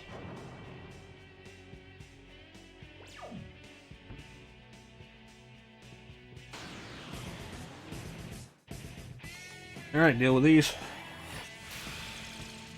But yeah, like, as the Bond games went to Activision, and like EA put out some solid Bond games. The World Is Not Enough on PlayStation is a game I always enjoyed. Tomorrow Never Dies wasn't great. Yeah, the Warp Dungeon.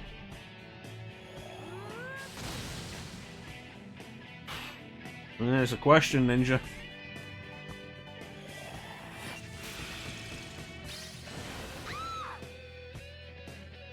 Last main thing is to deal with the Karma Temple. But the question becomes, how big is the Karma Temple? It feels like it's been the length of like 2 dungeons so far. Yeah, the Warp Dungeon.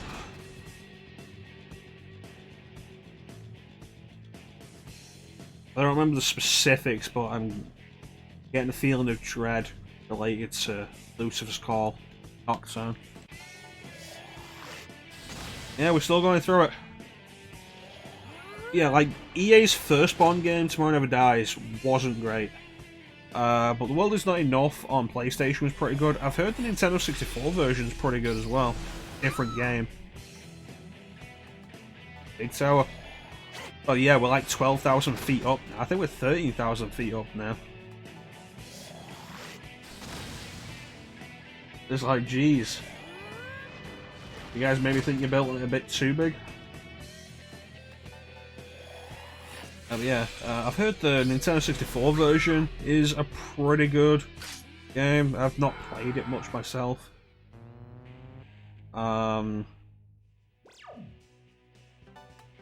Agent Under Fire is solid. I like Nightfire. Everything or Nothing's a lot of fun. I think the biggest dud EA had with the Bond license, like, if we don't count stuff like 007 Racing or GoldenEye Rogue Agent, which chances are someone's forgotten. Like, if we don't count those, the biggest dud they had was From Russia With Love. It wasn't that good. Don't worry, Ninja, I'm running from fights that I don't want to do to make it quicker. Not the game, just so I don't have to deal with these fights. Makes everything quicker. Makes my life quicker.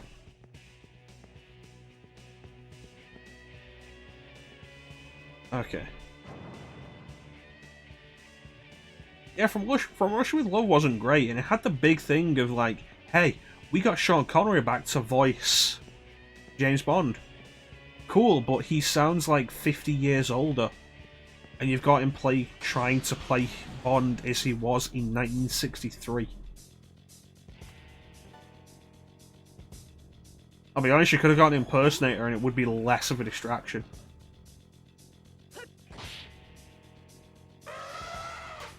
And then Activision got the rights, so... What did they do? Quantum of Solace happened. And Quantum of Solace is mostly actually a Casino Royale game.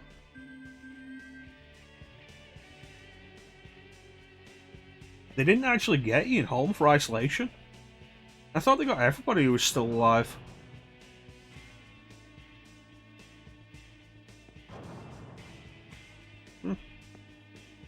God, did you see the impersonator that they got for Schwarzenegger for Mortal Kombat 11? Like, the worst part about that being that... There we go, I knew that was going to happen. The worst part about that whole thing being that it was Schwarzenegger's recommended impersonator. Schwarzenegger chose him himself. And he sounds nothing like him.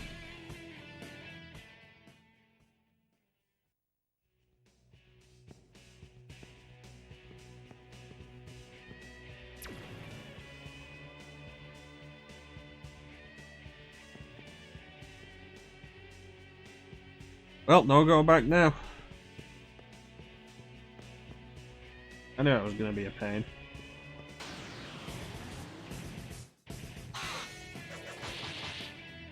Really not. He doesn't sound at all like him.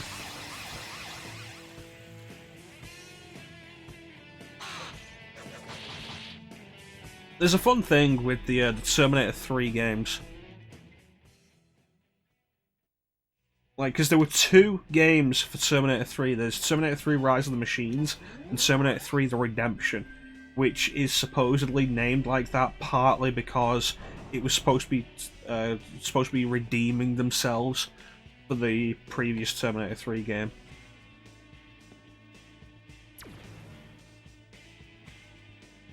Trying to do a half-assed impression.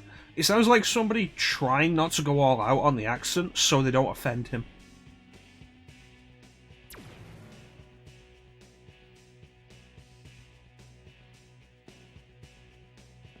Oh hey, hidden save point.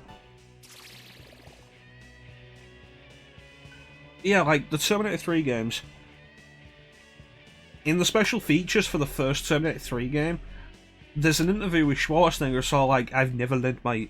I can't do his fucking accent. I've never lent my voice to a game, my voice or a likeness to a game before because they just couldn't get it right. But now I have, because this game gets it right. It looks like me, and it's me doing the voice.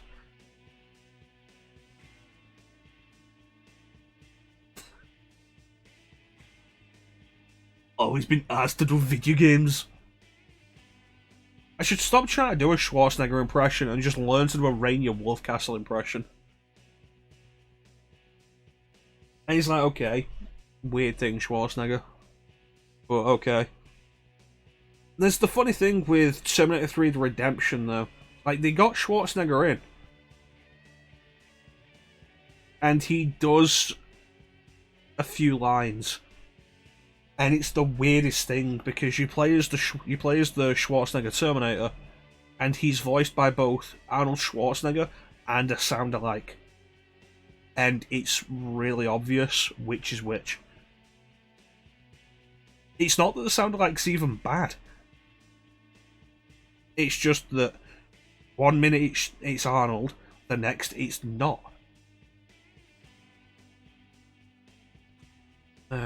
I think we're going to call it there with this hidden save point, so I can come back to this on Sunday and be angry at myself for leaving this in a teleport maze. Terminator 3 The Redemption isn't a bad game. Its biggest problem is the levels are long and there are no checkpoints in them. Like, you'll spend like 20-30 minutes doing the first level, then you'll die, and it'll load you back at the start of the level, and it's like, what the fuck? Yeah, it's cool. Thanks for joining us, Chansum. Let me see if there's anybody online for us to raid.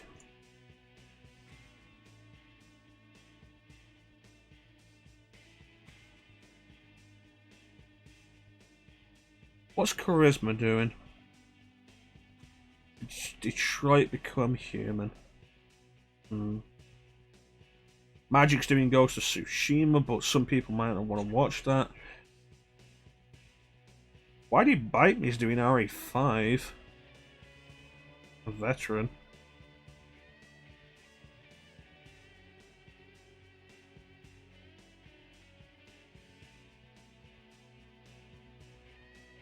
Well, how do you know she's a witch? She turned me into a newt.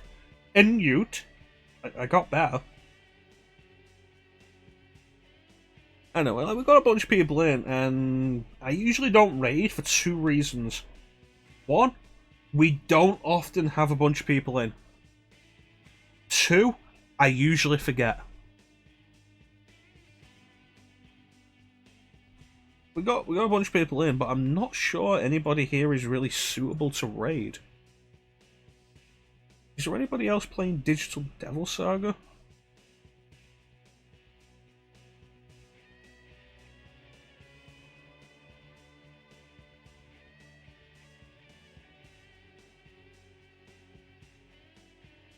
There is one other person on Twitch playing Digital Devil Saga, but they are Spanish. That's a shame. They have a nice setup for it, though.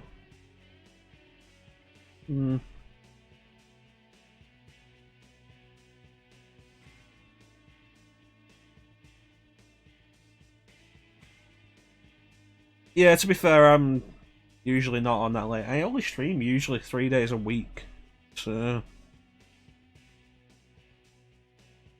So you got all these people who get some... No, Teek's just gone live. I wonder why.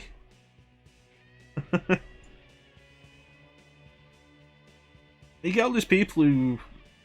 Because like, I know a bunch of people who started streaming very recently, just since lockdown started, and they've got a lot of followers so fast. And like, okay, it took me almost a year to hit the 50 followers, and these people did it in under a month. And it's like, why is that? Probably partly because they stream like every day, and I stream 3 days a week. Some people don't get as burnt out as I do. I need to stop doing that. Alright, so what is Teek playing? Teek, it said Teek is live, but Teek has not popped up. Where is Teek? Where is Teek on my follower list? There he is. What's Teek playing? Should we raid Teek? Teek has more followers. No, he's streaming ukulele. No, we're not going to raid Teek. We only raid people who play good games.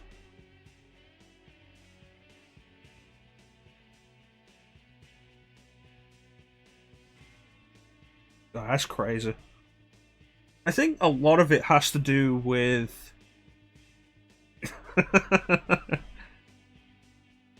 I don't know. Honestly, Teek, we will probably raid you. One day. In a few minutes. When I wrap up. You keep playing ukulele, and maybe, if you're a good boy, you'll get a raid. Yeah, it's like... Part of the whole thing is probably down to streaming a regular category repeatedly. Like, the people I'm thinking of very regularly stream Resident Evil. And Resident Evil always has a big following. And streaming that every day, you'll pull people in. And I'm over here like 3 days a week streaming some niche shit that who the fuck knows is gonna come in.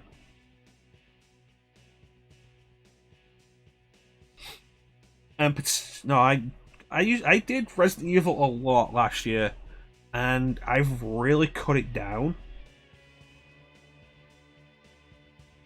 Because I want to do other stuff. I want to expand and do more stuff. Like, here's the fun plot twist with Digital Devil Saga. I've never done Digital Devil Saga 2. So we're working our way to that.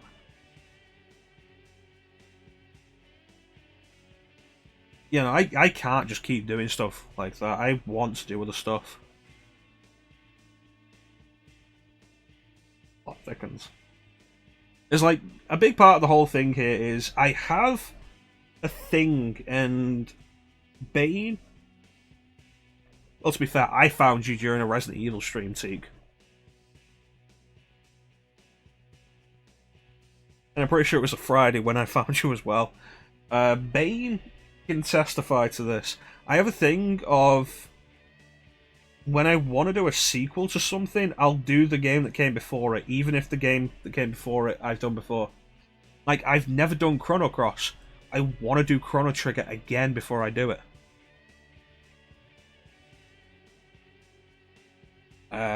I wanted to do Bayonetta 1 before I did Bayonetta 2, and I did. I did Bayonetta 1 again before I did Bayonetta 2. I've not done Final Fantasy X 2. I've been meaning to do Final Fantasy X since the HD version came out, so I can get to 10 2. I did Chrono Trigger. You can deal with that.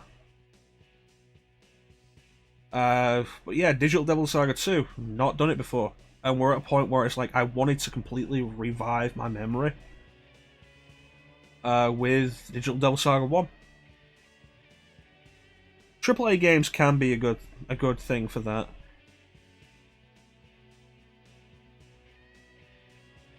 Xillia 2 does try and catch a bunch. Because I did Xillia 2 not long after I actually finished the first one.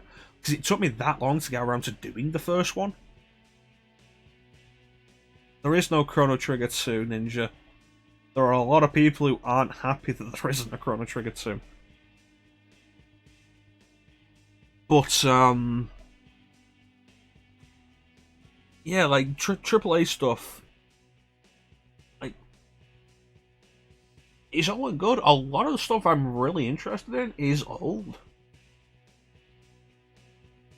And it's kind of a thing with a lot of the game industry.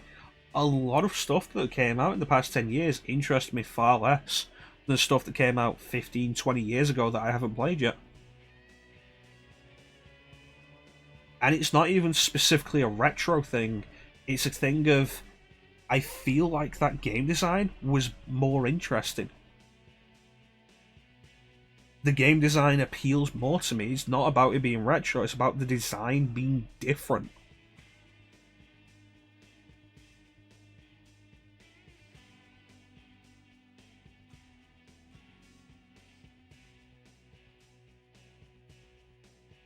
You know, Teek's actually live now playing ukulele.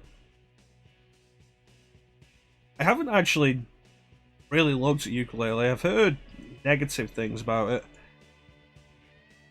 And the main thing I saw about it was all like, it works too hard to try and recapture Banjo-Kazooie nostalgia. It's like, I don't have that nostalgia, so... But yeah, I don't know.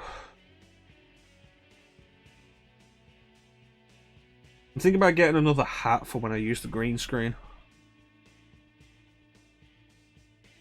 This hat has too much green on it.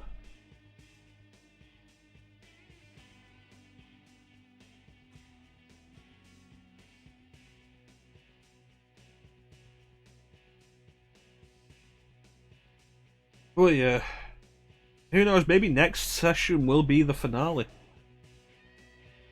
How much longer can the Karma Temple possibly go?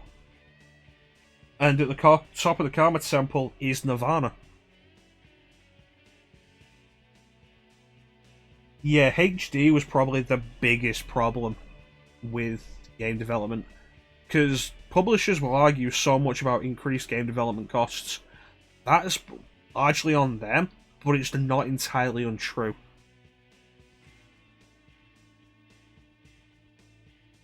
And, like, for the most part, a lot of series just weren't as interesting after that. Final Fantasy is still trying to recapture what it was. And they came out and said, yeah, we didn't know what to do with HD. HD was a problem. Yeah, I think more so than HD, the biggest problem with the industry was online connectivity. When they could start selling you pieces of the game. When they could start making money out of having... They could start making money after having sold you the game.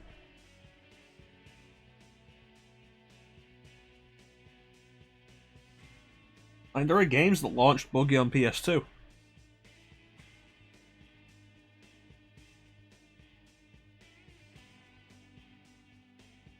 There were games that launched buggy on PS2, and then that'd be it. What could you do with it? There are some rare cases of pre-HD era where a game would launch as kind of a mess, and then they would redo it. There'd be another version released. Like, you can look at a bunch of PS1 games, and there are multiple releases of the same game. Some of them don't really have any differences, some of them do. Like, the original Crash Bandicoot 2 doesn't have analog support, but if you get the Platinum version, the Greatest Hits version, it has analog support added in.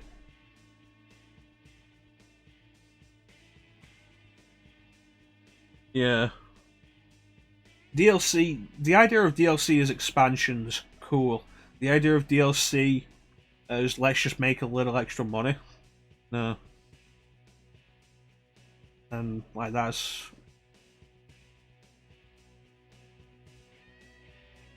But we're rambling. And I should always be aware of when I'm rambling. We've probably been on this screen for over 10 minutes now. And that's definitely when I know it's time to shut up and call it. I want to thank everybody who joined today's stream. Thank you so much for the support, I always really appreciate it. A big special thank you to everybody who joined the chat. That's, I think Bane? That's a good quote. I like that quote. But being a bitch and kill your wife. Bane was here, I forget if he actually chatted. Thank you to Bane. Ninja, Teak, Amanda popped in, Star popped in. Chanson for joining us once again, thank you so much for all of that. Everybody who joined the chat, if I've got your name, I apologise. I really should just start writing down everybody who pops in.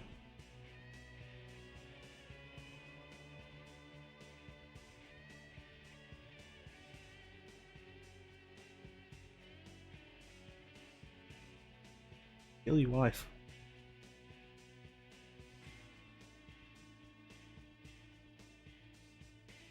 You played Manhunt. Use a plastic bag. Manhunt showed you how to do it. Kill your wife. Do it. Do it. Oh, this isn't really subliminal messaging. Subliminal messaging would be if occasionally, like, or for a frame, it just pops up, kill your wife. This is more like just outright blatant messaging. Kill your wife. Do it.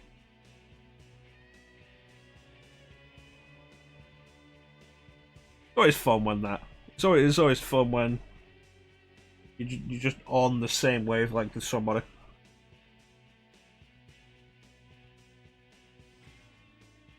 To be fair, Ninja, people have killed people over less. I feel like, you look it up, you can probably find somebody said to kill somebody on the internet. And somebody who had no idea who that... Somebody who that person didn't know existed decided, yeah, no, I'll go and do it. Yeah. Yeah, we'll be back 8 PM Greenwich Mean Time GMT on Sunday with more Digital Devil Saga.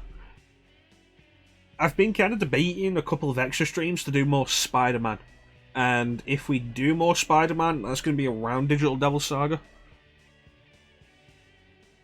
No, we already had that one a minute ago.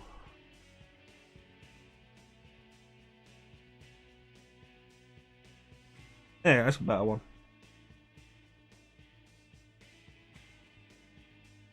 Yeah.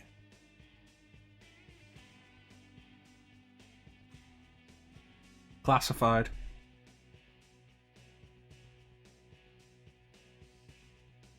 The only thing I'm legally allowed to tell you is it does not involve moon bears, and you shouldn't think about moon bears. There are no bears on the moon. There is no war in Ba Sing Se.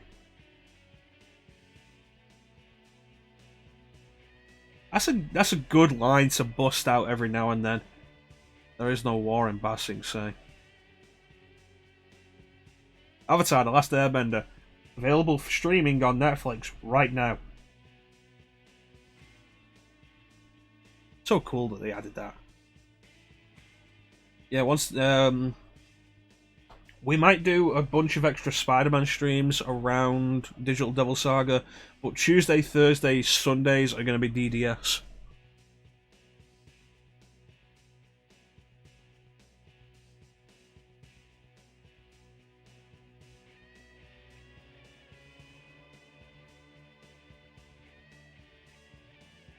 I can't think of a joke for that. Yeah, Avatar: The Last Airbender, I would argue, is like the best cartoon. One of the best series I've ever seen. So good. I feel like calling it a cartoon kind of undersells it, because a lot of people are still of the mindset that a cartoon is for kids, and thus can't do like high-level storytelling. But fuck, I've seen critically acclaimed series that didn't do shit as well as Avatar: The Last Airbender. It's fantastic. One of the few things I would say, like, all the hype is justified. One of the very few things. Well, that's the thing. Stuff like Batman the Animated Series is aimed at kids, but it's written very maturely. Kids aren't idiots, and you don't have to dumb things down for them.